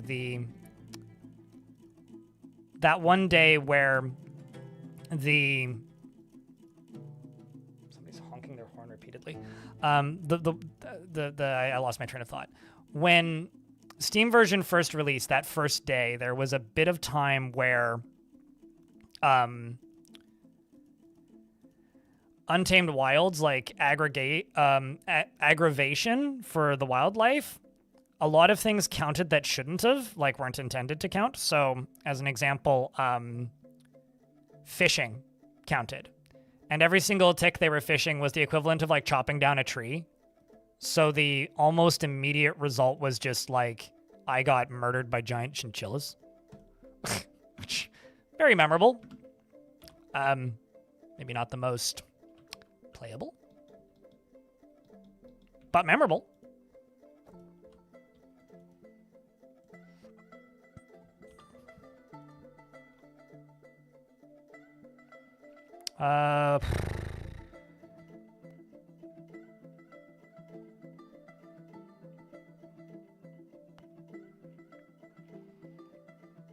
Coffins? Oh, the dwarves are going to be very far away from it, Andrew. What am I trying to do here?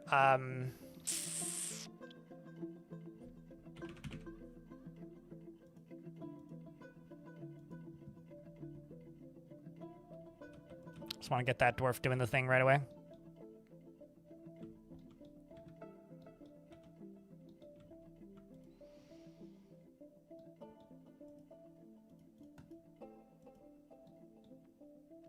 I've been streaming for 5 hours with no break. I'm gonna go take a piss.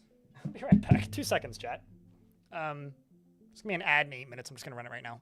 So it'll take me about 90 seconds to get back anyway. I'm also gonna pause the game. BRB.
All right, I've returned. It took you ages to realize fishing didn't do that anymore. It was like the next day they patched that. Although that is very dwarfy of you to just reject fishing and use every other method of food acquisition. Very dwarfy. I respect it. Great respect from that. Muchas respect.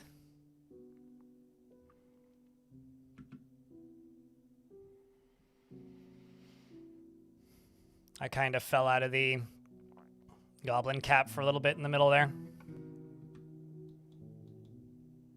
Just let this keep filling. Oh, geez, actually, I didn't realize there wasn't a water connector right there.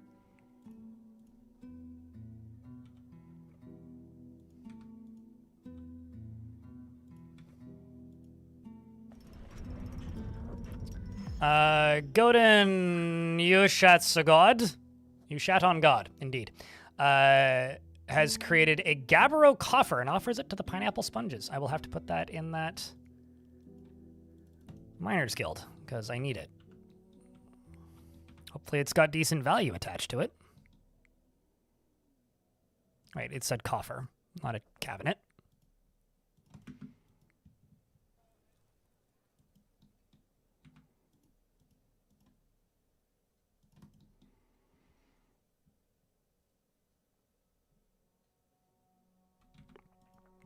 Let's see. No tin just yet.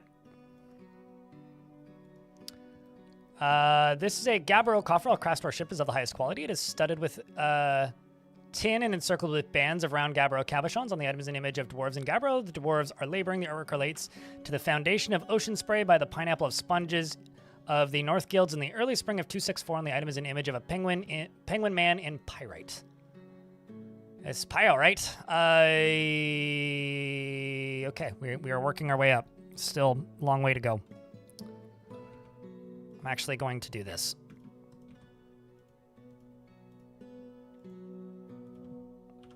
How much tin do I have? 10. 10. Maybe not.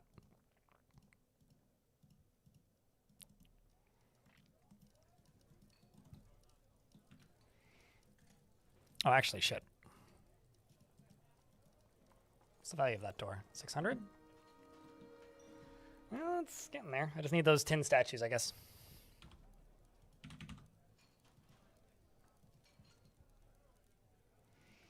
Kaz is getting to it. Is also a legendary blacksmith, so this should go pretty smoothly. You've got so many crowns. Holy shit. Nautilus shell crown. Nautilus shell crown. That Nautilus shell crown, in fact. All of the dwarves that have come from Squidward were such blinged out little dwarves.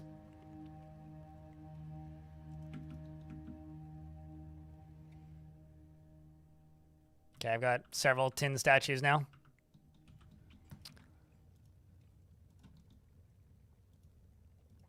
Four, in fact. Tin isn't the highest value, but it'll help.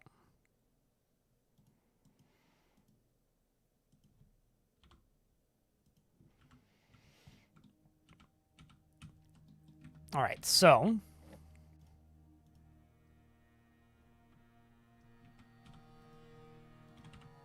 175 green glass. Let's get it rolling. The other thing I'm going to do is I'm going to do green glass along to there.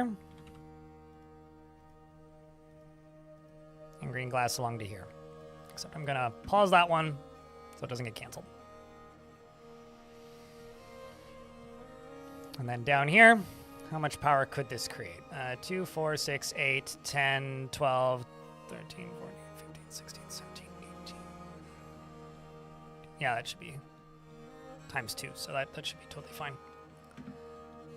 Down here, this has all been undone, meaning I can go up to here and go vump, vump, and vump, vump, vump, vump. Let these two connect. And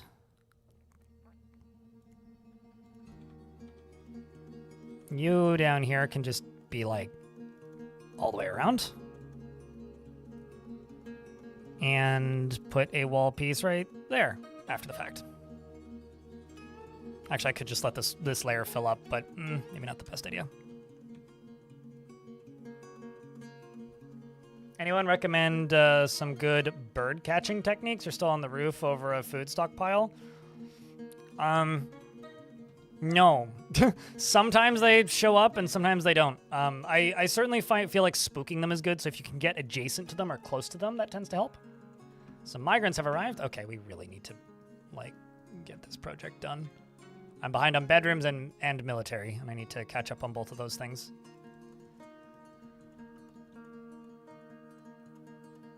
Okay, so last time I'm just gonna try this. Fix, retrieve units. This isn't a weird spot, so there we go. Just a bunch of peasants. And some baby llama. Or alpaca. I think that's an alpaca.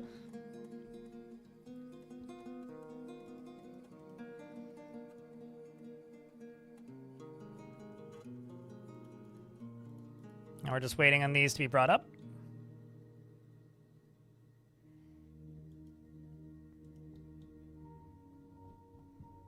Which is, you know, a process.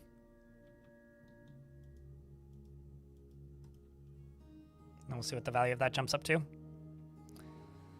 Probably not a huge amount higher if I were to bet. 66 dwarves is what we're up to, so we got 6 dwarves in that last migrant wave. All of this is getting worked on, which is lovely.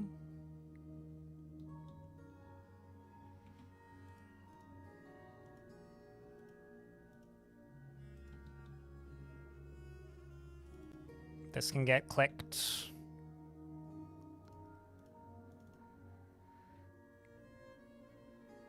You know, actually, let's just do that. Right down to there. Do this.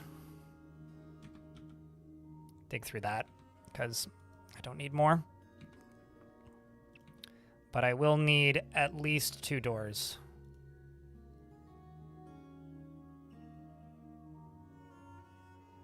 Kias are easy. You just need, like, a pedestal covered in coins. Or an anvil, or a high-value item that they can pick up. And they will just, like, flock to it, literally. Other birds are a bit trickier. I still don't have any automated tasks, really. I'm just kind of manually queuing everything up. This is the only thing that matters. Was the, 700? I think what I'm going to do is thin this. Is what I'm going to do. Whoops. 84 metal. Oh, I see. It's because I clicked the wrong thing. Floor. Block. Gabbro it is.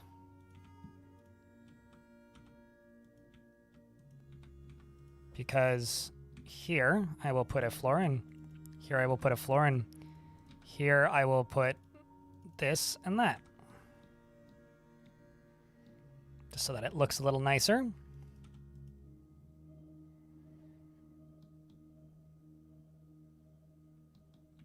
And then you are also going to get a door.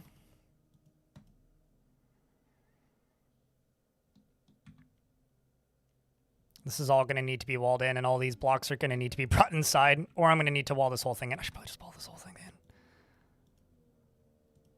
Although now I'm suddenly very concerned about agitating the surface, so we'll see.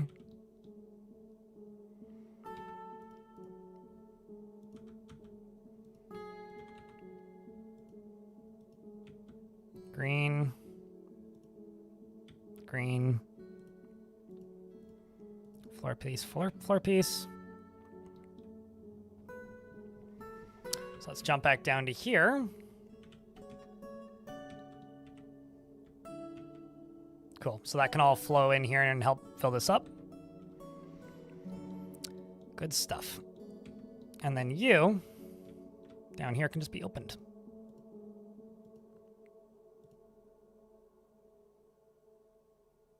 Shall we begin? So you flow. This down here does this. And this. And I'm going to dig down here, I think. And then place a floor tile right there and basically just seal off this so monsters won't be coming out of the lava down here, just in case there's magma crabs or something. I realize the redundance of this being here, and they could just come out there. But we are very close to being able to test this sucker, chat. Now, the initial test won't be an actual full test fire. But if you're getting excited and you want to see the test, you might want to look up. I'm just saying. Because you lava to see it, and if you do, in fact, lava to see it, should ready your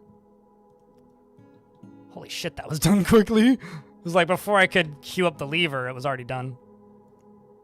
It was a very efficient fort at the minute. Got lava safe mechanisms connecting. Let's give this a pull.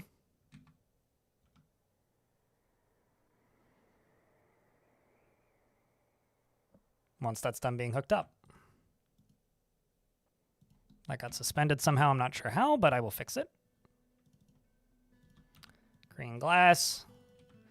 One of the most satisfying things you can do in Dwarf Fortress is when you hit the point where there's just tons of materials available.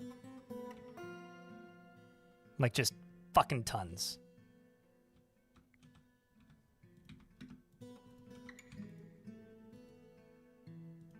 I should have used Gabbro.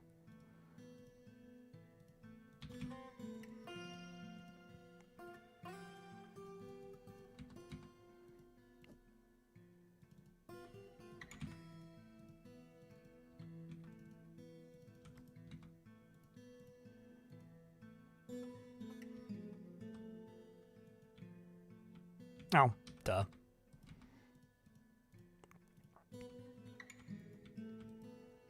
Except right here, I'm just going to get rid of these.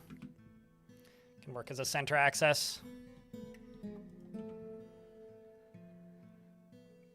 I was going to say black metal bars? Damn, dude. You know what the Terrified biome does? Blighted Ash Thralls. Oh, gee, got spooky fog or mist or weather or something? That's always terrifying.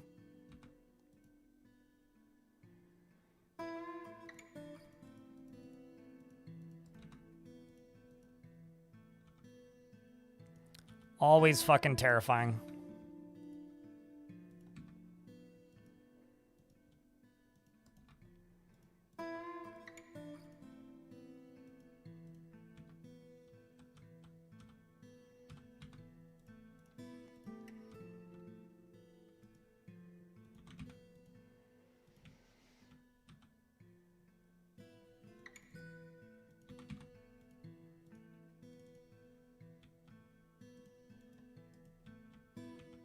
Okay. So let's do one final scroll through here and just make sure that everything looks swell.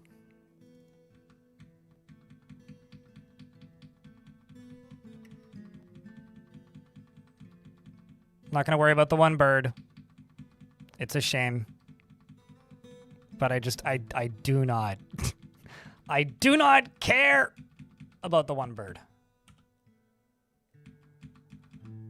If I did, I would just be a better person, but I don't.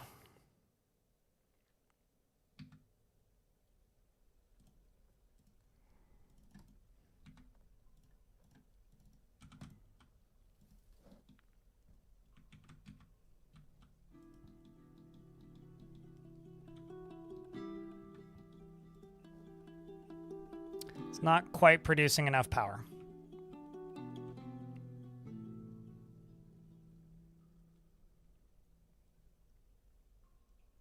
Grr.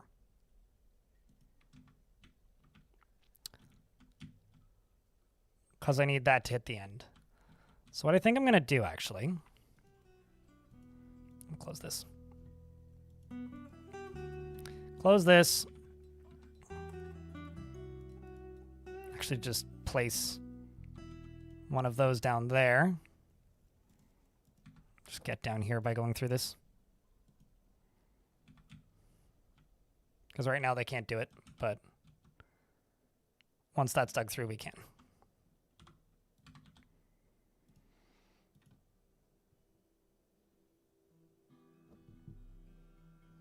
Today on Dwarf Mega Structures, Mega Builds featuring Dwarf Fortress. Sounds like a Discovery Channel show. Oh, fuck. Why did I do it that way? Oh, well. Actually, it's fine. It's totally fine, actually. There you go.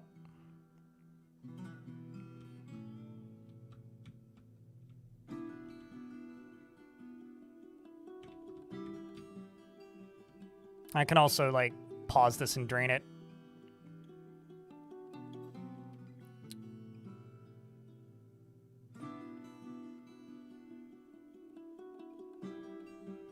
I'm confused. What do you mean? You feel like their exposure to rock mineral rates would be higher, so you'd see more incidents of exposure. Exposure to what?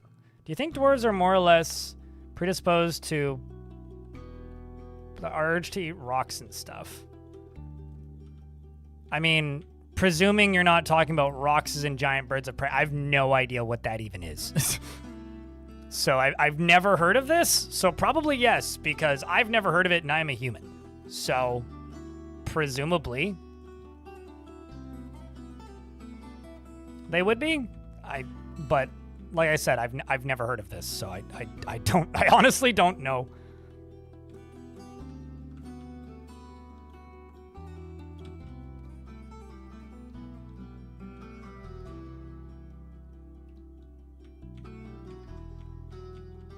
Okay, so that's done. Let's just get that walled in and open this back up. Because if I... Why do I have hungry dwarves? Oh, it's because you were just eating. Got it. This is now open. And should fill up slightly quicker.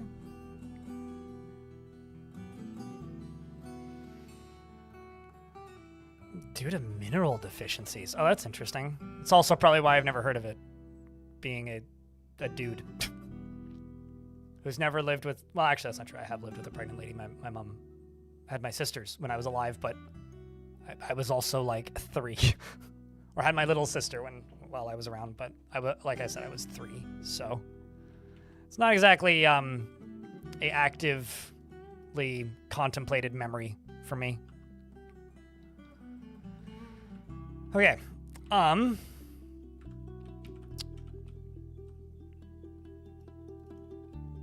the building will continue until morale improves, and trust me, the morale ain't great.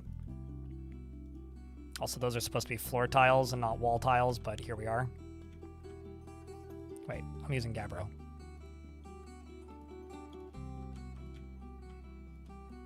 I'm supposed to be using green glass.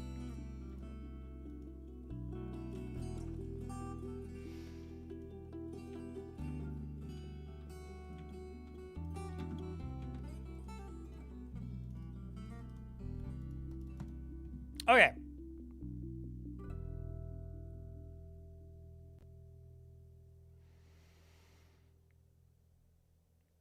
Yeah, when I see that word Pika, I think of the small rodent that screams loudly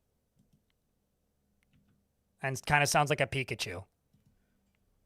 Which the last time I talked about those creatures as small rodents, somebody in chat pointed out that means penis in Portuguese. So, you know. I need the rest of those tin statues because they're not very valuable. Please tell me that statue is of one of my legendary polar bear people. That will be incredible.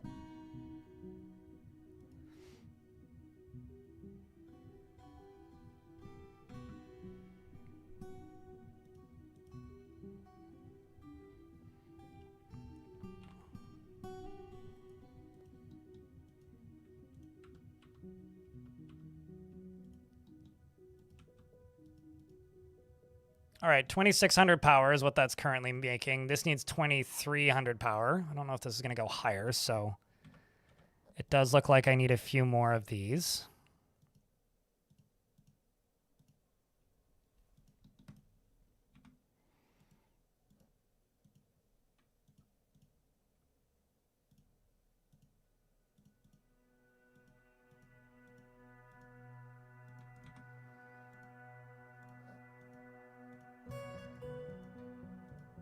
I can fix the materials used later, but for right now, it's just...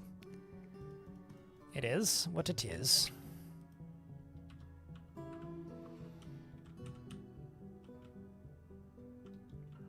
I think I'm going to go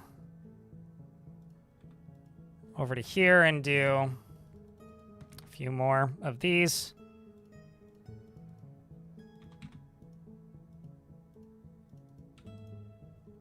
Because it kind of makes sense to get both these little these situations, and it also speeds up construction.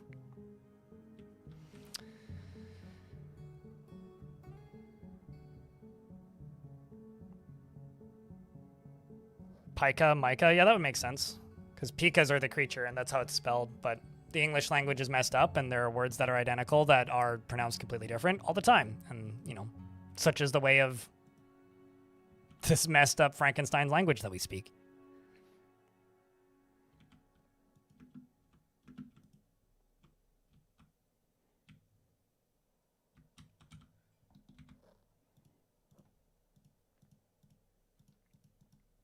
These are the parts that need to remain safe.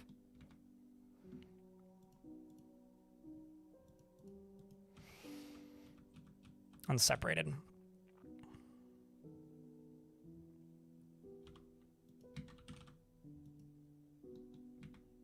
I think I'm just going to make another still real quick. Just go up to here and say brew. If the amount of drinks is less than, I don't know, 250.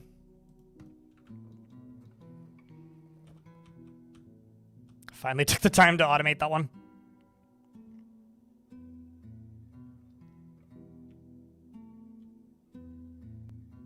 It really bothers me that they've moved the ability to rotate the orientation of the water wheels with the keystroke in the Steam version.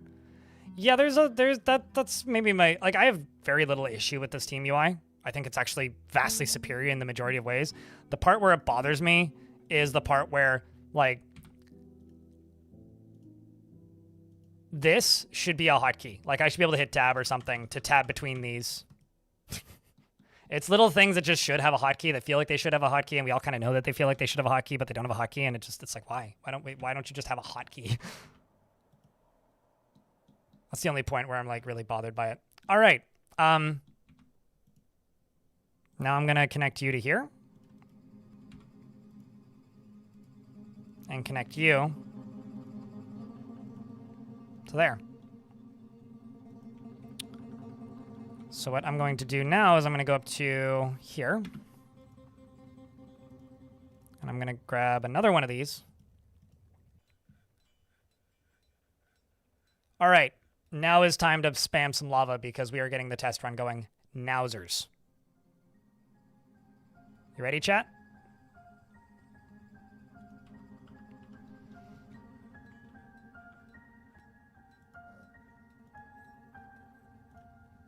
No, don't do that. Do that first. So this is going to get built and connected to this.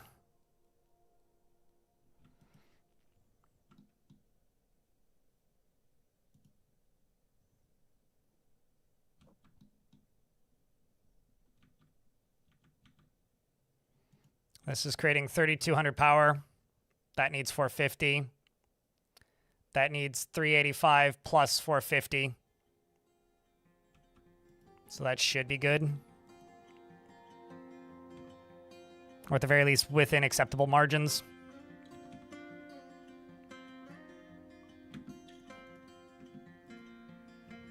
Talon is doing the constructing. Do pumps daisy chain? Of course. Wait, hold up. Krampus. Have you always built pump? Because, like, you've been around for a long time playing this game for a while. Have you always built pump stacks with power running to every single one? Oh, you've never built one before. Oh, wow. Wild. Okay. They daisy chain if the one below has power. Okay, so basically the way they work, the one up front and the one behind both act as a power source. And you can power them from above, below, all the way around. So this is powering this one. But they only need the front part, or sorry, they only need the back part to be on solid ground to function.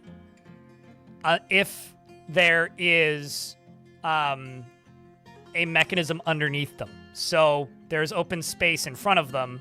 So they go up to here, and then they go over to here, and they're supported, and then this is sitting on a ground thing, and then it goes over to here, and it's supported, etc.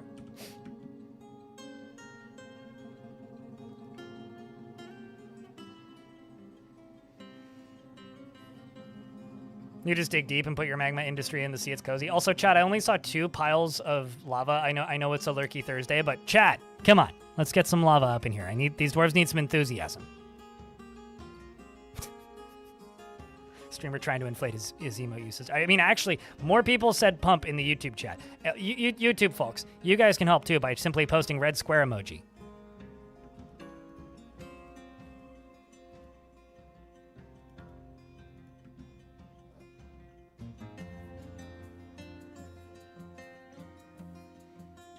All right, so the axle is now done.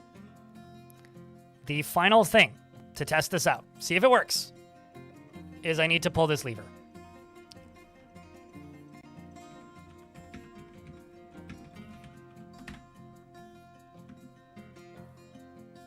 Or maybe instead of that, let's go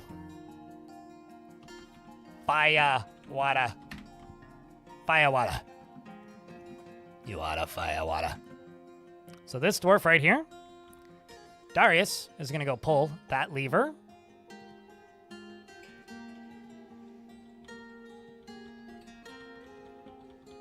Which is now pumping lava up.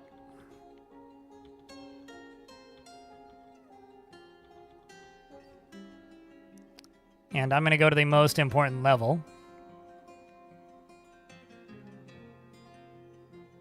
which is this one. Sorry to the poor Doran, Blazed Bright. You are, in fact, getting Blazed Bright. You are a very noble sacrifice.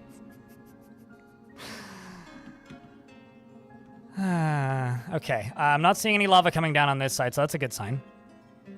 Teleport him? Nah. I had so many opportunities to release him, and I didn't, so... So the water is solidifying. And there we go. So now this is filling up all the way.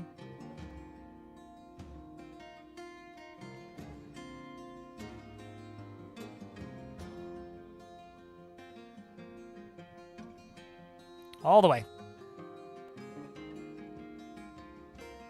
Lava for the magma god. Skulls for the skull throne. In this great ocean, we shall build our new home.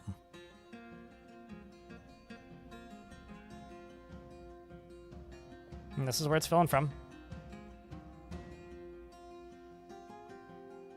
Also, this is draining my my lava tower, which is kind of funny.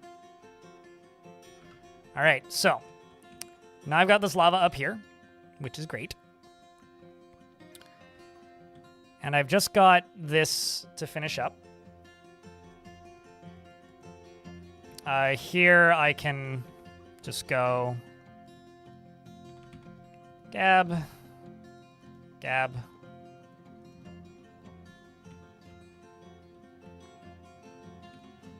And then what I'm going to do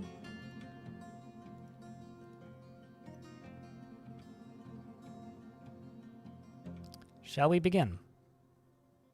The real fun.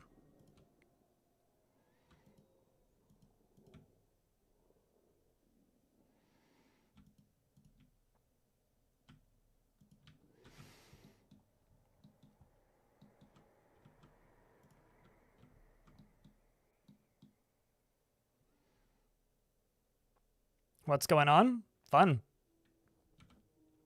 is what's going on.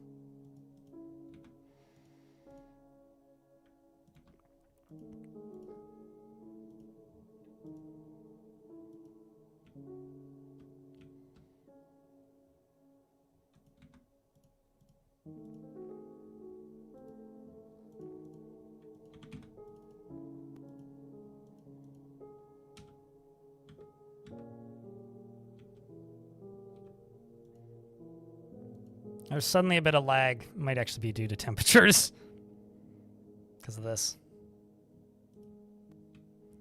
Unless there's lava spilling somewhere, which there isn't. So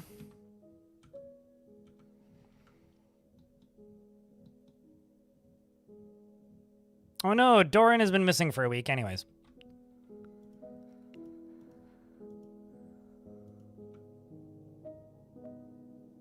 Test number 1, though. Grand success.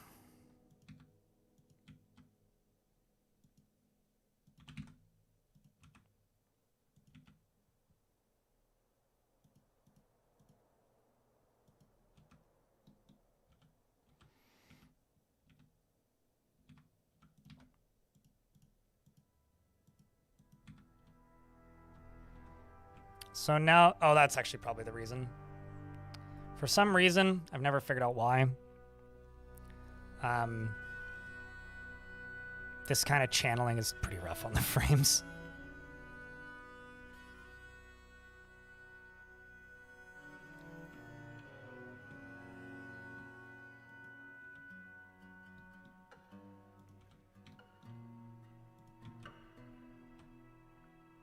This will take a minute.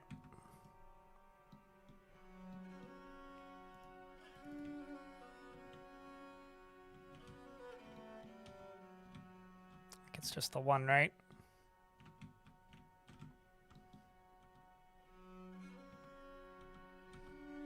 Yeah, it's just the one.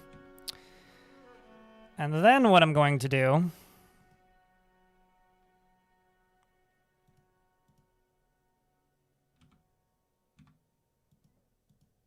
is place one of those there. Go up to here. Grab this bridge. And we're going to need another lever. It's going to be connected to you.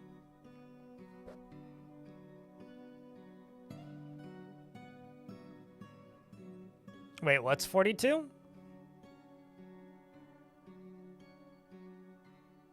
I don't know what you're saying. What's 42? Also, hey, Rolf. It's good to see you. Frames? Oh, it was 60, 70-ish. It's literally because of the channeling. I guarantee it's because of the channeling. Channeling is pretty harsh on the old FPSers.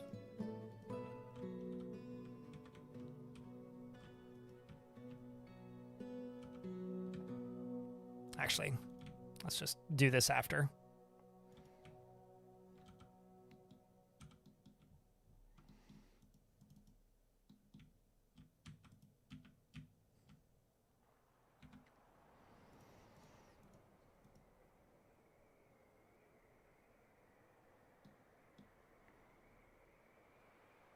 But yeah, I guarantee you it's the channeling.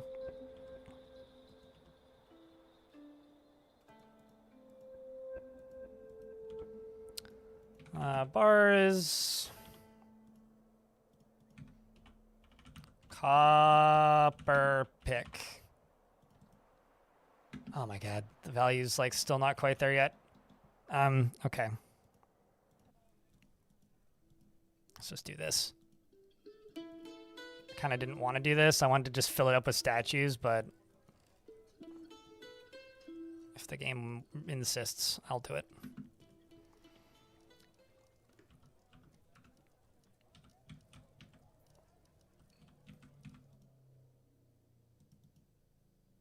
All right, Dwarf, you're going to need to get down from up there.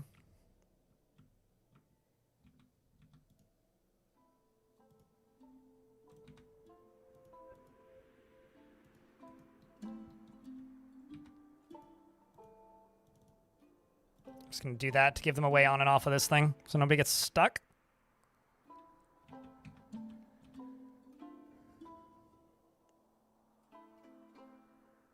After doing Obsidian casting? Oh, yeah, no. For whatever reason or another, channeling is far and away the most, like, pathing-intensive thing you can do. So now we're playing the let's wait for this dwarf to wake the fuck up game.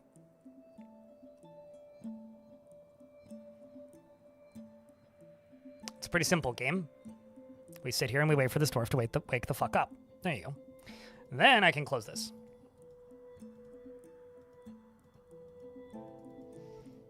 Then I can double check to make sure that this is entirely built, and that dwarf leaves. Then I can link you to that.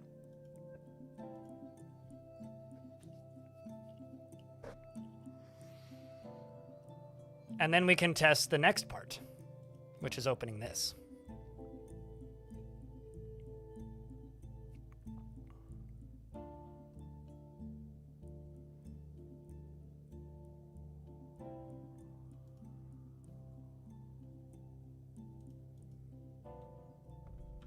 because this is now shut.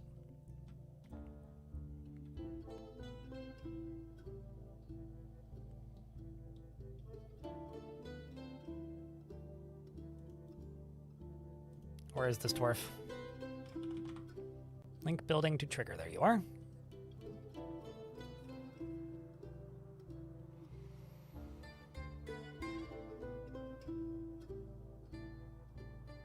I'm kind of tempted to see if I can just fill in the entirety of the original fort and just make my front door up here.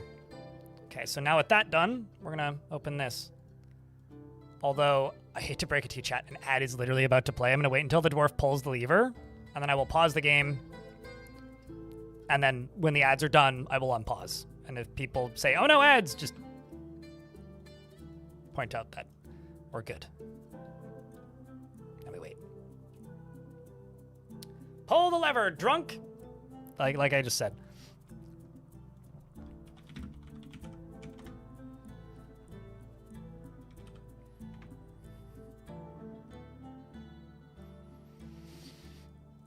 It's just about as annoying for me as it is for chat, don't worry. Actually, I can check something while we're waiting. Cool, that'll probably solve that.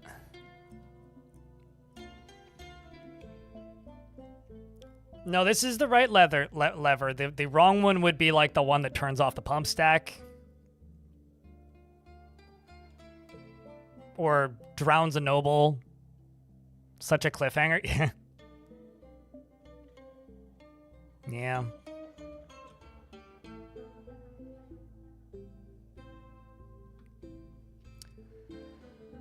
Why do we even have that lever? You know, that's a real good question. It's like they started building a Wallace and Gromit sketch, but like missed the punchline.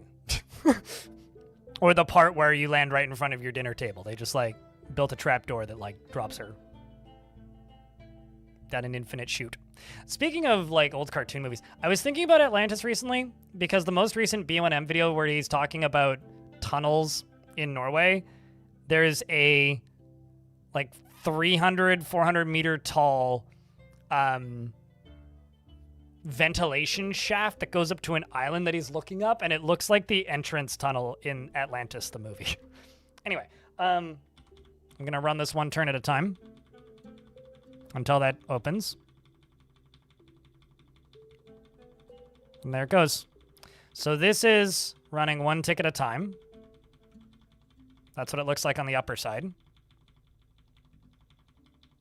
This is it real time. Nice. It kind of slowed down at a point, but down beneath it, all the snow's disappearing. Awesome.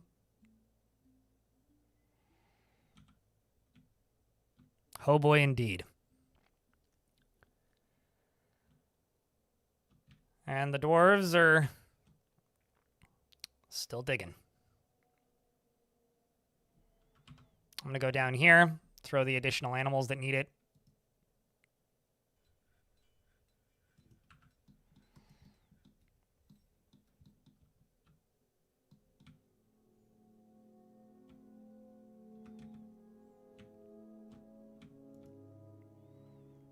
And I'm going to do priority number 3. What? Why you no get done? Excuse me? But priority number 3.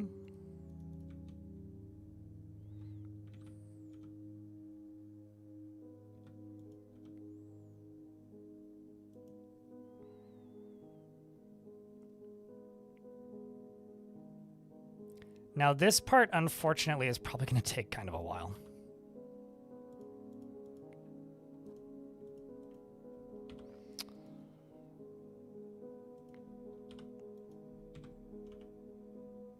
Like, we're forging copper picks, which is thankfully pretty quick. But, like,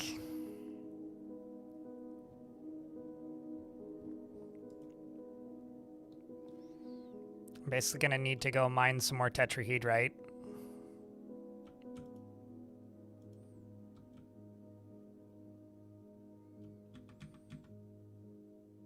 There's some tetrahedrite. That's not the tool I need. That's the tool I need.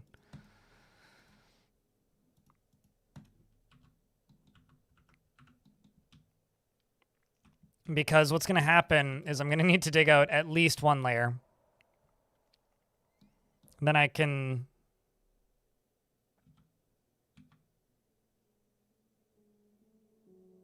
Yeah, I'm going to need to dig out at least one layer, and then I can skip layers. Or I can skip a few layers, but... You could make a volcano erupt with bridges. Could you expand on that? Build bridges around the... Actually, here, I can show you. You see, imagine this is a volcano, except it goes up one layer higher, okay? So imagine this is a wall around the edge. Go to an area like that. Build a bridge. That's lava safe, like right there. Then go to here. Build a bridge. That's lava safe. Go to right here. Build a bridge. That's lava safe, okay? And then channel in the top of this from one layer above all the way around. And then when you're ready to make it overflow, just pull the levers. That's what I mean.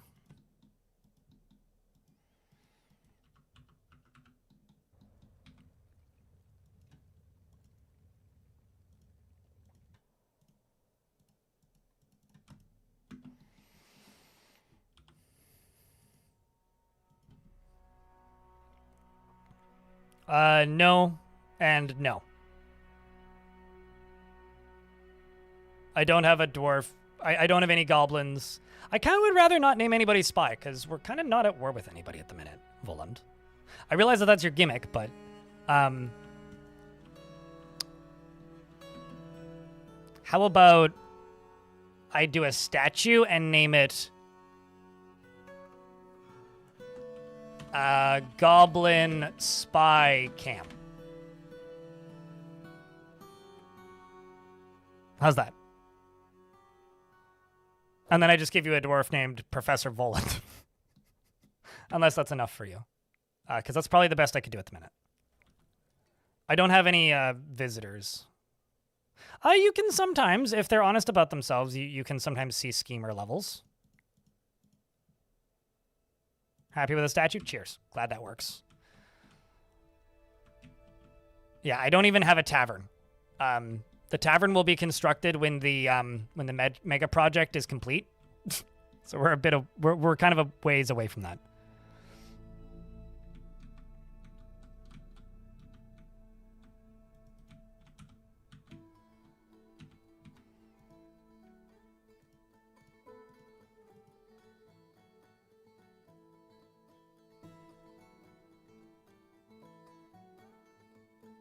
We can always see it? I mean, you don't need to see their schemer level. You literally just need to see a goblin that's assigned as a poet holding a knife. Like, if they have a weapon and they're not assigned, like you could tell just by their clothing. Like, you don't even need to see their schemer level.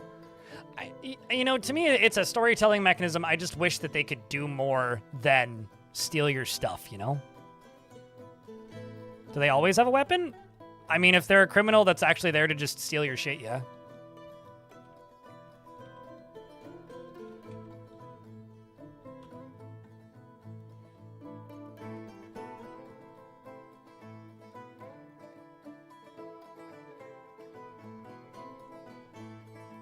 And no, a pen isn't a sharp object, Quendelf.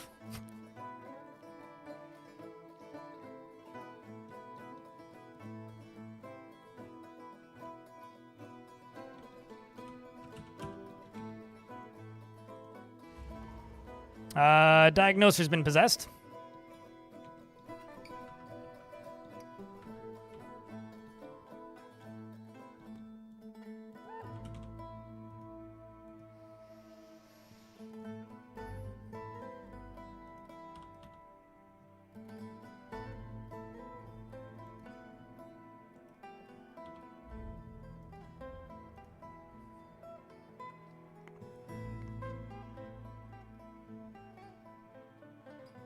But I hear pens are even mightier than a steel shortsword. I mean, man, it'd be cool if they can make cool pens. That'd be neat. This is probably plenty. I don't actually need all that much. I did this purely so that we could get some more picks made.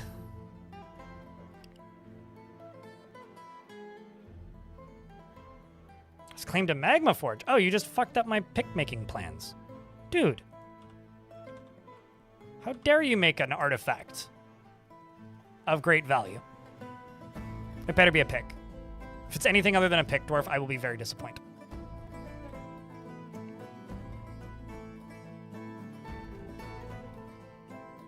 Just don't snap the rubber band then. Tablet Lenovo, who says this tension is killing me. Or maybe you should snap the rubber band. One of my favorite thieves that I got was in the Fortress of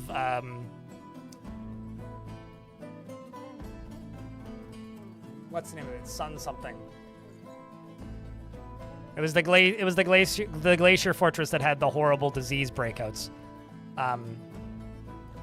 Anyway, I had a glacier fort that had horrible disease breakouts. Jack might remember, and it had a visitor that was a human in his like late 70s who was married to a necromancer, and he is self-addressed as a poet, and he was extremely weak, had no combat skills whatsoever, but was fully kitted out in steel armor and like a million pieces of human body. Like human bone necklaces, teeth necklaces, rings, bracelets, gloves made of like human leather stuff. Really fucked up shit, right? Very suspicious dude. And he showed up and tried to steal one of my artifacts once. Like it was the full-on like heist sequence of just like, oh no, like he's trying to take the thing and do the stuff and all the standard issue funny things. And so I just interrogated him one day, and like I interrogated him, and he confessed a whole bunch of crimes, as well as being married to the necromancer in the tower that was like right next door to me. And so I arrested him for 300 days or whatever. And then I released him. And when I released him, the captain of the guard gave him a beating. So he like had a broken arm and dropped his shield. And then he left the map. About a year later, he came back, and the exact same cycle repeated. And every single time, we would beat the shit out of him when he got released, and he kept coming back more and more and more and more battered, beaten, and wounded. And the last time he tried to steal stuff from me was when the fortress was like getting invaded by demons, and it was made in a glacier entirely out of ice. Most of the demons were made of fire. So they were flying through my walls, so it was like an erupting fucking chasm, and this dude enters the map. He's like, hi. I think we named him Simtexagon at some point. Like, he was named after one of the people from chat. It was fucking hilarious. And he had, like, no functional legs yet. He had multiple broken ribs. He was, like haggard and, like, upset and kept going, like, melancholic. It was very funny. Gems Shining. That's the last thing. Cloth Thread. Ooh.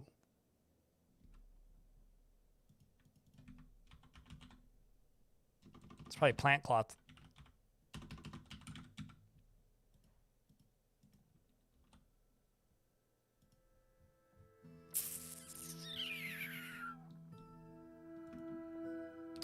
Except all of the plants are always dead on this layer.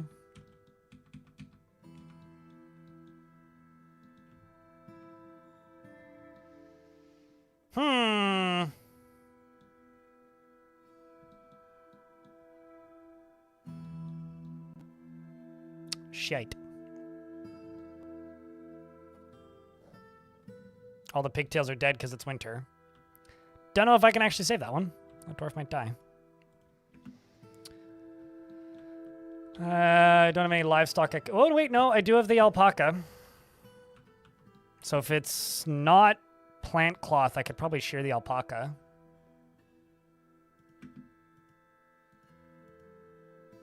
Never mind. Although I can spin thread, so that's good. Let's also see. Do I have anything I can process? Nope. Well, that's good. But it's horse hair. Horse, yak, Crundle, Snatchers.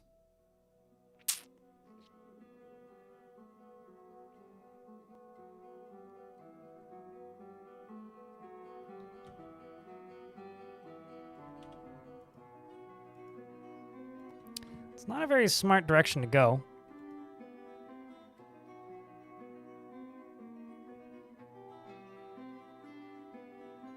It used to be italic.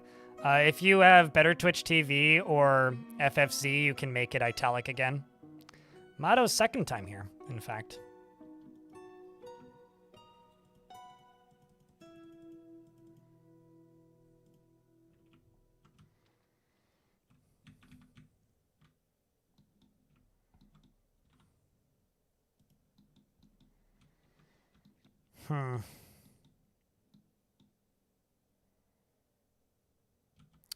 I wonder.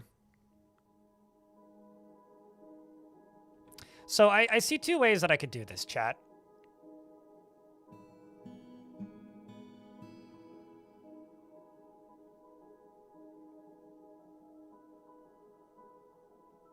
Yeah, on mobile, you're just kind of SOL, unfortunately.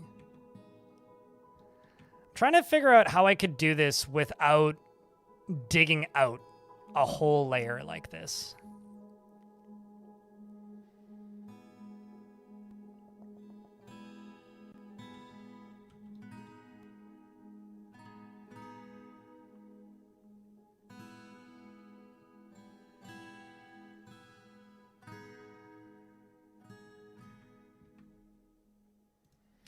What abort?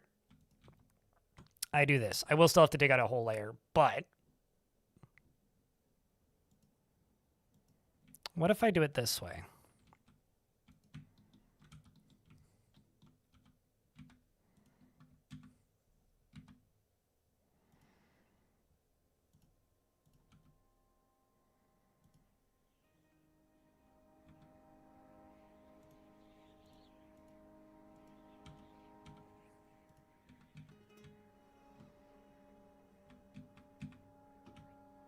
Obviously, I'm not going to be able to go down that far. It's right there.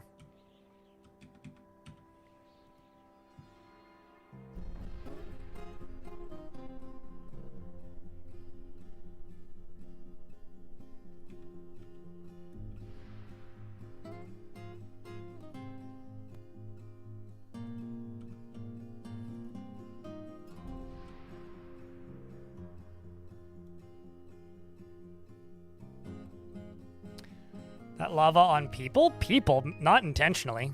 I mean, maybe eventually, but no, I'm trying to do some major shenanigans with the ocean. See, me and the ocean, we don't get along on much. And you see, I'm in the de-oceaning business.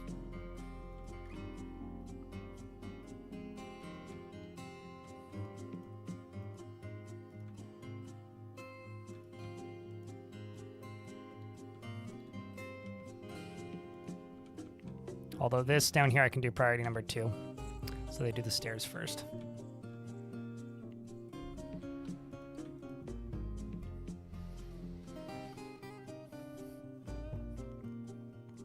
Neither do I.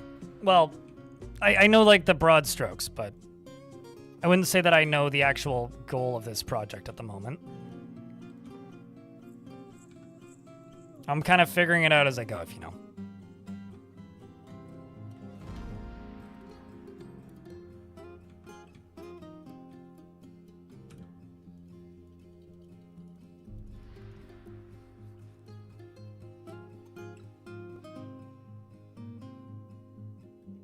Evaporating, sure.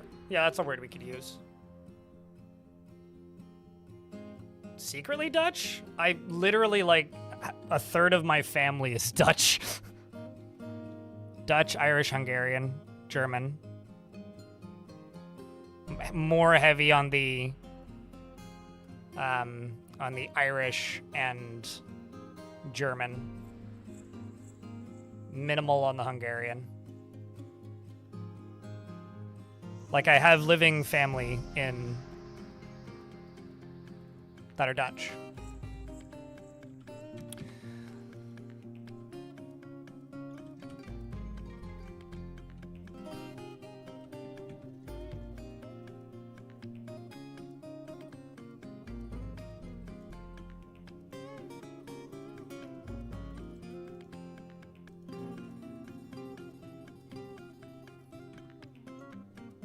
Okay.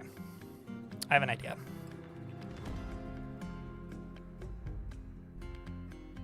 I have no idea if this is going to work. If it is, it'll be real cool. If it doesn't, it'll be a little disappointing. But if it does work, it'll be kind of incredible in a way.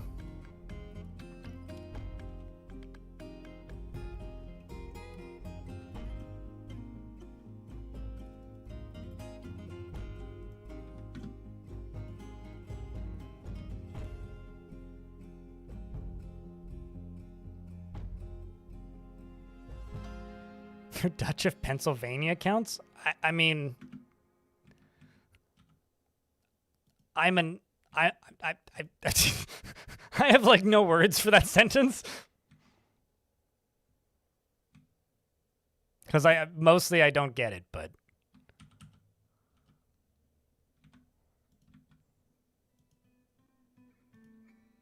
okay, so let's go up to here.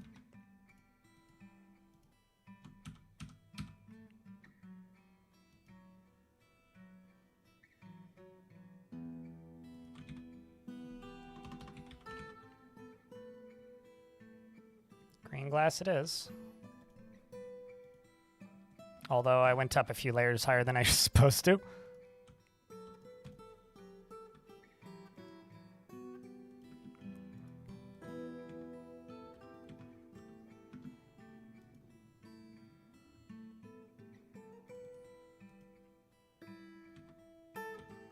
That dwarf just jumped over here. Wow, that's some impressive pathing there, dude.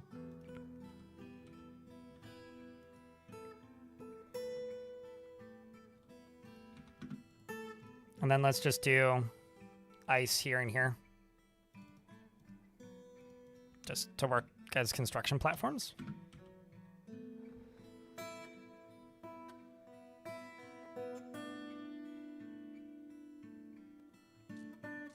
It means Germans who settled in Pennsylvania, if I remember correctly. Germany, okay, I guess.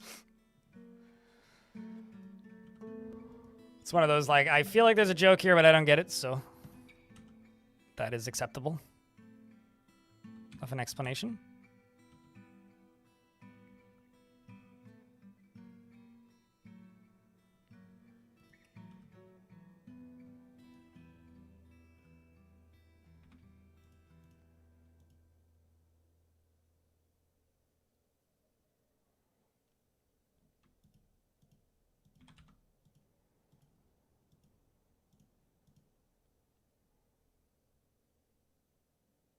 I mean, I know that.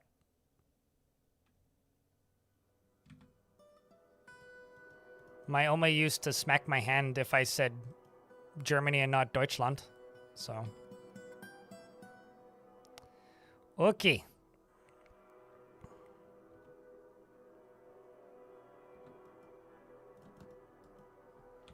Lots of construction doing. Jesus.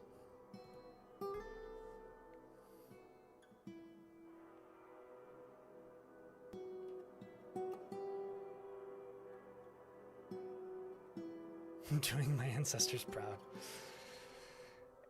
Yeah, well. Hello. How you doing, hobo?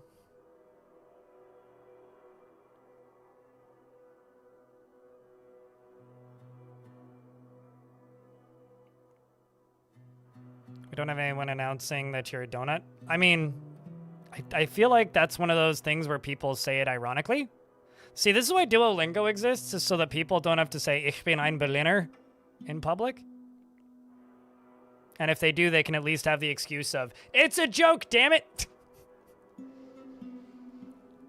It's like the one thing that Duolingo is truly good for is saving people from saying, I'm a Timbit.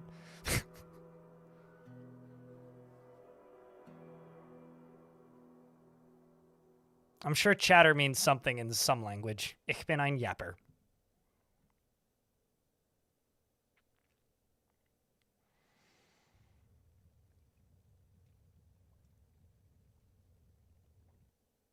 Yeah, indeed, Krampus. Much better name for raccoon than English does. Trash Panda? We have lots of names for raccoon. I call my local one Steve, and his wife is Jenny, And his 5 kids, along with and their 5 kids are Mikey, Bobby, Ian, and Toodles. That's all I came up with.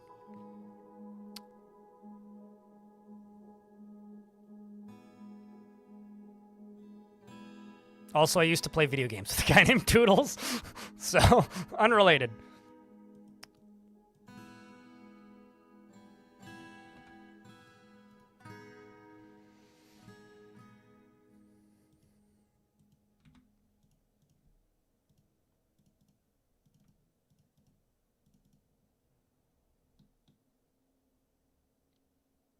Wash bear? Are you trying to tell me that those bears are a wash? I feel like I knew that it translates to wash bear.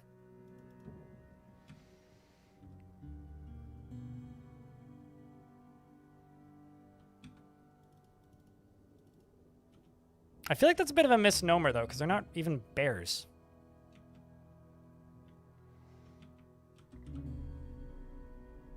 At least, not that I'm aware of.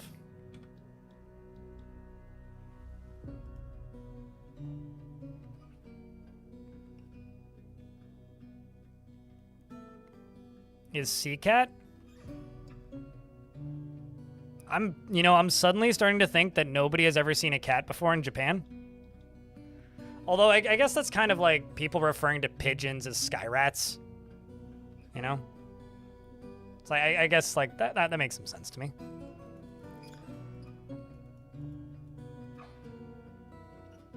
Now, if you wanted to refer to like crows as cats, that would make some sense to me because they're smart in that way, but seagulls? Nah. No, seagulls are like...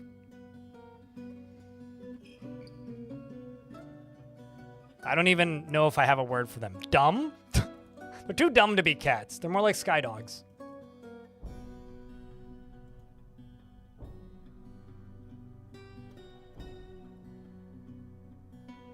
They kind of look like little bears? No, sure.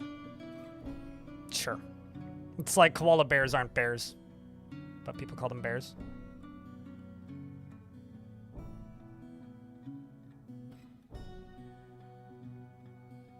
Seagulls just want your lunch? Thieves, we call them!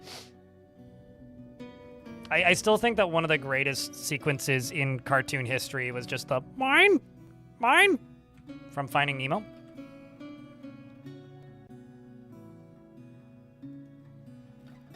Mine. Mine! Like, honestly, one of the greatest things. Everyone gets it. If you've seen Finding Nemo, you know.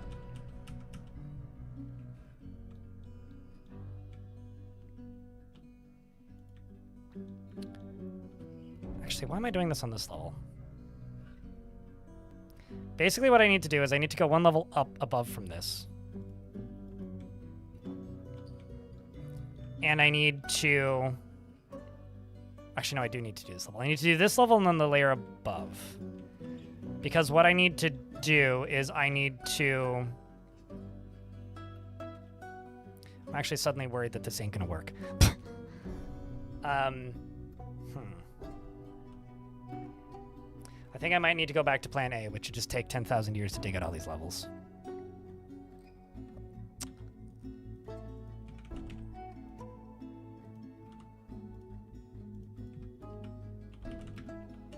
All right, dwarves, you've got 2 functional arms. Grab a pick.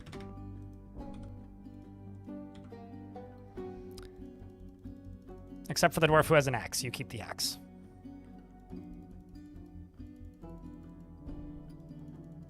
I hope that I have an extra anvil because I'm going to need another forge.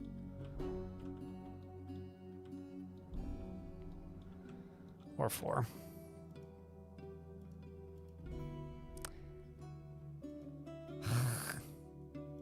Oh. Wrong workshop type. Duh. Magma Forge. Yeah, I do have a singular extra anvil.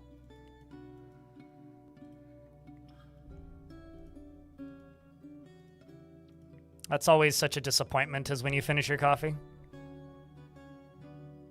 Might be the hardest I've ever laughed in a movie theater was the mine sequence.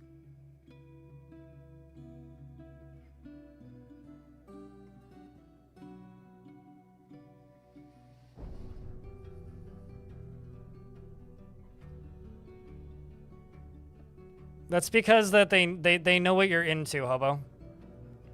And they know that you'll pay money for it. It's just very, very smart marketing. Don't blame the artist for drawing the thing that people buy. Major disappointment right at 7 a.m. It will color the day for sure. Yeah, true.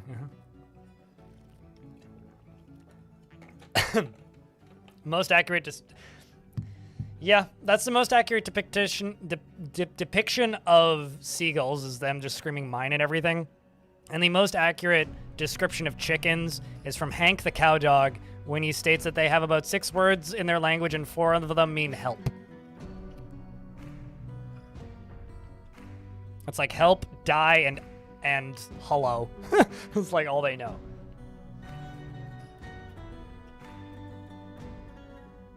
Hank the Cow Dog is a series of children's light novels. We're in an ad break, but like, you know, this is taking time, so just letting them do the things. By things, I mean mostly mining.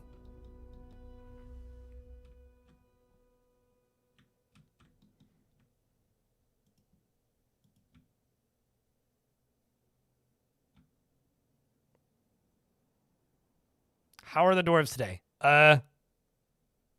Ambitious. Possibly too ambitious.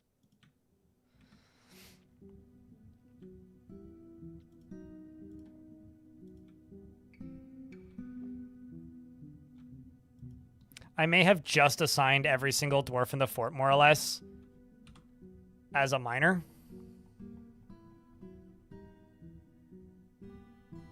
Why are you naked? Oh, because you're running around babbling aimlessly. That makes sense. Because you went insane, because I didn't have the right kind of cloth.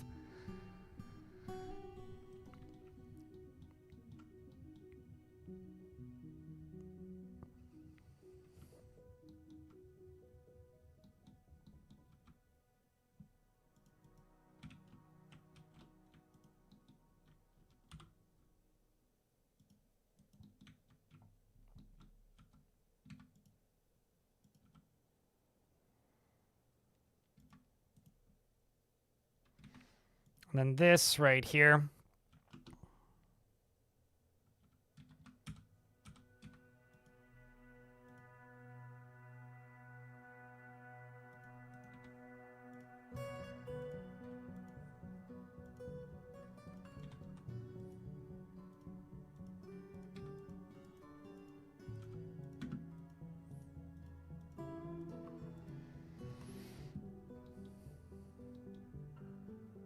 At least ice is pretty quick to mine through. Yep. This is why I've had every single dwarf in a miner's guild for the entirety of this fort so far.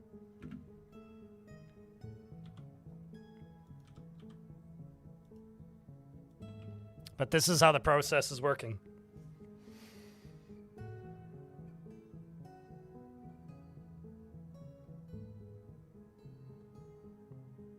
Dwarves can't safely exist on solid ice. They require land. Moreover, rock.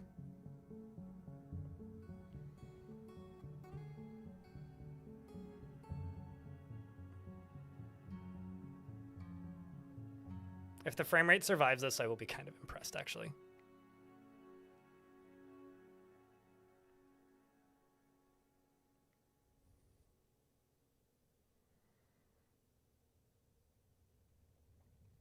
They let you hunt the capybara. They also let you hunt like a whole bunch of really like not legally huntable animals and don't penalize you for killing female deer. So as somebody who's played that game a bit, I'm not entirely certain that is like a good place to feel precious about just about anything. Hey, look, free tetrahedrite and boulders. That's good. Hunter Call, it's a hunting game. And they also don't really penalize you for like the most effective sessions I've ever had in that game is just riding an ATV at maximum speed around in the forest until I randomly hit deers and they die in one hit, and then I get out and harvest it. Like, that is the most efficient XP grinding I've had in that game. So it's not exactly the most realistic hunting sim. It's pretty looking and it's a vibe, but it's certainly not like a realistic hunting experience. Although there was the great... Okay, so probably none of you have heard this story. There was a bug on one of the maps when they released it initially. I'm not sure which one it was. It was one of the North America maps. And there's a mountain, and I know that doesn't sum it up at all, but it was kind of like this kind of shape. Like there's like ridges on either side all the way up to kind of a point. There's like what do you call it? Like a spawn point at the top of it. But you can't really go on either side, but it's very steep. And there's like a zigzaggy road what go all the way up. And at the top of that mountain-ish, or around the middle of that mountain, for some reason, goats would just appear out of thin air. Like, that was, like, where they came into existence, was that chunk of that mountain. And my plant count is very low. Maybe I need more farming space. It's possible. Anyways, what does my mayor want, actually? I mean, that's fine. Rock amulet. 3. Exceedingly. Anyways, so me and my friend, we were playing this during the pandemic, and we're just chilling, having a chit chat while going on a digital hike, basically, because that's kind of how I used that game. It was a hiking simulator for me. But simply put,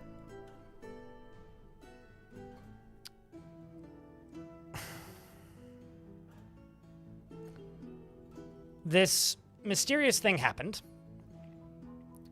My friend shoots a goat. And because it was such a steep slope, and that game has ragdoll physics, it slid down the slope, and at the bottom of the slope was a really big cliff. So he shot this goat and wasn't able to retrieve it.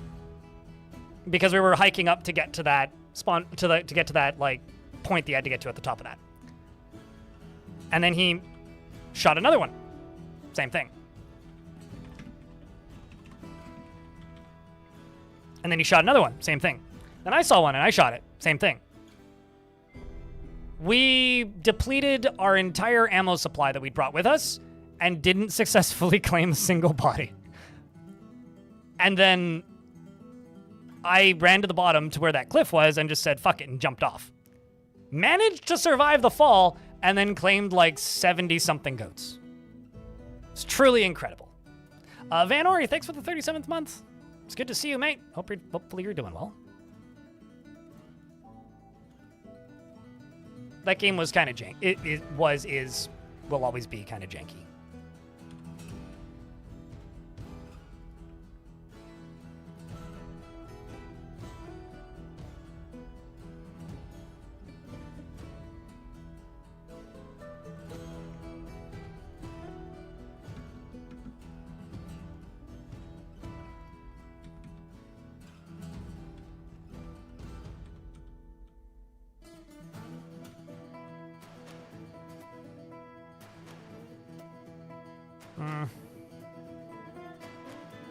It's actually like kind of a problem. I need to figure out how to deal with this. Otherwise, this is all just gonna become obsidian. I had to do this challenge of killing a fox from 300 meters away. Yep. Doing all right as always. Good to hear. And you did it on the edge of a lake, and you had to literally go to a different shack, and then 300 meters away, did it on the edge of a lake. Literally had to go to the shack and then drive there to get by these. Got there, couldn't find the corpse. Found it like 30 minutes later because it had slipped to the lake and a different drowned on stream. Okay. You know, all of a sudden, I'm real curious to see just what would happen if I just surround this all with blocks, fill up a chunk of this down here with flooring at the bottom, fill up a chunk of this here with flooring, and just see what would happen. I need to know. You have a ton of strawberries? Hell yeah. My little pepper plants have tiny little peppers on them. It's adorable. There's an achievement in Hunter Call of the Wild where you need a photo of 2 bears standing on their hind legs. I tried for so long, never did get it. Also, somehow, miraculously, I'm out of food. This is actually kind of impressive.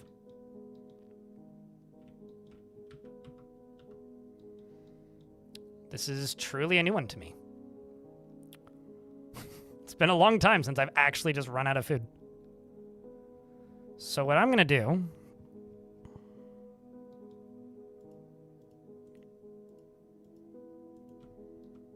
Oh, there's nothing edible in there. It's just spiders. Just spiders.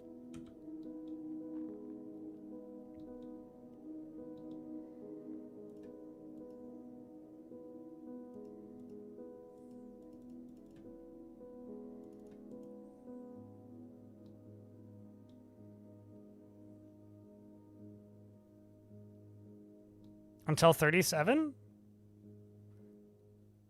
I thought that... Didn't they already renew it for 10 years? I guess 10 more years. Because I'd swear that it was announced until 35 and then 36. So, yeah, that checks out. I guess they're just renewing the 10-year contract every year. So when they stop renewing it, that's when it's going to stop happening. You know, that's when Vegas's days are on the casino wheel. Just had that notification from your phone. Notifications can be extremely delayed sometimes.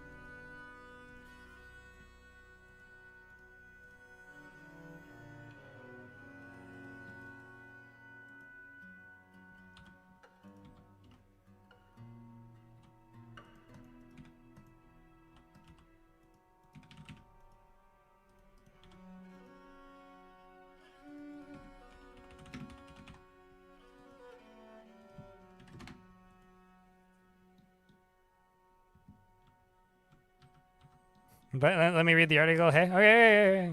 I'll be here when you're done. You'll know where to find me. I like how that plump helmet has an owner.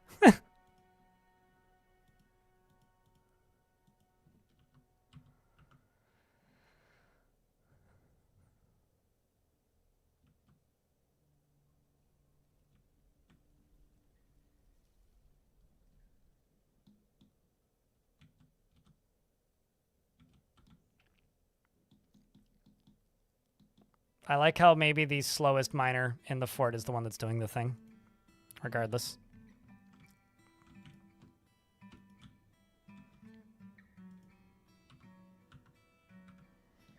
At least I'm now no longer out of food again. Soon to be out of food again.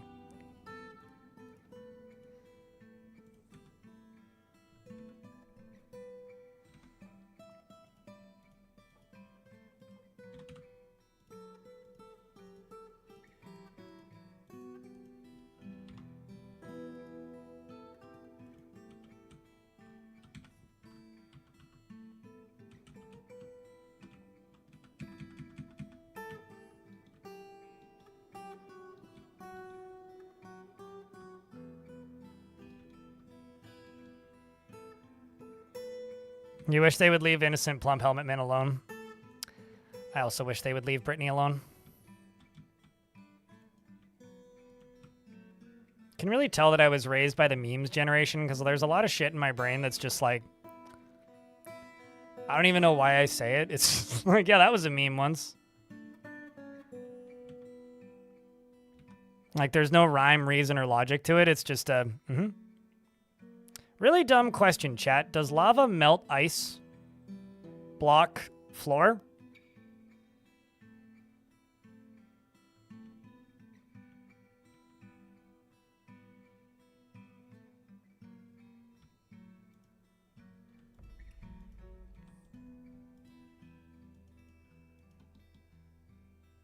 I need to know.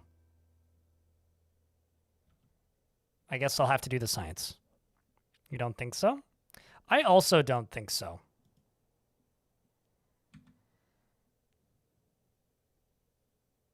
Well, I mean, I'll just save before I try it. Some migrants have arrived. Excellent. More arms for the Picts.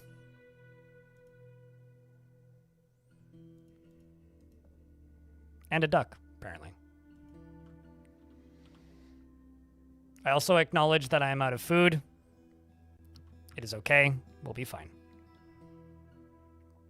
Do not panic much unless you want to.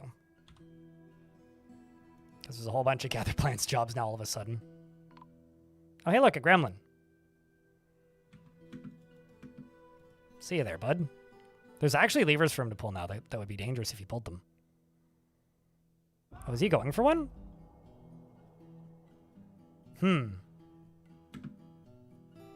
Oh my god, he might actually get to one. What does this open? It's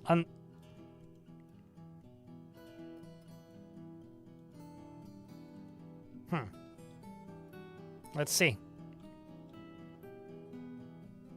That would be okay. I have discovered a downward passage.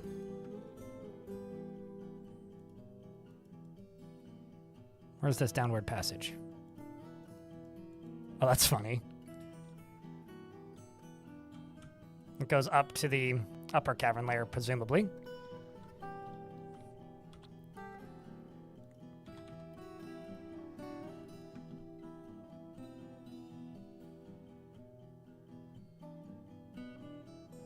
You going up? He is. Aw, man. And here I thought he was going to pull it. Coward! I thought he was going to go pull that and open this door. Or this and open that door. This one would have been not worse, but funnier.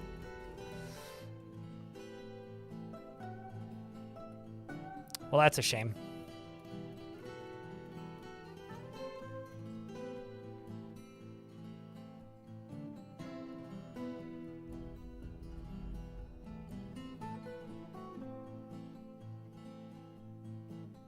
Now, the kind of annoying thing here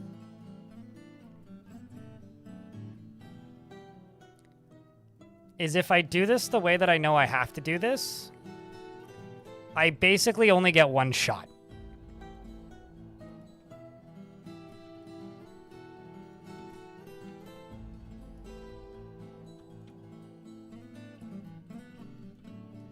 I hope I don't get invaded.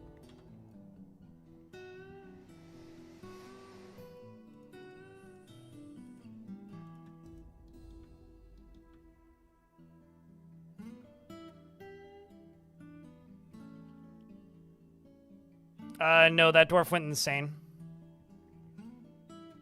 A little bit ago, Vlad.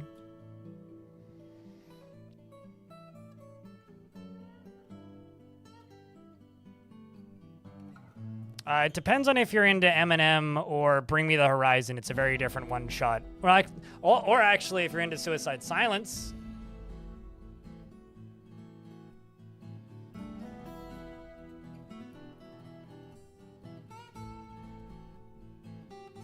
So depending on which artist you're into, you get a very different one-shot.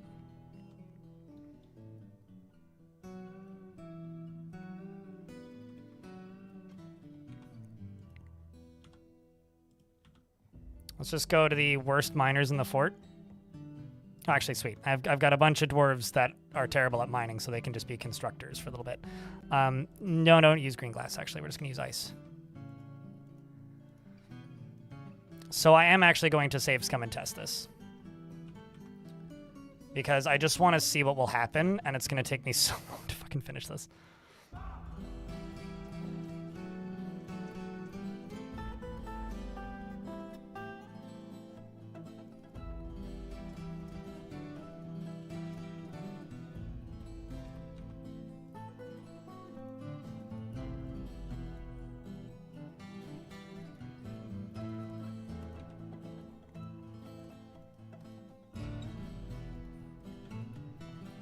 And up here, I'm just going to go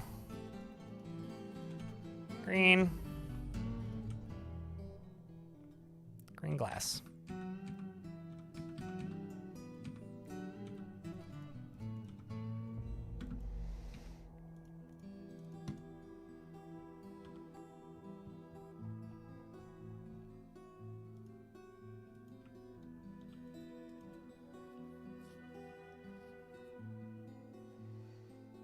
Dwarves are terrible at mining by default. They're still better than humans, but yeah.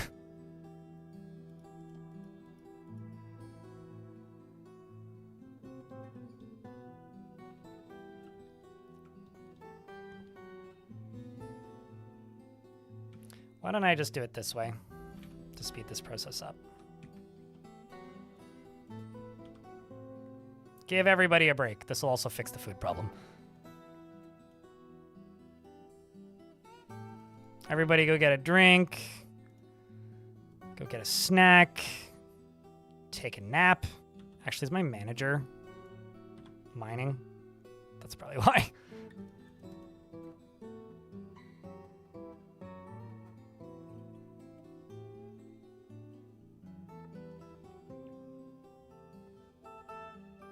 Do not miss your chance to blow this opportunity once in a lifetime. I mean, your life will be very short if you do blow it, so this is a true fact.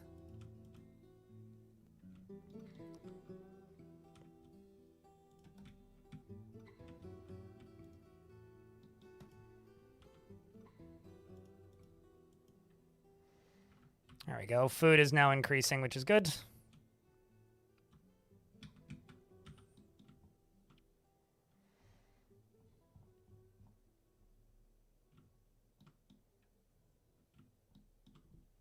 And there they go.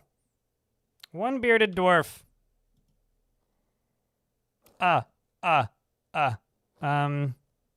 Spoilers, they're going to be a miner.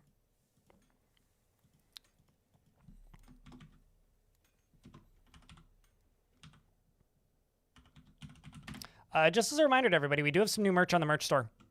Exclamation point merch, it's pretty cool. New mug, new shirt, new hoodie, new windbreaker, and a sticker. And if you buy the windbreaker, you get the sticker for free. He only rarely tries to assert himself in conversation and is unfriendly and disagreeable and is bothered by this since he values friendship.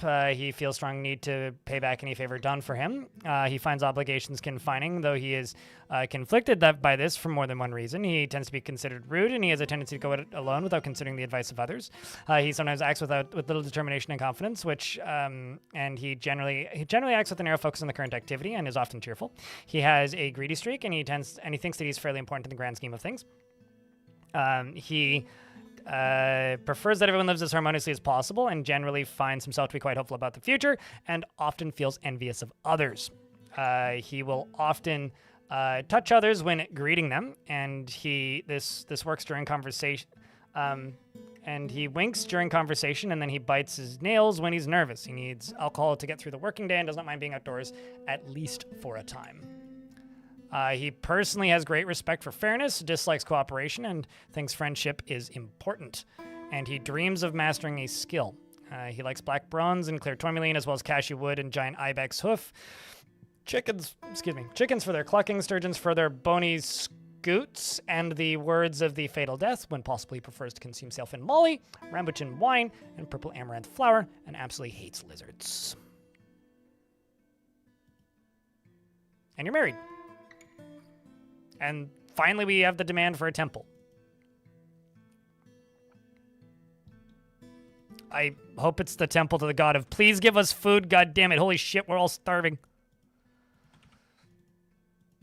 Because that's kind of the situation the dwarves are in at the moment.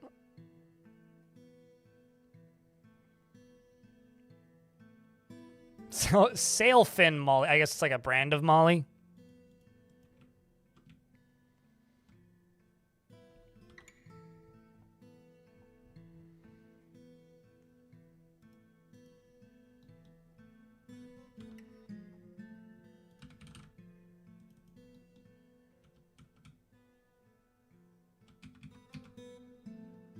I feel like this should be a bigger stockpile.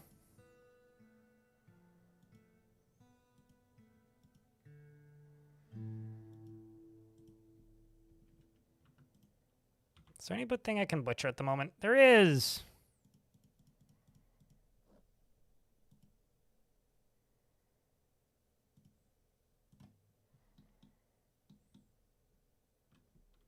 Just to sort out some of this lack of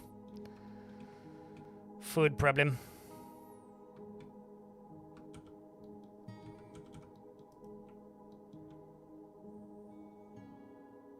Sailfin Molly is in fact a fish, yes.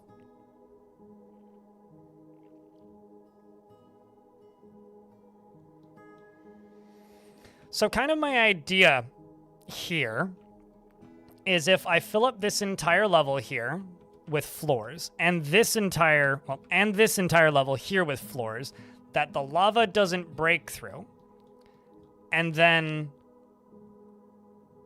I melt it all, I could then theoretically cave in each layer of ice individually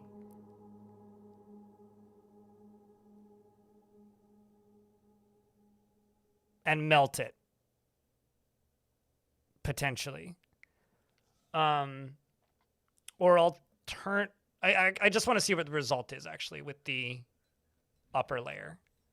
Because it is not theoretically implausible that I could create, like, alternating obsidian layers and then channel those out, fill them up with lava, and then have an artificially recreated ocean that's 1Z level deep every other layer. But I need to do some shenanigans to see if this is even doable, which right now I'm not even certain it is.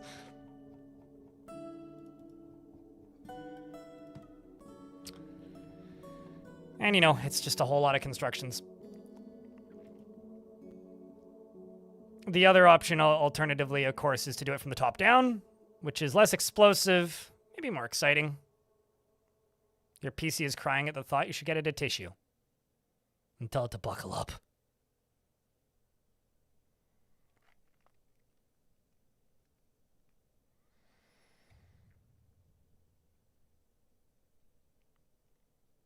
Be like, buddy, you're gonna need this. PC can't cry if you fill it with beans. I don't know what that means.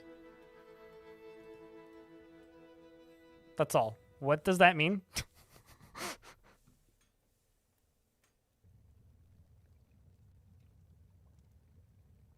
The bean? What that means? Okay. Hardy horror. You win. It's beans. No, you're right, but why? Why? I'm asking too many questions. I know.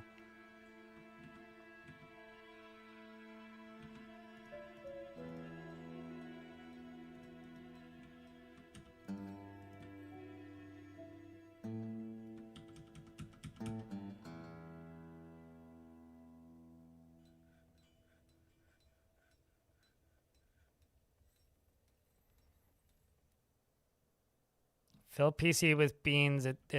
Yeah, I still don't get it. You're operating on another level of meme or silly that I just... That's all. I'm sure there's some logic to it, but I don't get the logic. So I will smile and nod. Stukos has been found dead dehydrated. Oh no! Never saw that one coming. All right, so that dwarf tried to make an artifact and died in the process. Big sad, much cry. Oh no. Anyways, you can live in the Miners Guild forever.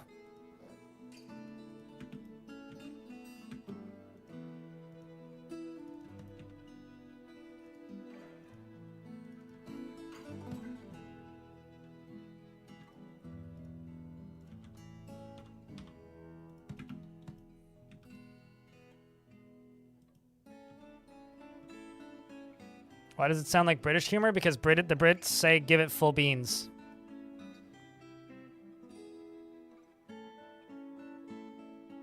Or because it's a very thinly veiled fart joke, maybe?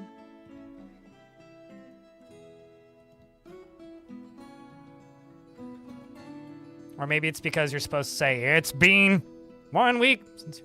Anyway.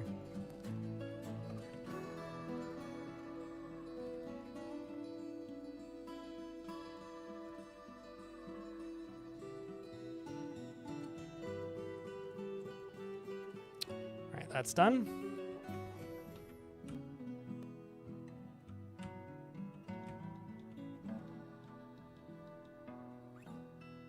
All right. I'm going to quick save. And then I'm going to do something that I won't actually do. Hear me out. It'll make more sense in a second. I'm going to quick save, and then I'm going to insta-build this. And then I'm going to test it, and then I'll reload a save. That's the order of operations here.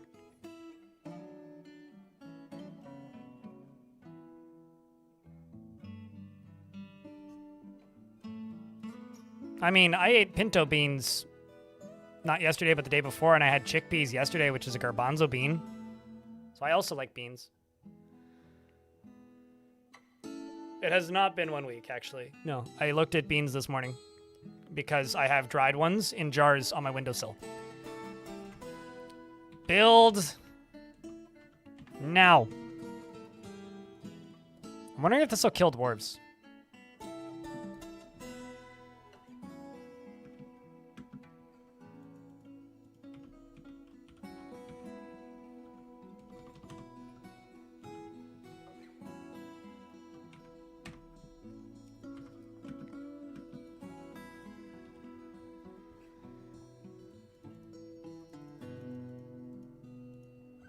I love how there's like more things that even DF Hack can build now.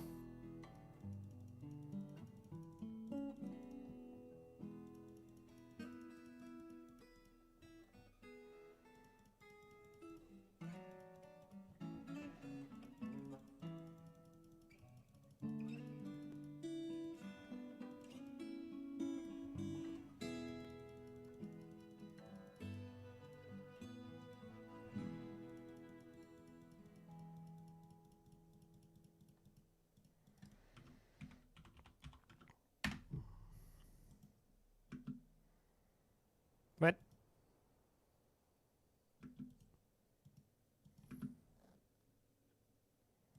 Well, that's kind of hysterical. All right, well, we can just finish this.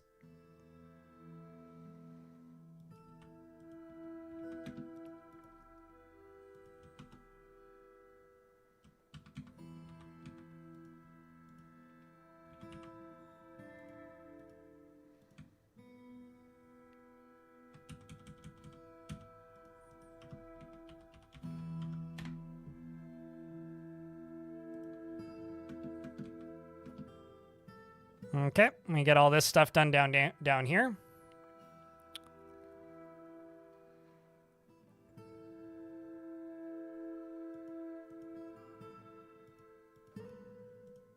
What have you done, Letteran?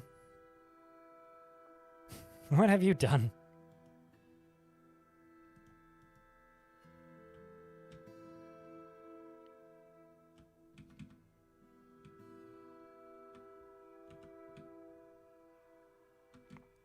All right, chat. You guys ready for the test run?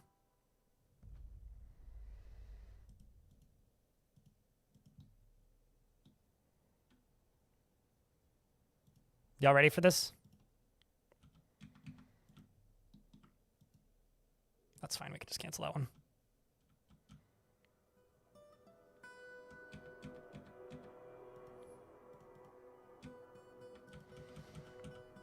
All right. Grab all your favorite lava. Red square, whatever emotes.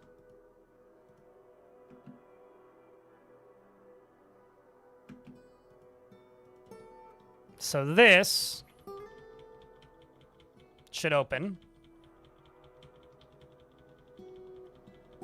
That's not enough lava, chat. You need to push it.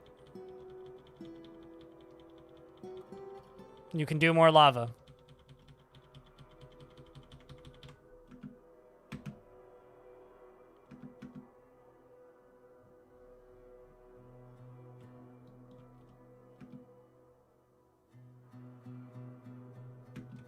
Okay.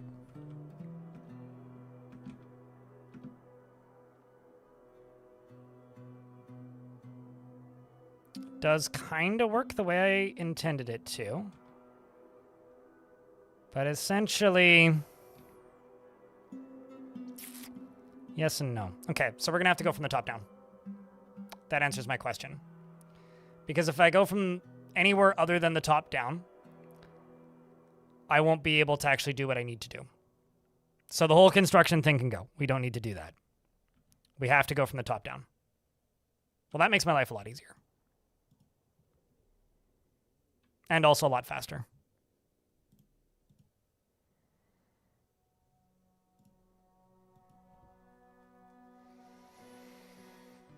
Whole lot faster.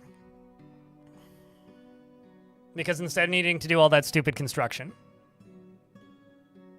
I can just start at the top.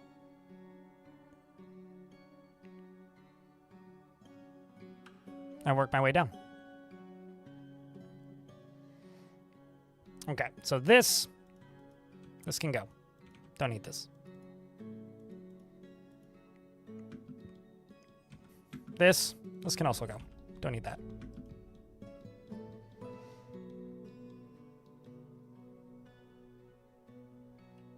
Actually, I do need those stairs, though.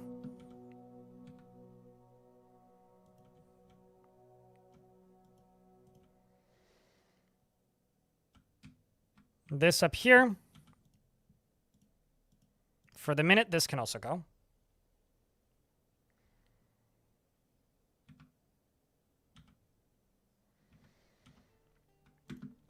Except maybe for one of these.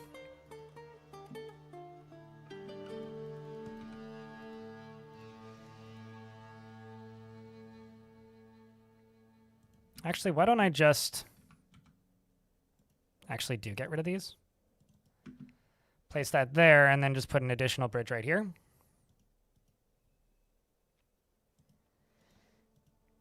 Go right down here.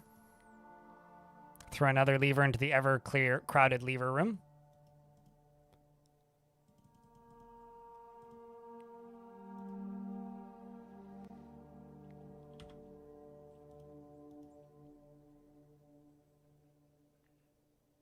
Definitely will pick it up. You're really enjoying it. Yay! There was one time, like, I used to stream the original Jupiter Hell a lot, right? And it was always a really tough game for me to stream, but this was back when, like, it's not that stats didn't matter. It's, I would just stream 10 hours a day, 7 days a week, 6 days a week. Because hours were almost more important than, like, how active chat was. And so, like, min-maxing, I guess, numbers of people watching wasn't as valuable a thing at the time. And when I did that, I would stream Jupiter Hell even though, like, it was probably, like, objectively bad for me to stream. Like, it just didn't, it never performed super well. And I don't play it as much now because I'm much more picky about, like, my time spent streaming because I do YouTube as well, right? And so it's nice that I can still help that game a little bit because at one point the developer of that game was like, yo, your streams were like the thing that got us through early access, which was like kind of crazy to me. So glad that you're enjoying it.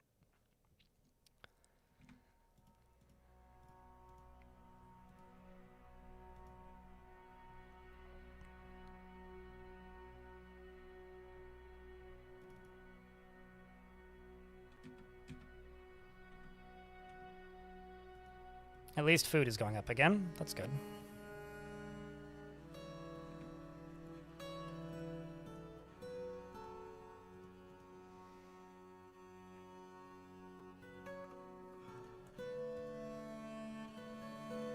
I'm gonna go to here to the very crowded lever room once more.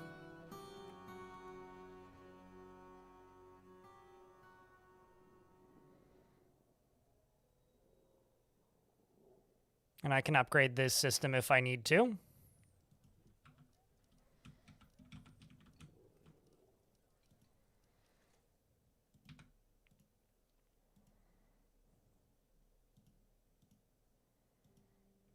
And green.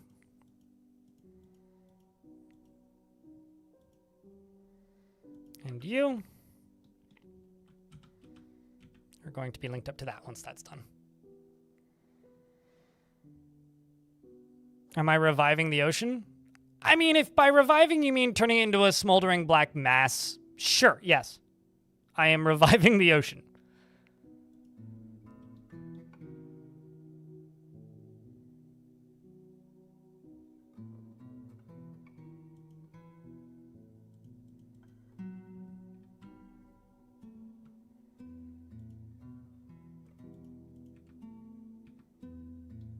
Okay. Now the next thing I need to do is dig out this, which actually shouldn't take that long now that I have stupid numbers of miners.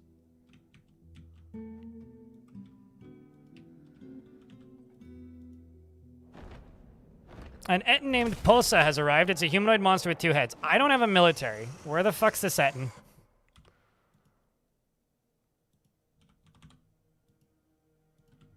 Any volunteers?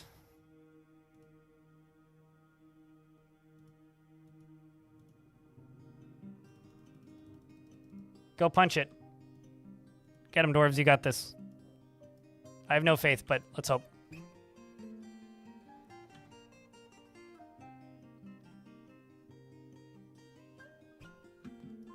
Oh no.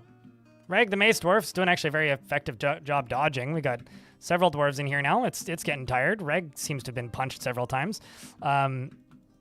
Please tell me you're not. Okay, cool. It's overexerted. We got another dwarf that comes in. Another dwarf, another dwarf, another dwarf, and even more dwarves. They're still punching it. They'll get it. I have faith. We're getting there. Can I name him Eddie? She is now named Eddie. Actually, Edit is even funnier, but... And the dwarf's got it. Rip Eddie. Gonna just delete that squad real quick.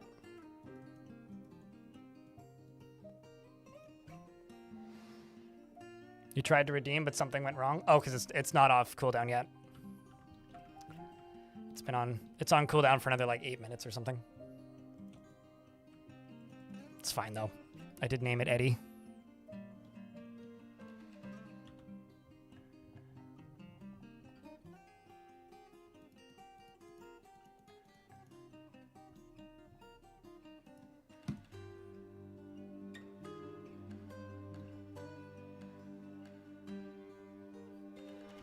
We are just barely keeping up with the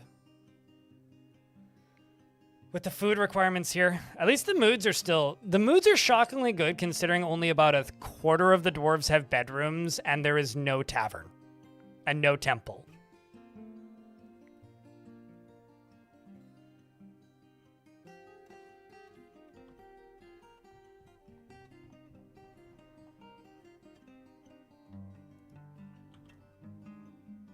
Soldier half empty, unreachable location.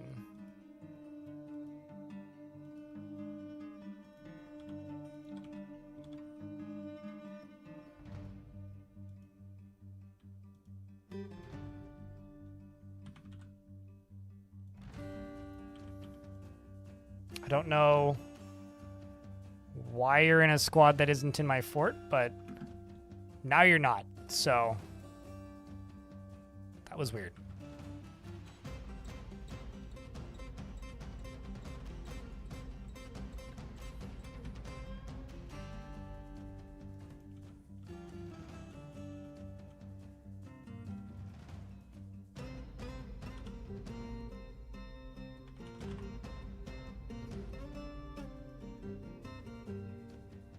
Are you injured? No. Why are you so slow?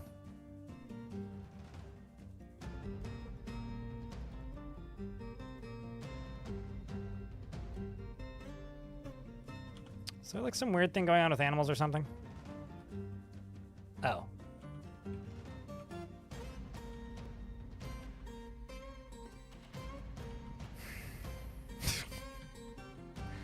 That's probably got something to do with it. What if I just kill them?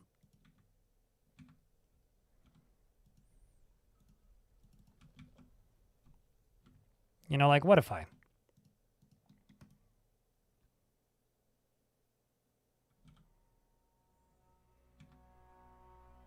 What if I just kill them?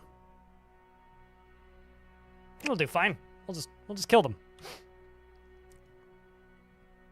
There's so many Grundles on that fucking tree, though. Can you make a statue out of ice? I don't think you can make anything out of ice outside of floors. You used to be able to make like almost anything out of ice, and so ice fortresses were a thing. You can make workshops out of ice, but they will melt after a bit, which makes it a bit moot. Holy shit, Van Ori. So I don't have any notifications, but you just tipped me $100. Holy crap. Thank you. Appreciate you. I actually probably wasn't going to make the daily minimum today, but we just cleared it. Done. Thank you. Big round of beers. They want 2 temples. The temples can be built when the ocean is mined.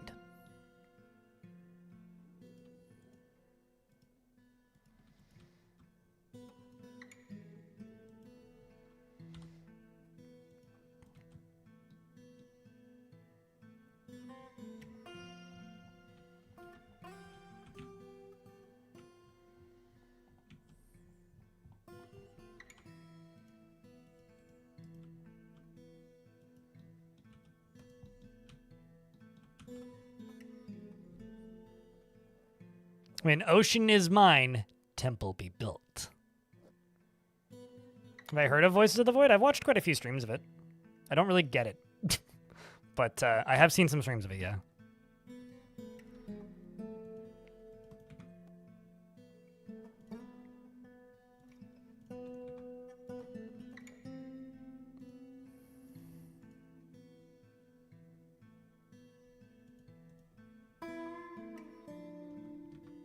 But yes, I have in fact seen it. Why do you ask about Voices of the Void in particular? Mining the ocean? The ocean is over here mining its own business, and I'm like, I have a shovel. Is there any seabed mining? There has to be, right? I guess, like, sort of what people do with, like oil rigs and stuff kind of counts.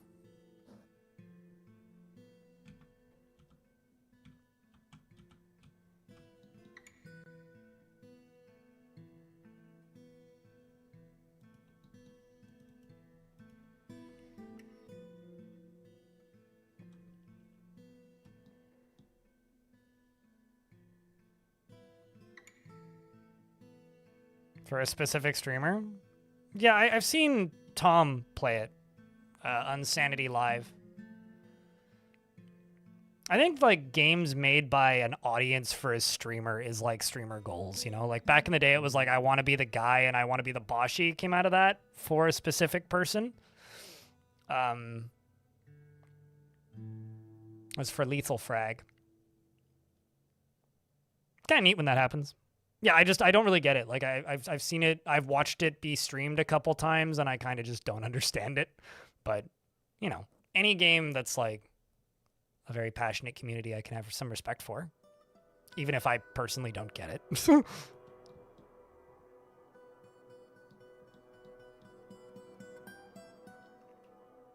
people have been diving down into seawater since classical times. Oh, that's cool. Diving mining sounds like Subnautica, and also kind of crazy.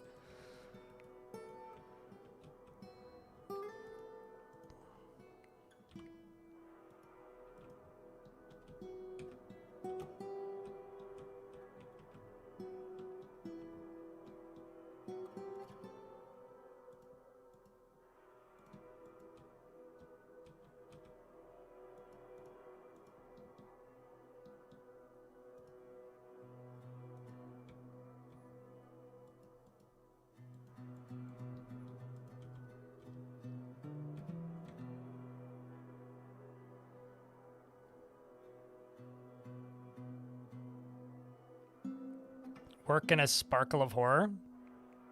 I mean, this game definitely has a sparkle of horror in it and also a lot of work, although the horror is more like, oh my god, it's 20 years old. Anyway, it's like the horror in Dwarf Fortress is more like real life existentialism, where it's just like, my mind is breaking. I think people just like good value for money. And I think for a lot of people, that's either replayability with friends or just replayability in general. And I think that games that take a long time to complete all the tasks in are very much in the replayable for a lot of people. I think it's like the end result of like the value scale for games being time to dollars spent ratios.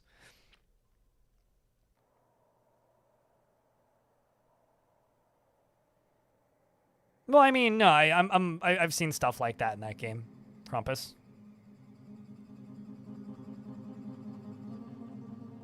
But that's fun. Like I think a good example of games that are just annoying intentionally for the sake of gameplay is My Summer Car. You know, like that's very much we're gonna be mean to you and we hate you. The video game. Just saying you like it. Yeah, it doesn't.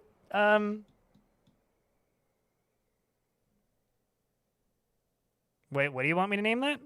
Who am I naming Swiftwing? Just dwarf with a beard, a dwarf without a beard, a cat? What am I naming? Inconvenience gameplay. I like it to a point. I like it when it's not like I think an example of inconvenience gameplay that I love, which is very timely and modern, a game that was made very recently, Viscera Cleanup Detail, I fucking hate. I find that very obnoxious and annoying. But games that are like kind of meticulous, I don't mind. As long as it's like logical. Dwarf, whatever. Okay, happiest unnamed. Who is Kib the Miner. Very happy dwarf. Swift Wing. He's just celebrating his 100th birthday this year. He's impervious to the effects of stress, has a low sense of self-esteem, and has little time for forgiveness and will generally seek retribution. He presents himself modestly. He frowns on any flashy accomplishments. And he can sometimes act without deliberation. He likes to keep things practical without delving too deeply into the abstract, and he tends to be a little wasteful when working on projects, and he is conflicted by this as he values artwork and its creation. He doesn't mind a little tumult and discord in day-to-day living and can easily fall in love and develops positive feelings and always points at others when greeting them. When he's nervous, he rarely talks. He clicks his tongue repeatedly when he's annoyed, and when greeting others, he always smiles nervously. And he needs alcohol to get through the working day and doesn't mind being outdoors, at least for a time, and doesn't really care about much anymore. You prefer when the game cheeses you? If it's harsh and fair, I agree. If it's cheesing me for the sake of cheesing me for the lulz, I just find that frustrating a lot of the time. You know, if you're like, ha, good one, game, then it's fun. Otherwise, it can be kind of frustrating. But that's a very, very, very fine balance, and barely any games ever actually manage it. I need to go to where those crundles are.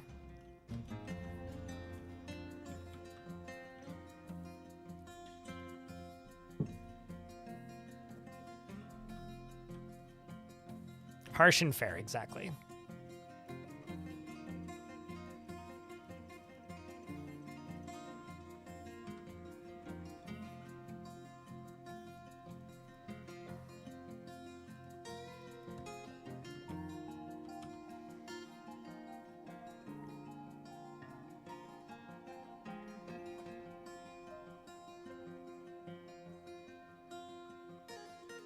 I mean, at least this is like surface mining. None of these dwarves are cave adapted. But we really are throwing all other caution to the wind. These fucking crundles are gonna be the death of me. These fucking crundles, man.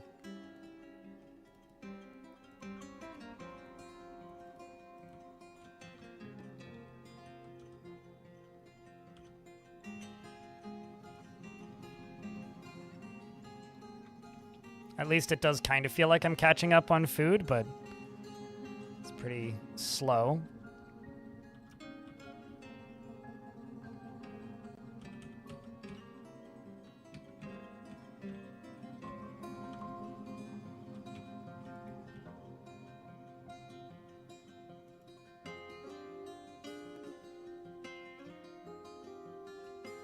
It's a named Crundle.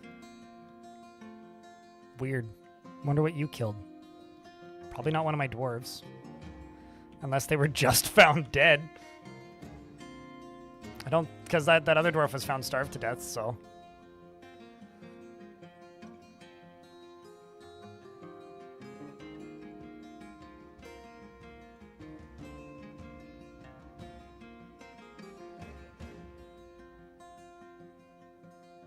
As in, like, Lake Superior? Looks like native people were similarly mining underwater native copper in Lake Superior. Oh! I mean, I did that in Vintage Story, but that was more like swimming around in puddles. Less impressive. Like 8,500 years ago, but the culture died out? Wow. That's fucking cold water. I've read a lot about various, like, indigenous peoples that could, that would, like, train holding their breath for a really long time for things like mining and fishing. And that one's called a sea. Like, that one's referred to as an ocean, even though it's a lake. It's like second largest lake in the world after the Caspian Sea. It's like, that's called a sea. That's how you know it's big. It's a bit of a misnomer. Yeah, there's a few of those. Although whoever was a big enough dick to name their lake Superior, I just have to say, that's all. How dare you just be better than every other lake? It's also only the second largest. Come on.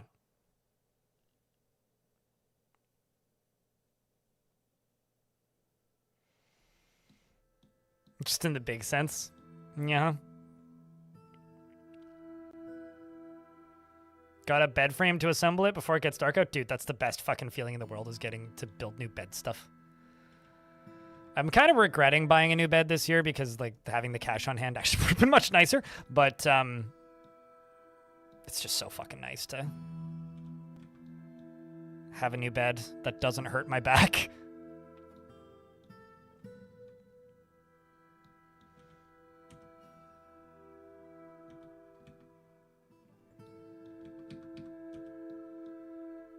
Some migrants have arrived. Where? They brought a little pom-pom with ears.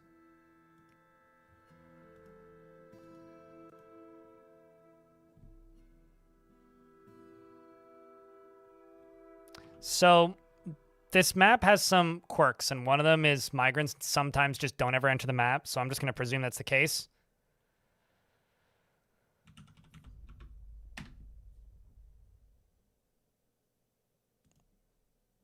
Seems to be the case once more. Because, like, it's in a place where dwarves aren't supposed to be able to be.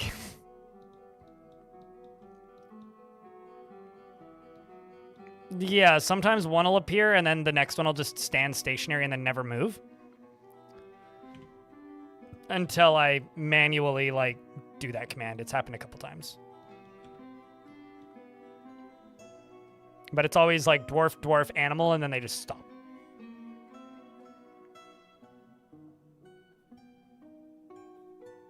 I kind of want to just disable invasions until I can finish this. If enemies invade and we die, I'll just go back to a save and disable them.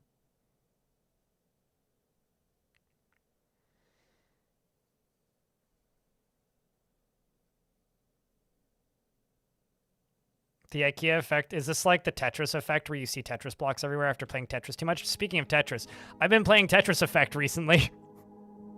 Unrelated to the Tetris Effect. Aside from that, it's also Tetris. Very fun. I had Tetris Effect initially on the Epic Game Store and rebought it recently on sale. Because I can't be asked to make the Epic Game Store work on, what's it called? On my Linux setup, so.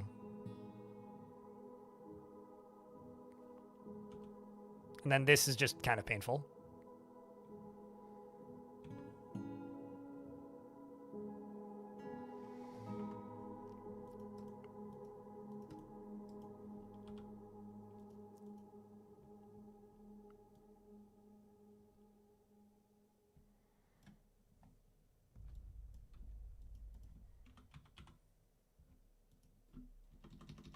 Still just plump helmets.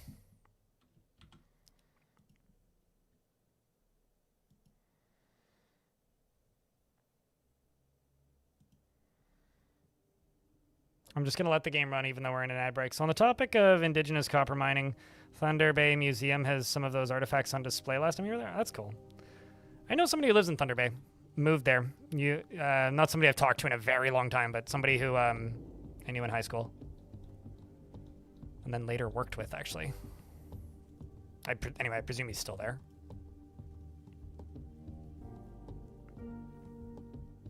Still prefer simple Tetris.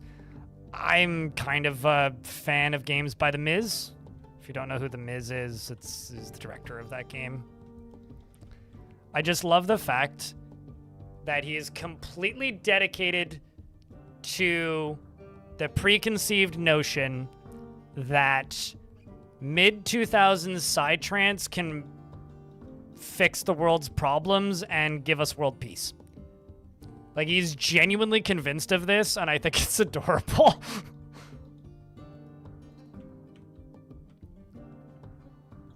The Miz, yes, Tatsuya Mizuguchi.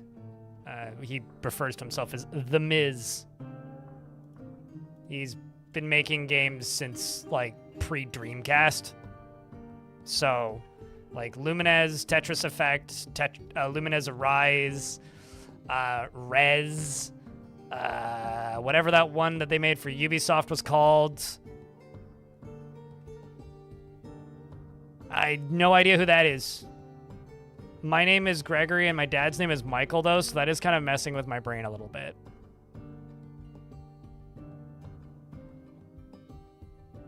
Oh, no, not that Miz. I'm familiar with the wrestler, the Miz. No, the Japanese game designer, the Miz.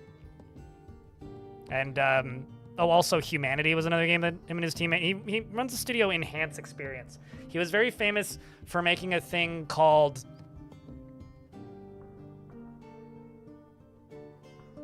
was it the audio vibrator?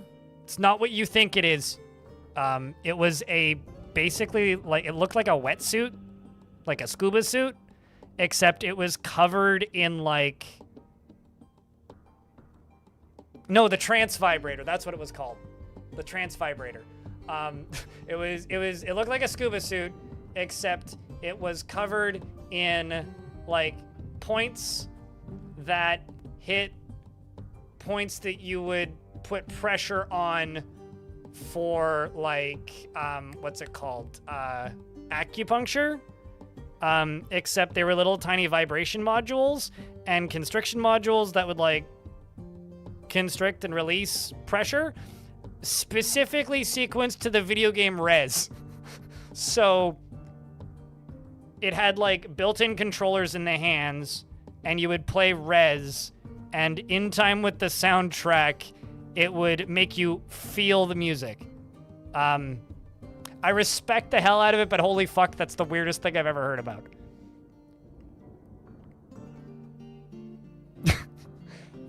I was gonna say, isn't that just like an iPhone app? I seem to vaguely remember that would just make your phone vibrate at different speeds. And drain your battery really quickly. But no, I'm talking about Tetsuya Mizuguchi. Hold on, let me see if I can find this on the internet. This is a risky Google search. I type in trance vibrator, and I get trance vibrators Sega Saturn. Holy fuck, there's one on eBay. New in box.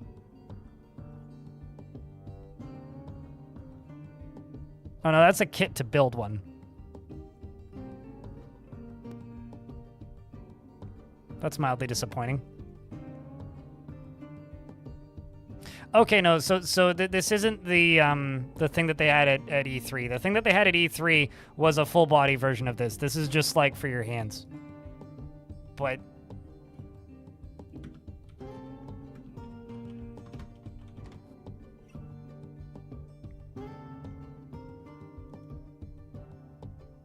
yeah, I can't find any pictures of it. Wait, oh, hold up. Nope, I found one.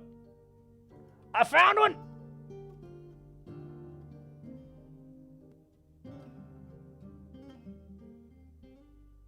That's it. See, it's got different sensor spots all over your body. Anyway, it's the most like mid 2000s video. I guess that's teens because he's got a VR headset on. It's the most like teens video game thing I've seen in a while. Anyway, The Miz is an interesting character in video games. One of the greats.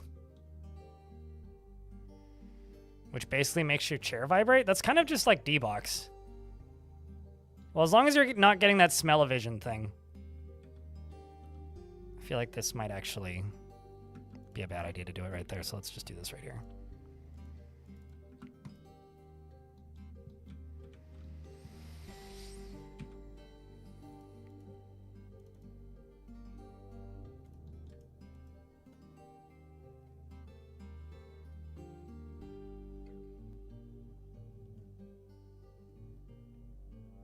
I feel like The Miz is a pretty common nickname of all things. Although, I have to say that The Miz, when it comes to like esoteric Japanese game developers, as a nickname is less confusing than Suda51. Like,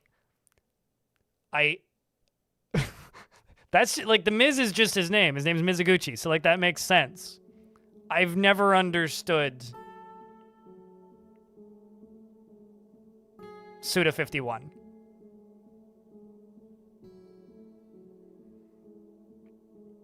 A crazy American guy who oh, jeez, that's not actually what I wanted to do. I looked away for too long. God damn it.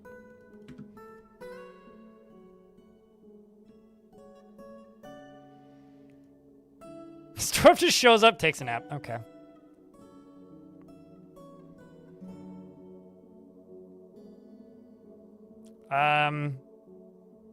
Ernest Lem says, I made cupcakes an hour ago. They have pudding on the inside. Well, that's lovely.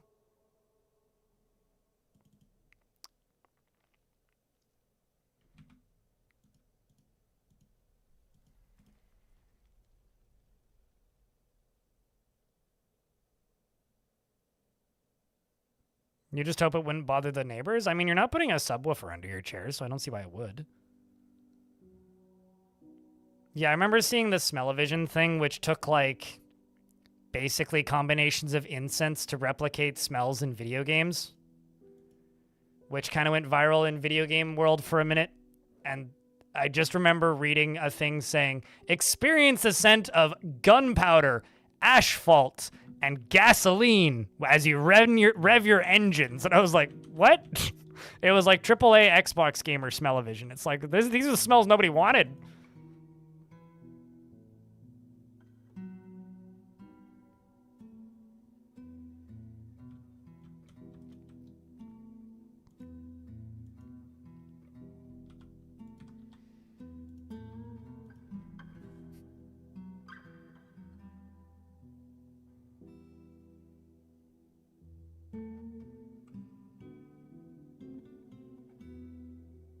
It's still, I mean, like, it's been explained to me before, but, like, it never strikes me as a nickname in regards to Suda51, but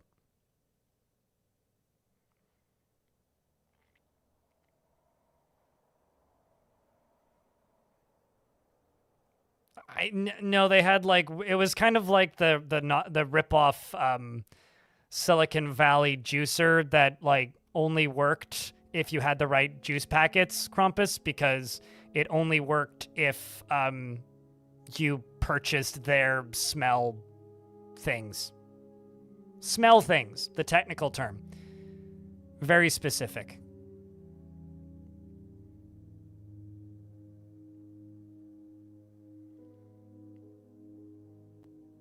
You could also just play Call of Duty in like an underground parking lot and you'd probably be most of the way there.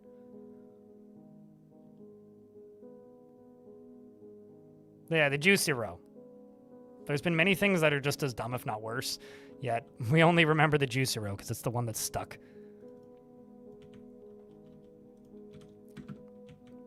Okay, so this dwarf's running out. Go, Clone Doll. And we can open this with this. And then we can burninate those gosh darn Crundles. Mincot, the blacksmith, has been possessed.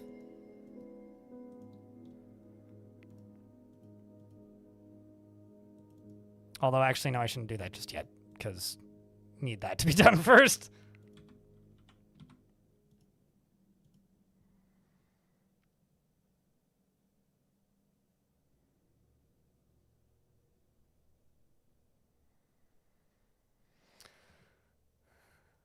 There are very few games that I would be okay with playing Smell-O-Vision with. I mean, this would probably just smell like toxic gas right now because, like, there's lava everywhere. Chat, what is a video game you would be okay with the Smell-O-Vision for? I'd be alright with Honey Pop. Or, like, Candy Crush? It's probably fine. Oh, Fruit Ninja. True, any cooking game, not Mordhau. Accurate. Yeah, true. Hunter Call of the Wild would be totally fine. Honestly, American Truck Simulator or Euro Truck Simulator would be fine.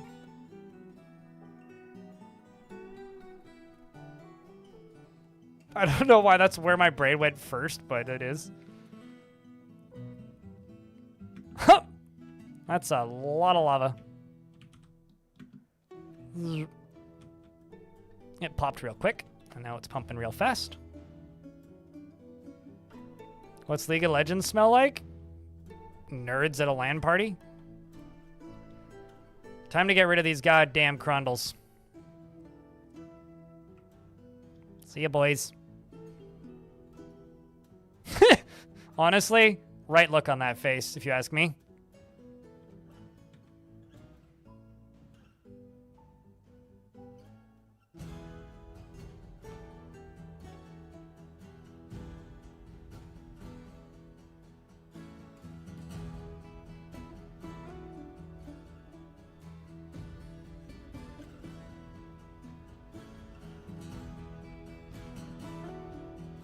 Monkey S indeed.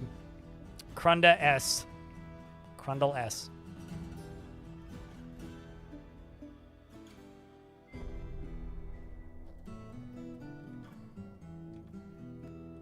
There's so many dead Crundles. This one's drowning. Oh man, he's underneath a layer of obsidian. That's actually kind of grim. Oh. That one just fell down here and then got turned from Crundle into obsidian brick. Holy shit, man.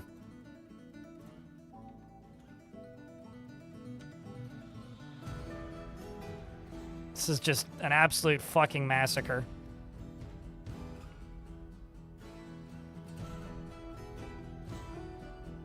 The funny thing is if something caves in right here, it's gonna punch a hole down into this cavern layer and cause even more chaos.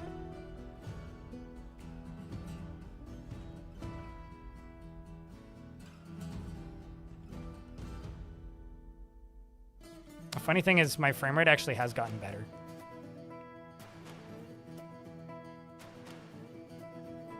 Let's get this pulled.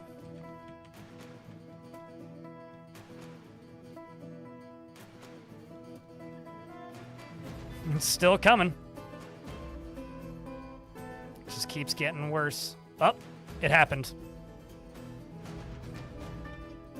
So now all the water is draining. And the Crundles are going, wee!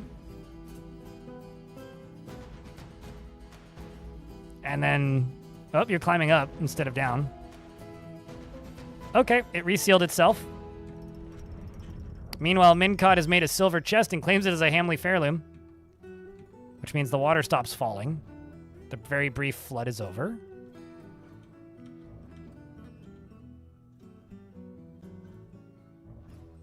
I think there's a... Whoop, there was another one there for a second, but it's sealed up. Oh, man. Crundle there just became a brick. How about you? How are you? Well done. Sorted out that Crundle problem. Now the question is, my frame rate going to get better or worse? I am actually also going to build that temple.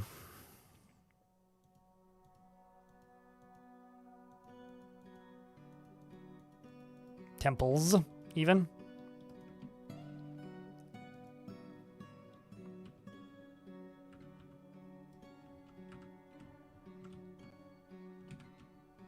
Holy shit. I didn't even look away that long. It's mostly done. Look at this nonsense. That's ridiculous.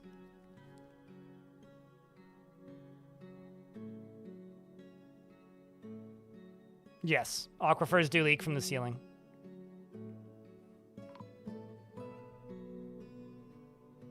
And I'm out of food again. Who's surprised? Nobody!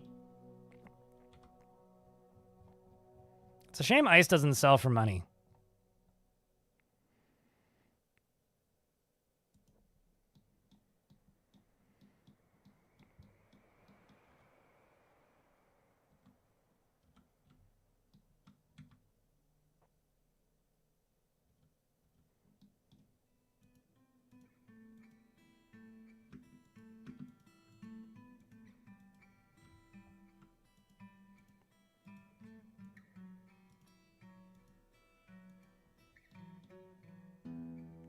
Gotta test all of this. Oh, wow, I failed one of the temples. That's a shame. Why this brick have... I failed both the temples. Never mind. Okay, I won't build the temple then. You took too long to dig the ocean and make it mine. It's not my fault.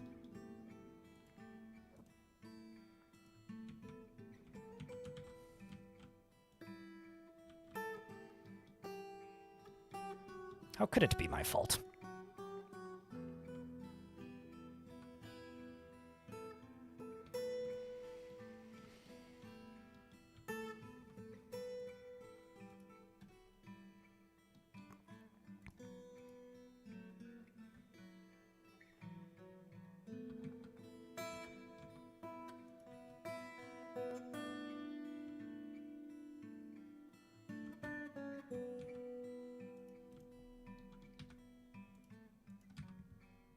Green glass. Let's work on this.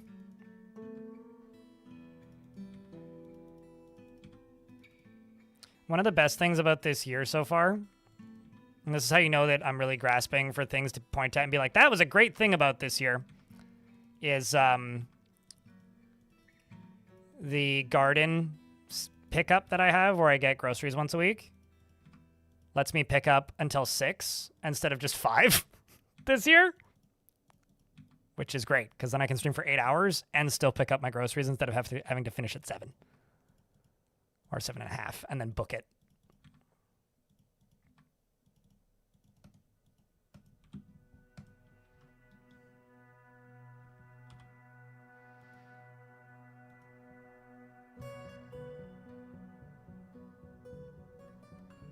Oh, I say Hamley Fairloom all the time. If that's the spoonerism that you're talking about. Yeah, I say that a lot.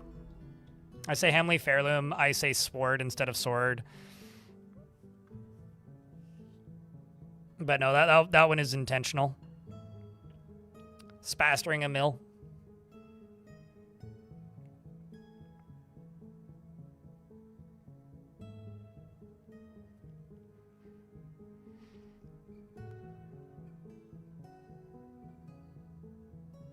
We are really skirting by on food stuff. Somehow I managed to catch a Crundle. We're going to train it and eat it, and someone's going to get lunch. We'll be getting food soon. Do I have any bars? Got 40 silver bars, 136 picks. Silver bolts. 40. Doer.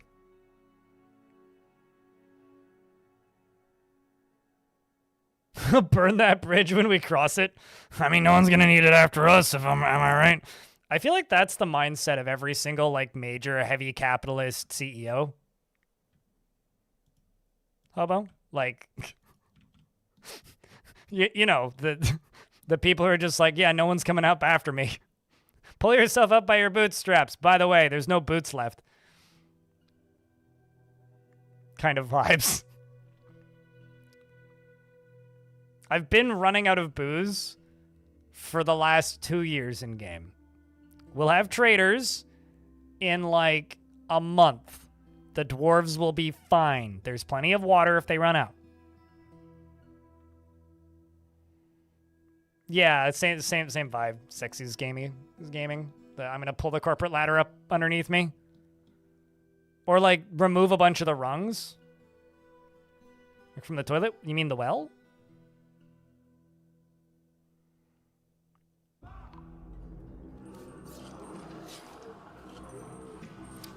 Hmm.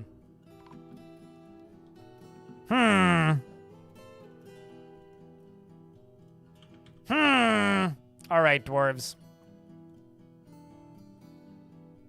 Grab what you can. We don't have weapons. But there won't be many of them.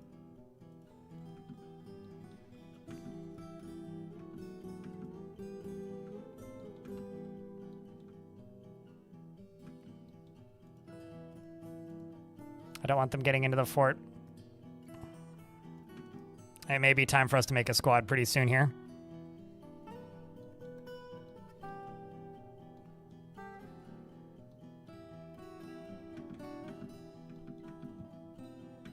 Although, why don't I just do this? What could possibly go wrong? We are united under one goal. And that is to fuck up the ocean royally. And these goblins are standing in our way. Punch him in the head. They aren't armed. They think crossbow's a weapon. But we have fists. And Bully has a pick. Hell fucking yeah. Get 'em, dwarves. Fucking smack. No! Bully from my previous fort says, "Begone, fear!" He attacks the crossbowman, but she rolls away. Can he breathe? He's done. He's been hitting the lungs. Snatcher. Think of the children. Bully was found dead. We got several other dwarves. Pale wounded. Or no, sorry. Id the wrestler was found dead. Ankh the wrestler was found dead. Sorry, Ankh. Get him, dwarves. It's a tragedy. They're retreating.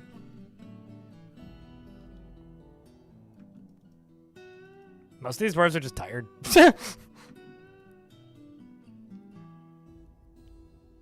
Hell Beach, that is where we live. Thanks.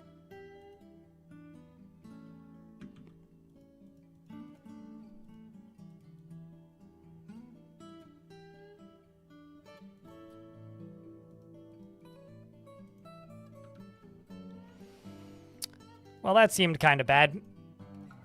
We really need to finish this now. And I also need to build a military. Okay, how many dwarves did I lose? Like 2 at least, maybe more. Well, that temple that I was going to build is instead of going to be made into a temple, it's going to be made into a hospital.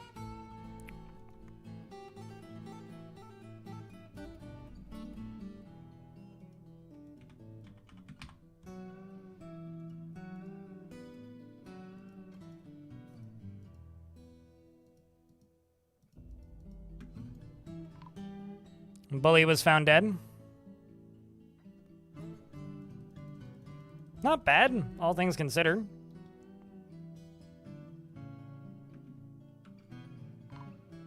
Still no sound commands. Kaz, no! That dwarf had a family. That was like a husband-wife that both died. Glass half. The mayor's injured. Oh, gosh.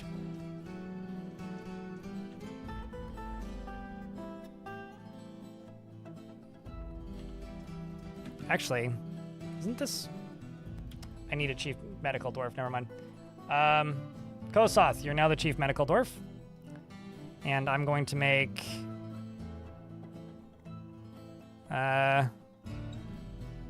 you a doctor.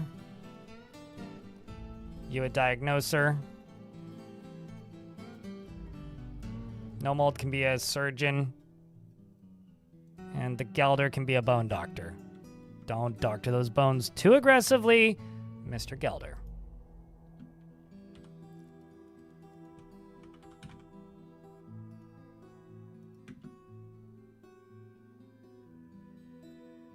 A couple Daka guns? Maybe in the next stream. Oh no, Ankh-san is standing on top of dead parent. And is probably wearing parent's dead shirt.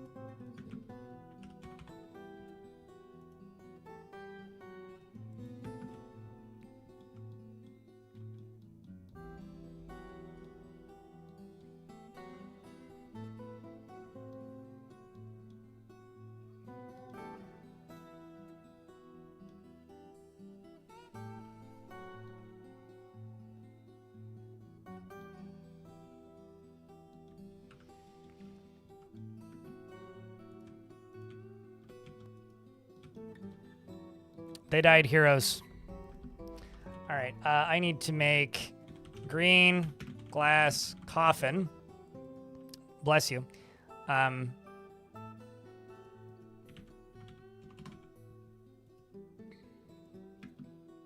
get to that pretty quick, I think.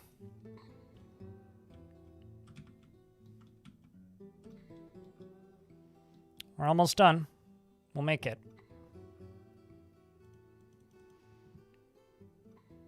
Ribs grow back. All I know is removal. This is true.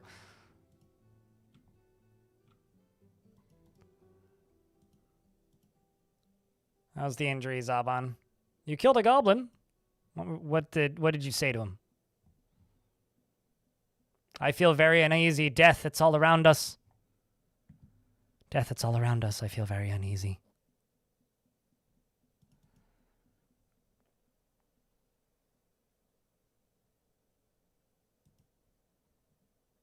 Thankfully, it's almost trading time, and I got lots of wheelbarrows to sell. I can just get rid of this. I don't need it.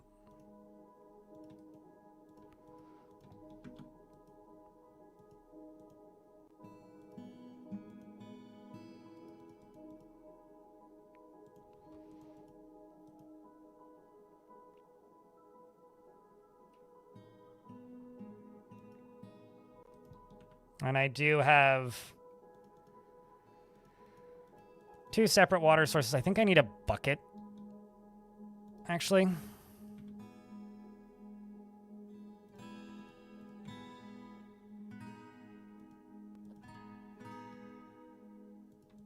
I'm gonna need a table, most likely.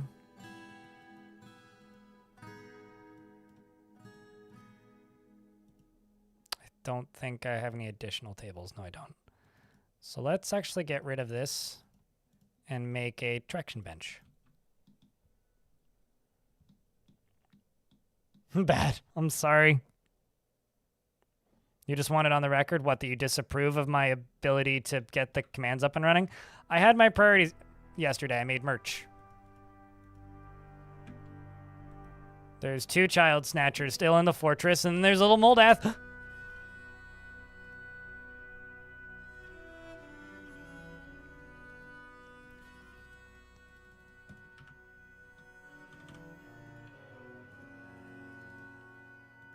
You watch it. Oh, they didn't grab Moldath. Never mind, that's fine. You can go.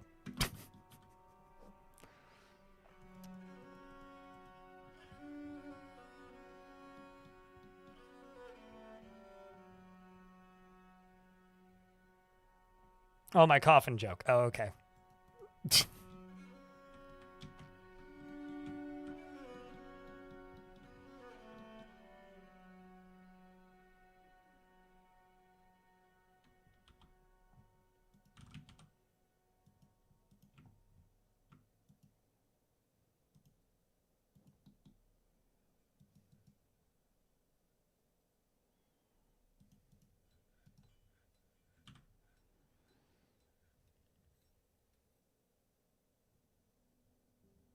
The child no accepts sweets. The goblin's like, hey, kiddo, do you want to ride in this big old bag of mine? And the kiddo was like, no.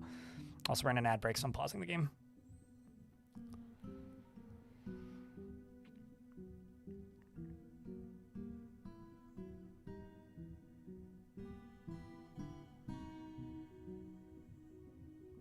You want to be able to set up a shop that's always running, sell items like fulfilling work orders, and wonders can just find it and buy stuff? So you don't want to play the game? I mean, you could probably automate most of that in DF Hack, but... There we go, now the ads have started. Cool. They do have the stuff. There's a rope right there. Yeah.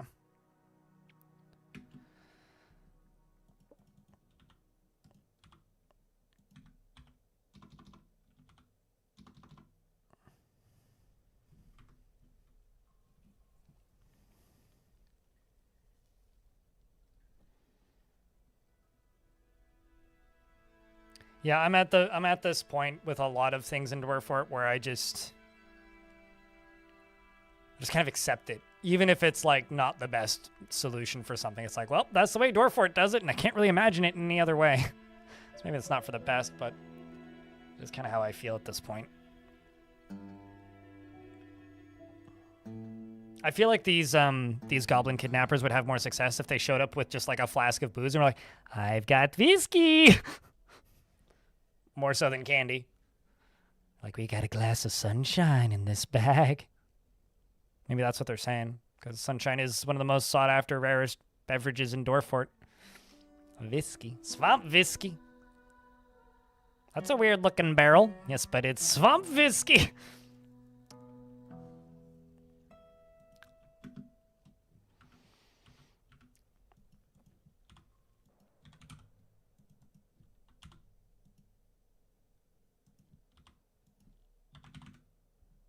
And meanwhile, my manager's over here digging. I need you to put the pickaxe down and go do managing things, please.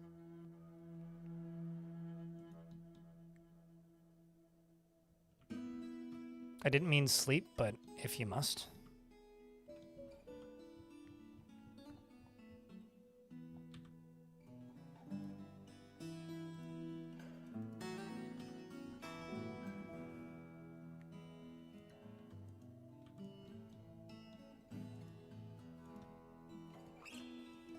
This is the last of it for this top layer. And then I got these two little fun pits.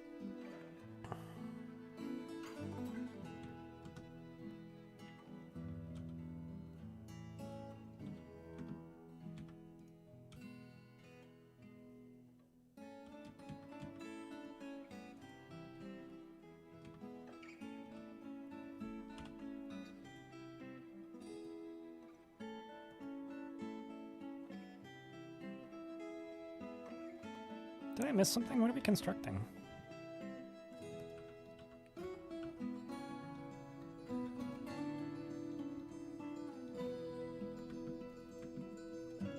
Not even sure, actually. Screwed up somewhere.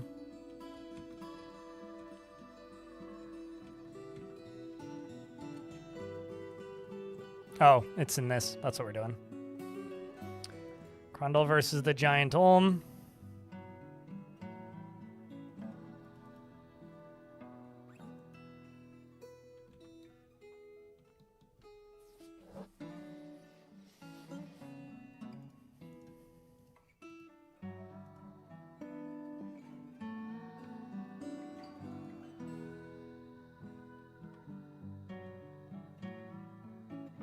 You're annoyed by Untamed Wilds now too? Oh, dude, I'm so annoyed with you can make it so that the agitation winds down faster, but yeah, I'm not a huge fan of Untamed Wilds. He says that this is Untamed Wilds, but there's some bugged albatrosses on the map that I haven't mentioned that are stopping them from appearing more.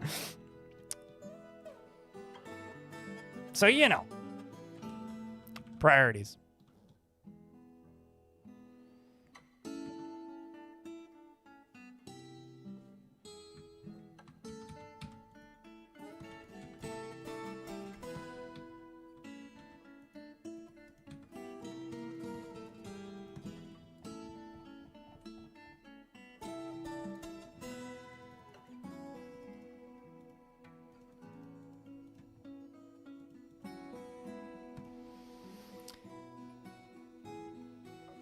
Okay.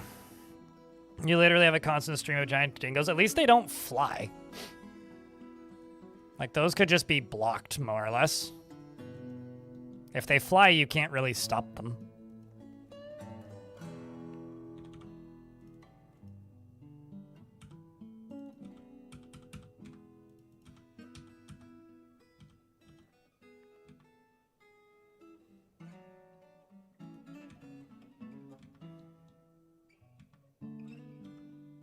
It's not as bad as the Cavern Invaders were. Every now and again, I see people who miss the Cavern Invaders, and I think they're nuts. But, I don't know. Opinions work in mysterious ways, I guess.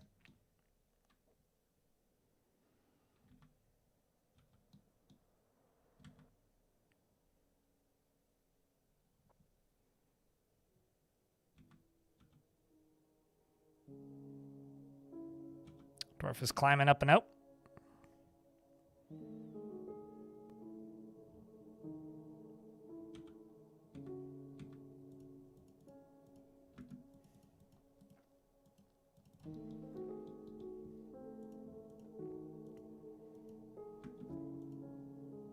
Actually, I should be doing this one wider.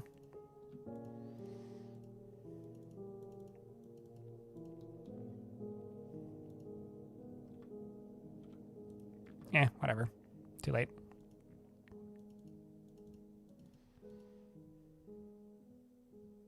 How do you reduce agitation? Time. Literally, that's it.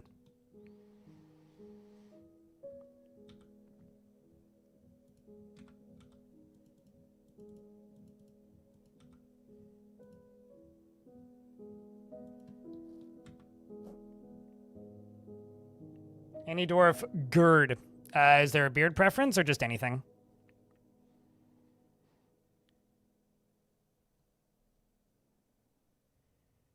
But if you go to the difficulty settings, there's like several different agitation threshold options that you can mess with a little bit,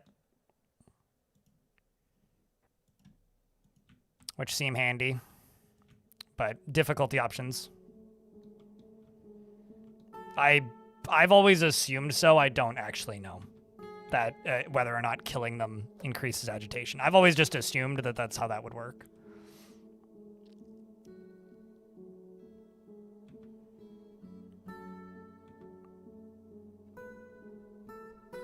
Dwarves are falling. It's fun.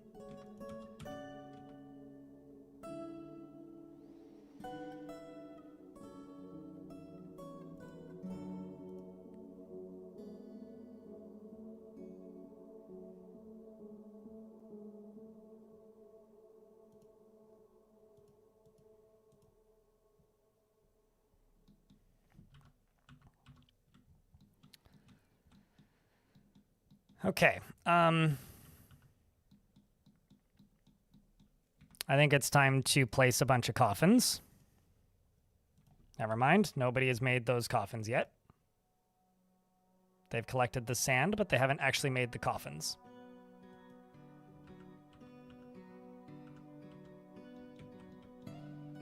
They're working on it. How many blocks do they still need to make? Not many. Let's just get rid of those.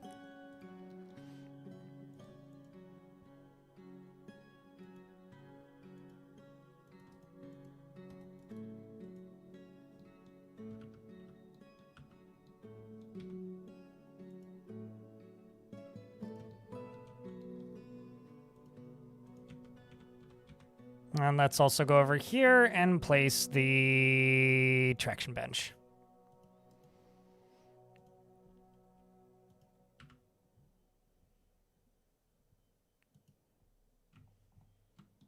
Okay, so that's almost done. There's some nonsense here because these doors can't actually get out, which is not great. What if I go here? Let them down there and there.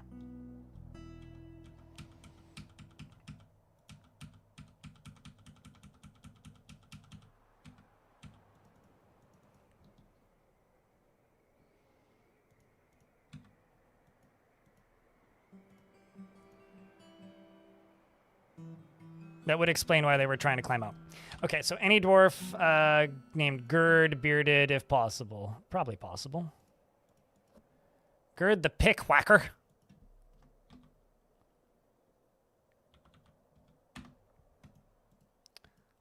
Gerd is very comfortable around others that are different from himself. He lives a slow-going and leisurely pace and is easily moved to mercy. He does not have a great aesthetic sensitivity, and he is conflicted by this as he values artwork and its creation. He has a sense of duty, and he can occasionally lose focus on the matter at hand. He tries to keep things orderly and exhales sharply when he becomes exasperated. He drums his fingers when he's thinking, and he needs alcohol to get through the working day. And he does not mind being outdoors, at least for a time, and he is getting used to tragedy. He dreams of raising a family and personally is appalled by merrymaking and parties and other such worthless activities. So you're a suburban mom? He likes selenite, gold, milk opal, hoof, amber, jute paper, as well as the color chocolate, gems, earrings, and rabbits for their ability to burrow, cave swallow men for their coloration, and the words of the page of crystal and the sound of the tulip of rhyming when possible prefers to consume sheep, cuttlefish, and fonio beer, and absolutely hates large roaches. We cannot get out. They have taken the bridge. And the second hole. Farrar and Nellie fell there 5 days ago. The pool is up to the wall at Westgate. The Watcher and the water took Olin. We cannot get out. The end comes. It's more like gurgles in this fort. Unless we're just doing like the actual Lord of the Rings thing.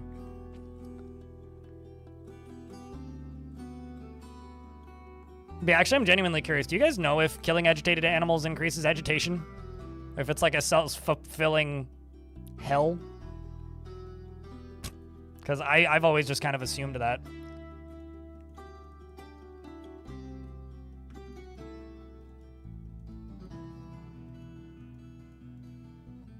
Needs a mobilization. Oh.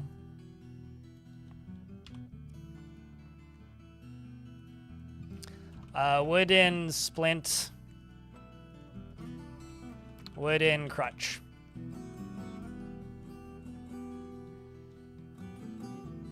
And spin thread. It's gonna be a bunch of horsehair probably, but got 4 glass coffins as well.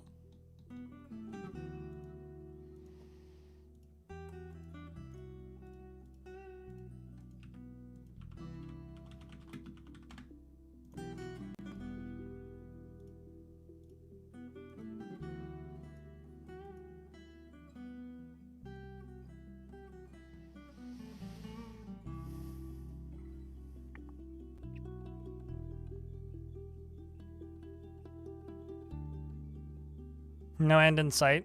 The worst is when they attack the traders. Frig off? Yeah. If you actually want to turn it off, you can more or less disable them in... You can more or less disable them in difficulty settings if you would like. Just would like to note that.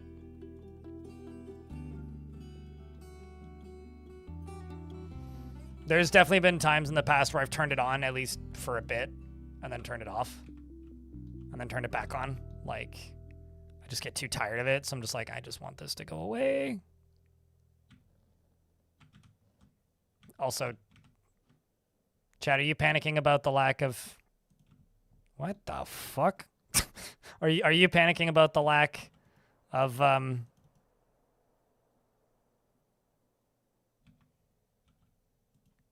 food and alcohol? Don't panic. We'll be fine.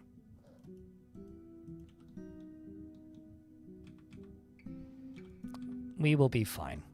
Don't you worry. There's no reason to panic.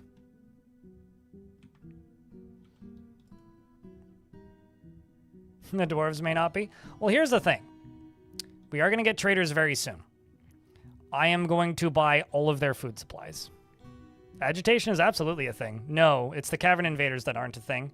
Agitation is still a thing, but you have to play Untamed Wilds and build on the surface, and also not be very lucky like me and have birds that get stuck somewhere. Also, apparently I have a caged prisoner. I have a place for this prisoner.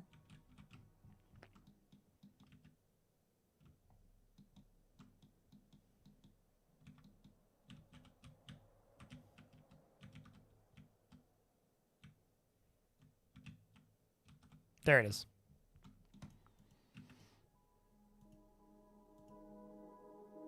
Excellent. Also, I'm starting to see dwarves starving to death. Oh no! Mine, dwarves. Mine.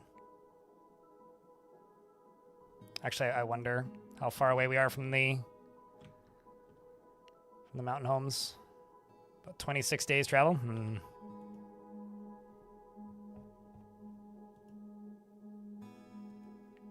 We're gonna butcher a cat. Desperate times.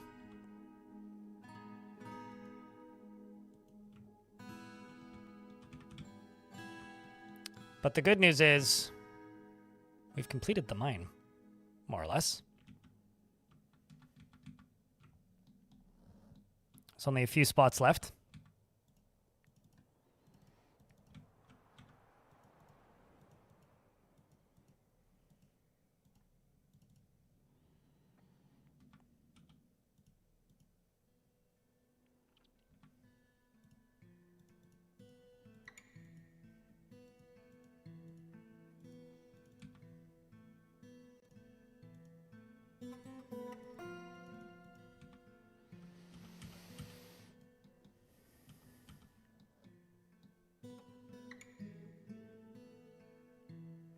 I mean, then more will just appear. Like, literally, just if you just go to difficulty and go to custom and then go to, like, what is it called? Wilderness irritation. Just turn this number up. Or turn this number up, basically. This number will make it die back and become less of a deal faster. Because I really like, you know, getting a couple waves of them.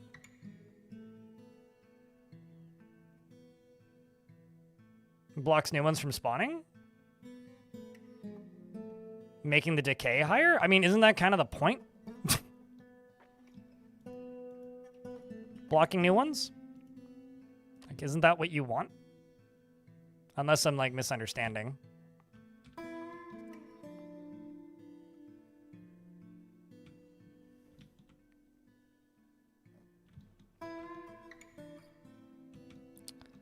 Pigtails are dead. Quarry bushes are dead. What a shame, dude. Did I just see another Psycho Crundle tree? Or am I seeing things? I think I'm just seeing things. Nope, I found another Crundle. God damn it, I found another Crundle tree. Why do all the Crundles grow on the Crundle tree, chat? I know this sounds like a joke, but it's not. Goddamn Crundle trees.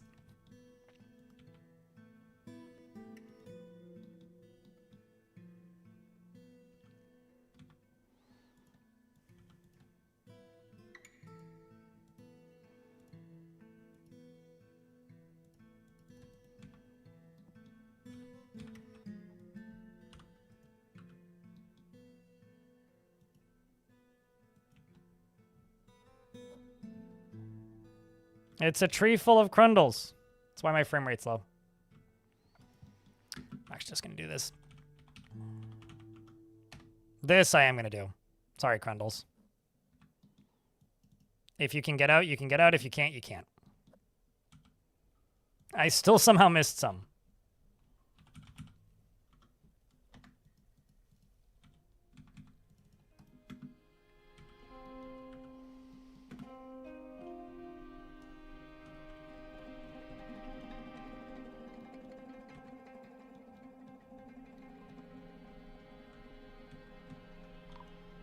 There we go.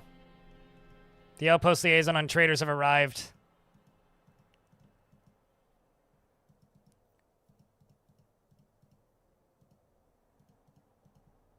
And we bring up these bolts.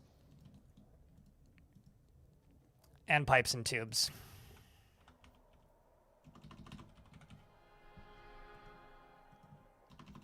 And corkscrews.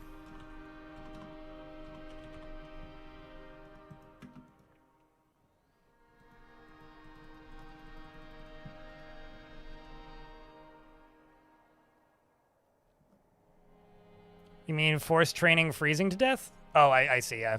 With the Crundles.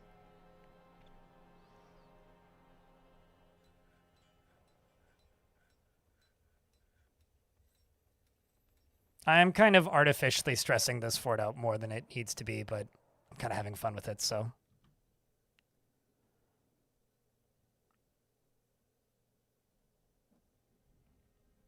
Also, it's less than 2016 days. It's less than 26 days. It's only like 16, 15 days.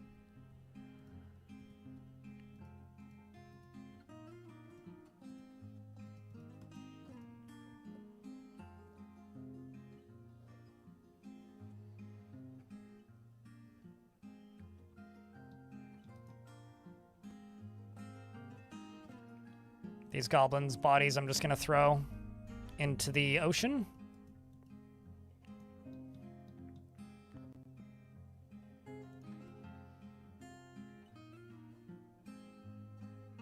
Here they come. Trader arrives to trade at depot. Now we just need to wait for them to unload, where they manually unload all of the items. Flashbang Fort 2016. I mean, I've been staring at the white the whole time. Come on, man. It can't be that bad. You know what's real fucked up? It's the age of the Xbox 360. That's what's real fucked up.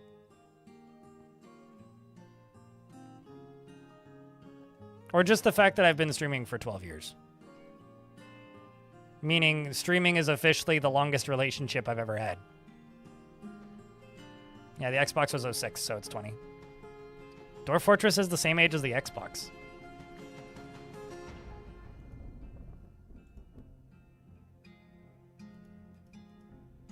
Food, food, food, food, food. Man, it's like they knew. Gimme! Let's see how we did.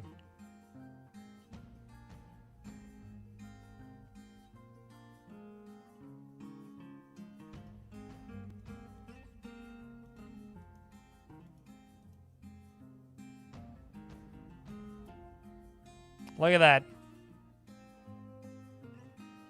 Look at all that foodstuffs. And nobody starved to death. Not one single dwarf did. All right. I think these dwarves have earned a dining hall.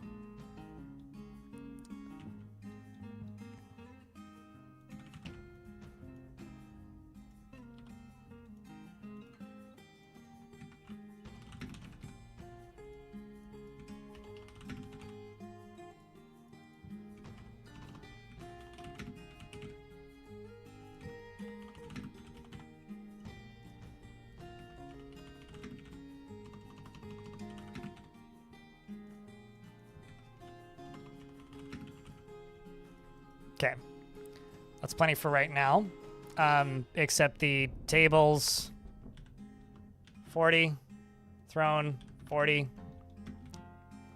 Let's go over here. Green glass.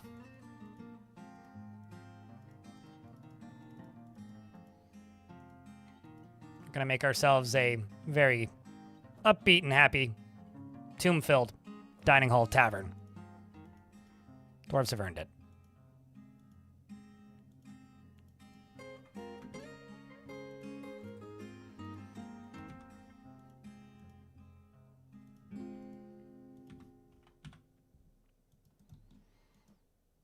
What do you still need health-wise? Immobilization.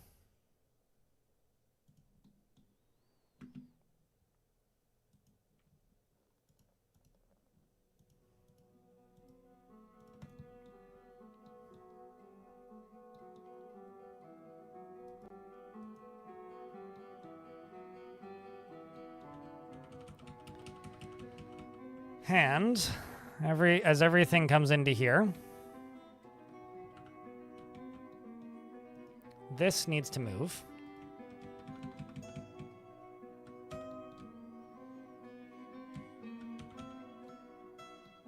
Down into here.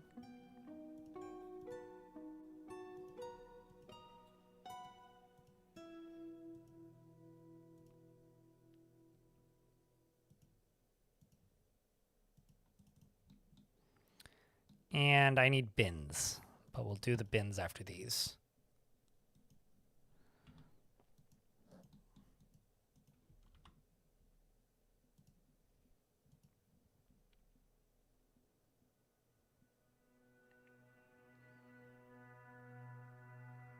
In comparison to what we had before, Alexi. Also, chat. We've been very lurky the last hour or so. It's just been me, Crumpus, and a handful of others chit-chatting. If you're lurking in the stream, make yourself known. We're about to begin some of the destruction. It's not going to be all of it. It's just going to be the first few levels. But the project is actually getting rolling. So, if you want to see it, and you don't want me to cliffhanger it, because, I don't know, I will openly threaten to do that. Wake up, chat room.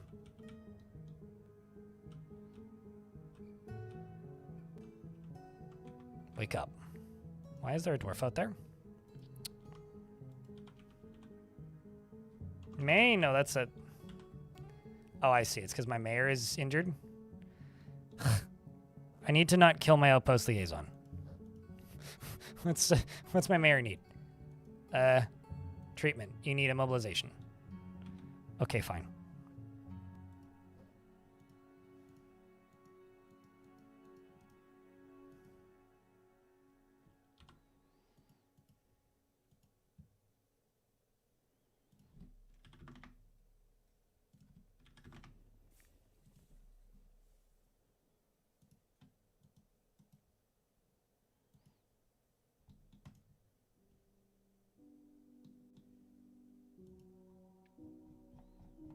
Oh, let's also sell these wheelbarrows.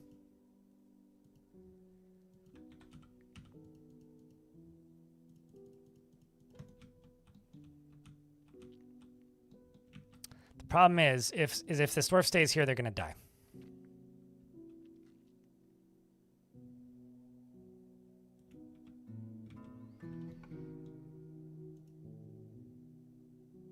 Can I?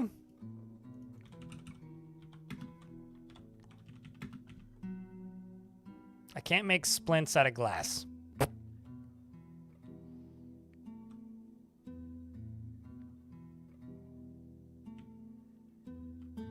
I don't get it. In regards to June, aside from that the days are long. Just means the light's up longer. Doesn't change the speed of chat.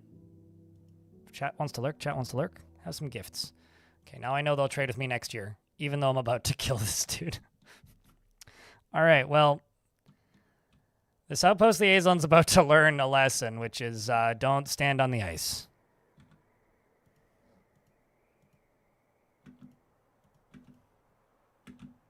Hold on to your butts, dwarves.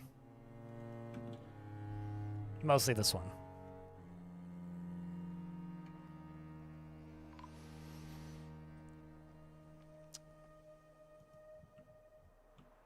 This dwarf is now one layer down going, huh? Well, that was weird. Was annoyed after being caught in a snowstorm. That didn't do much, actually. All right. Here we go, chat.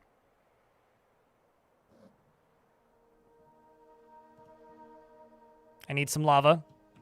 You know, the thing was, I wanted you guys to wake up. I got 1, 2, 3, 4. Also, Leviathan, please double check that you got that thing redeemed, because I don't think you did. At least you hadn't as of this morning. 7 of you? There's several hundred people. I'm just not going to pull this lever. Come on. We can do it. You guys can wake up. We can get a little bit of interest and excitement in the fact that I'm about to dump lava on the ocean.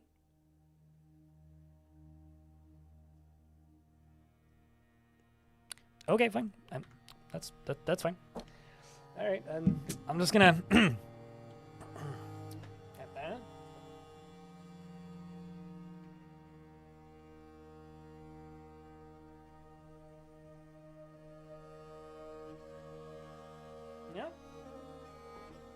No. I'm not very good at bluffing. Let's do the thing. You got an order confirmed email? Okay, cool. So if you got an order confirmed email, then it did go through. But it hadn't refreshed this morning, but I'll check after stream. I'm real bad at bluffing. Here we go. Sucks to be everybody who tuned out and is going to miss this glory.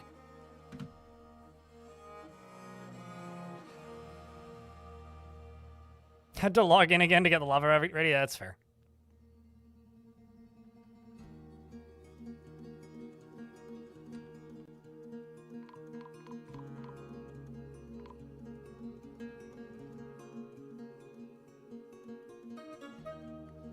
We got 9 frames a second.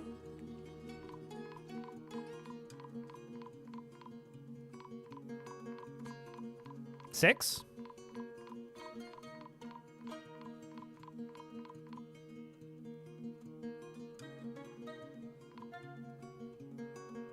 There's water falling down. So here's the kind of interesting thing. It's falling down these little tunnels, these little stairs. The stairs are melting all the way down and into here. This is all ocean salt. Okay, I didn't even know the game could do that. Holy shit, that's ocean salt. Wow, okay.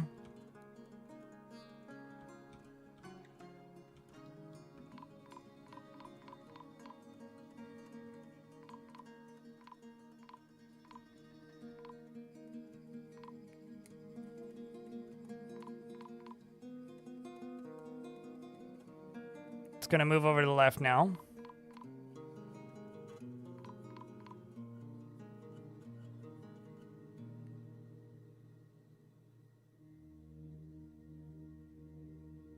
That is super cool. We're gonna have to do this multiple times.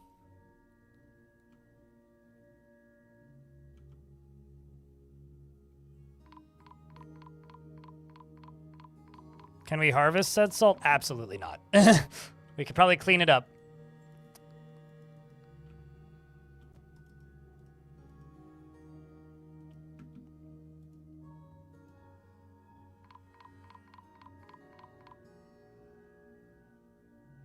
No idea what's happening. It looks real cool.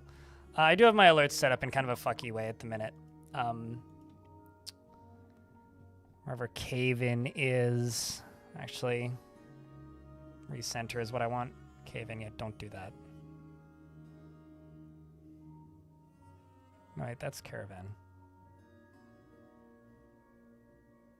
There's cave-in. Don't recenter.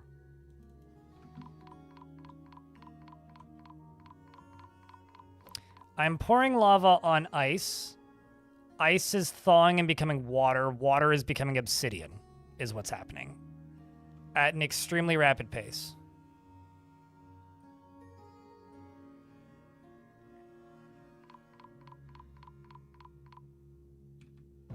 But no, whenever you have questions like, can you do this? Just prepare to be disappointed and assume no. That has been the mode of operation for a long time with Dwarf Fortress for a lot of things. It's cool that that lava is still pouring into here, because this is a very interesting little situation, this little thing filling up. But it's now been sealed off, so it's no longer draining. It's just old lava that's spilling in, continuing to spill in. But now I've got a big old brick of obsidian that's doing all kinds of fun stuff like this down here, which will continue to work.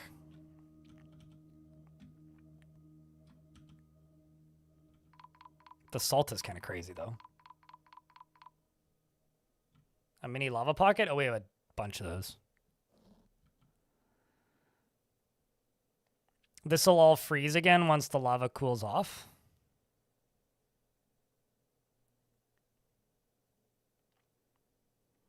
Yeah, I mean, that seems to have proven my theory, is I need to make little holes in and out of the ocean, which will be much faster than what I was going to do. But the other thing I need to do is, like, go through and dig out all this stuff that's appeared and then build walls across. But before I can do that, I have to build better defenses, because right now I have literally none.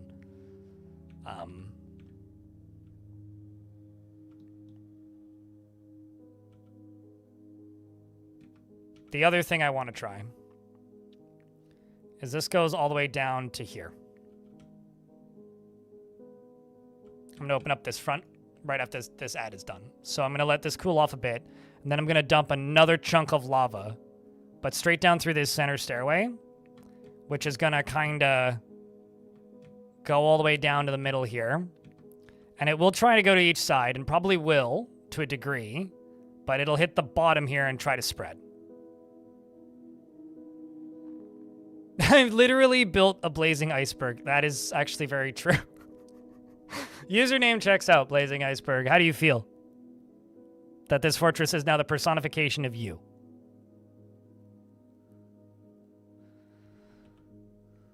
It is real cool that there's salt there, though. I don't know what I would do with it, even if I could harvest it. I guess it theoretically could be a cooking vessel, but... And this is cooling off real quick. And then the ice should refreeze. And this is becoming a little lava tube there. All right.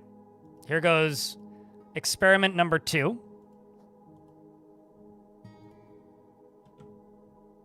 Get your clipping fingers ready if you have them. So, we're now going to fire lava down the center stairs, which goes all the way down to here and fills up quite quickly.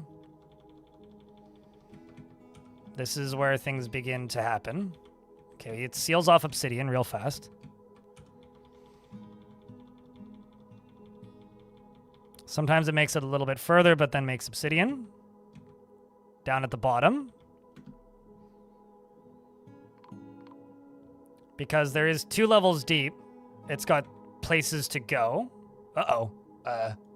It's a bit hot at the minute. But we got migrants coming in hot.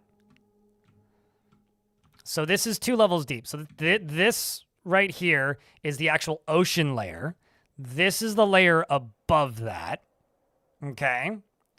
This is the layer above that. This is working better than I thought it would.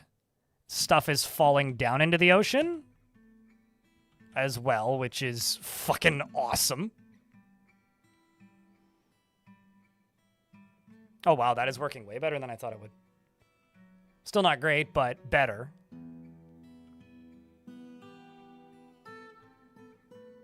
I will have to unfuck this mess. Oh, wow, it's melting all the way up to here? Oh, that's fucking cool. Oh, that's so fucking cool. If it keeps going, it'll push upwards as well. So it's trying to go up like 30 Z levels, meaning in theory it could do some real damage.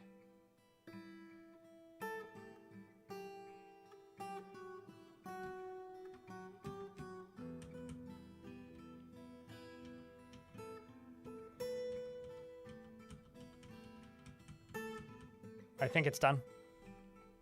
Yeah, I got the frame rates back. So that's as far as it's going to go. That's super cool. Why is the ocean on fire? That seems kind of hot, guys. So now I'm just going to close this. That's what I'm going to do.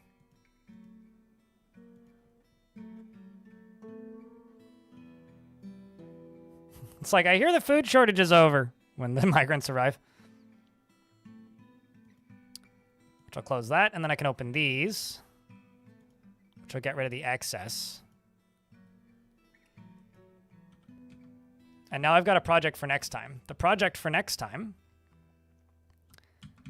is to just dig around this thing all the way up and down and cave that whole pillar in. Because that'll get rid of the lava and the ice around the edges and give us a big old open hole. Which is precisely what we want. Or, of course, I could do this as well.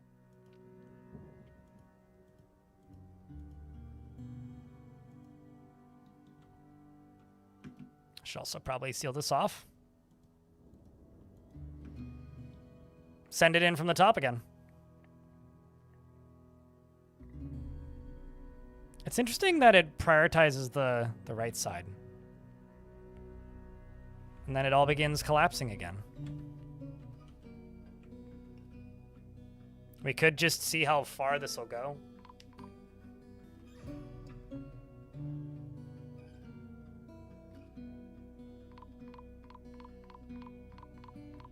Throw salt at ghosts, see exorcism. You could probably do that in adventure mode.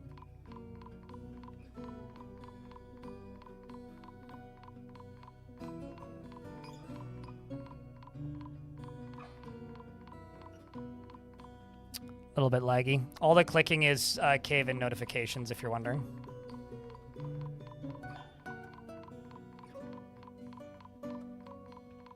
Because the water gets to a stalemate where it's trying to freeze and also turn into obsidian simultaneously.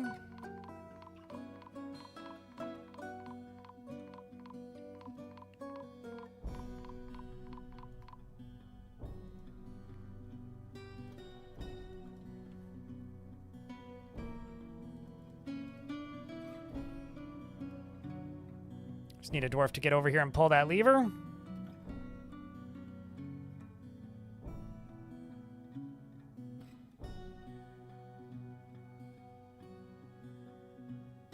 People have talked about steam power in Dwarf Fortress longer than I've been playing Dwarf Fort.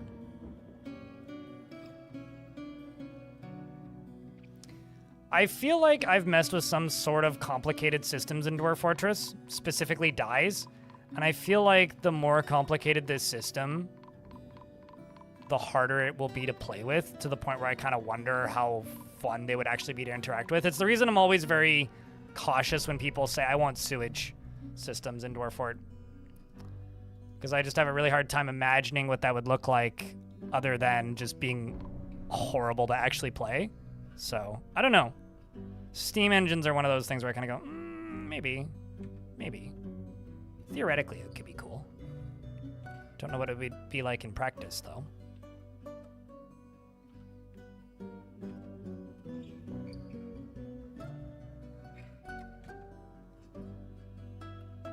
All right, well, that's gonna be fun. It is real nice just how quickly the lava goes away when you're pouring it onto ice. That part's really nice.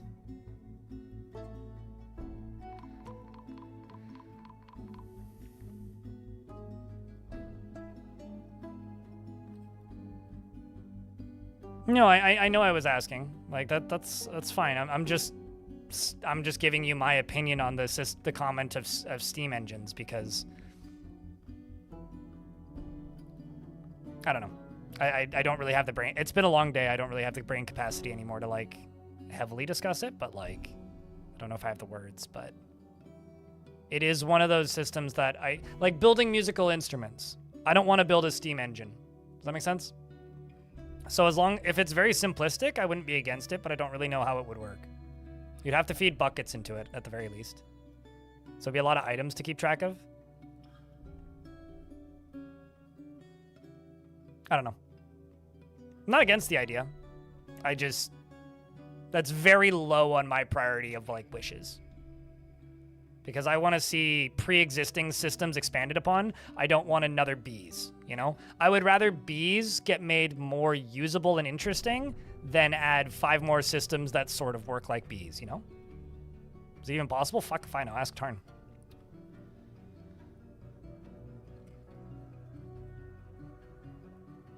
I mean, I've said this a million times. I would be 100% satisfied with boats if they were literally just a wagon, what goes on water, pulled by dolphins.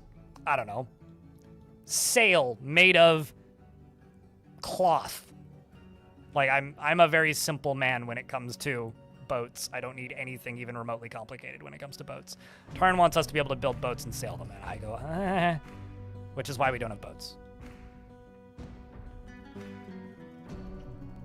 All right, this fort's fucking ridiculous. We'll play more of it next week. Chat! It's been 8 hours. It's the day after my birthday. I won't be streaming until Tuesday. I'm going to try and have a new video ready for you for next week, which means I will be editing all day tomorrow. I just want to say thank you real quick for tuning in, though. Caves already connect continents very efficiently. I don't know if they made them more efficient or not, but like I've settled on non-connected continents and been able to access things a lot as of late. I don't know why. YouTube folks, if you want to come raid somebody, pop over here onto Twitch. Otherwise, I will see you on Tuesday.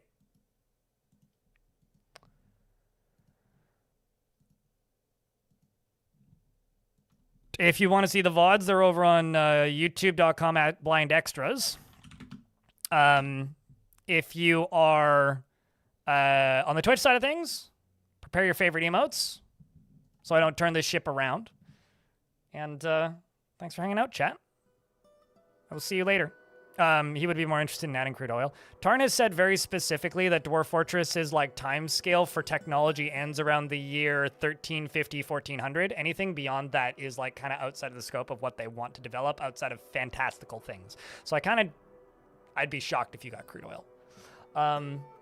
Anyway, shutting down the YouTube stream now. Thanks.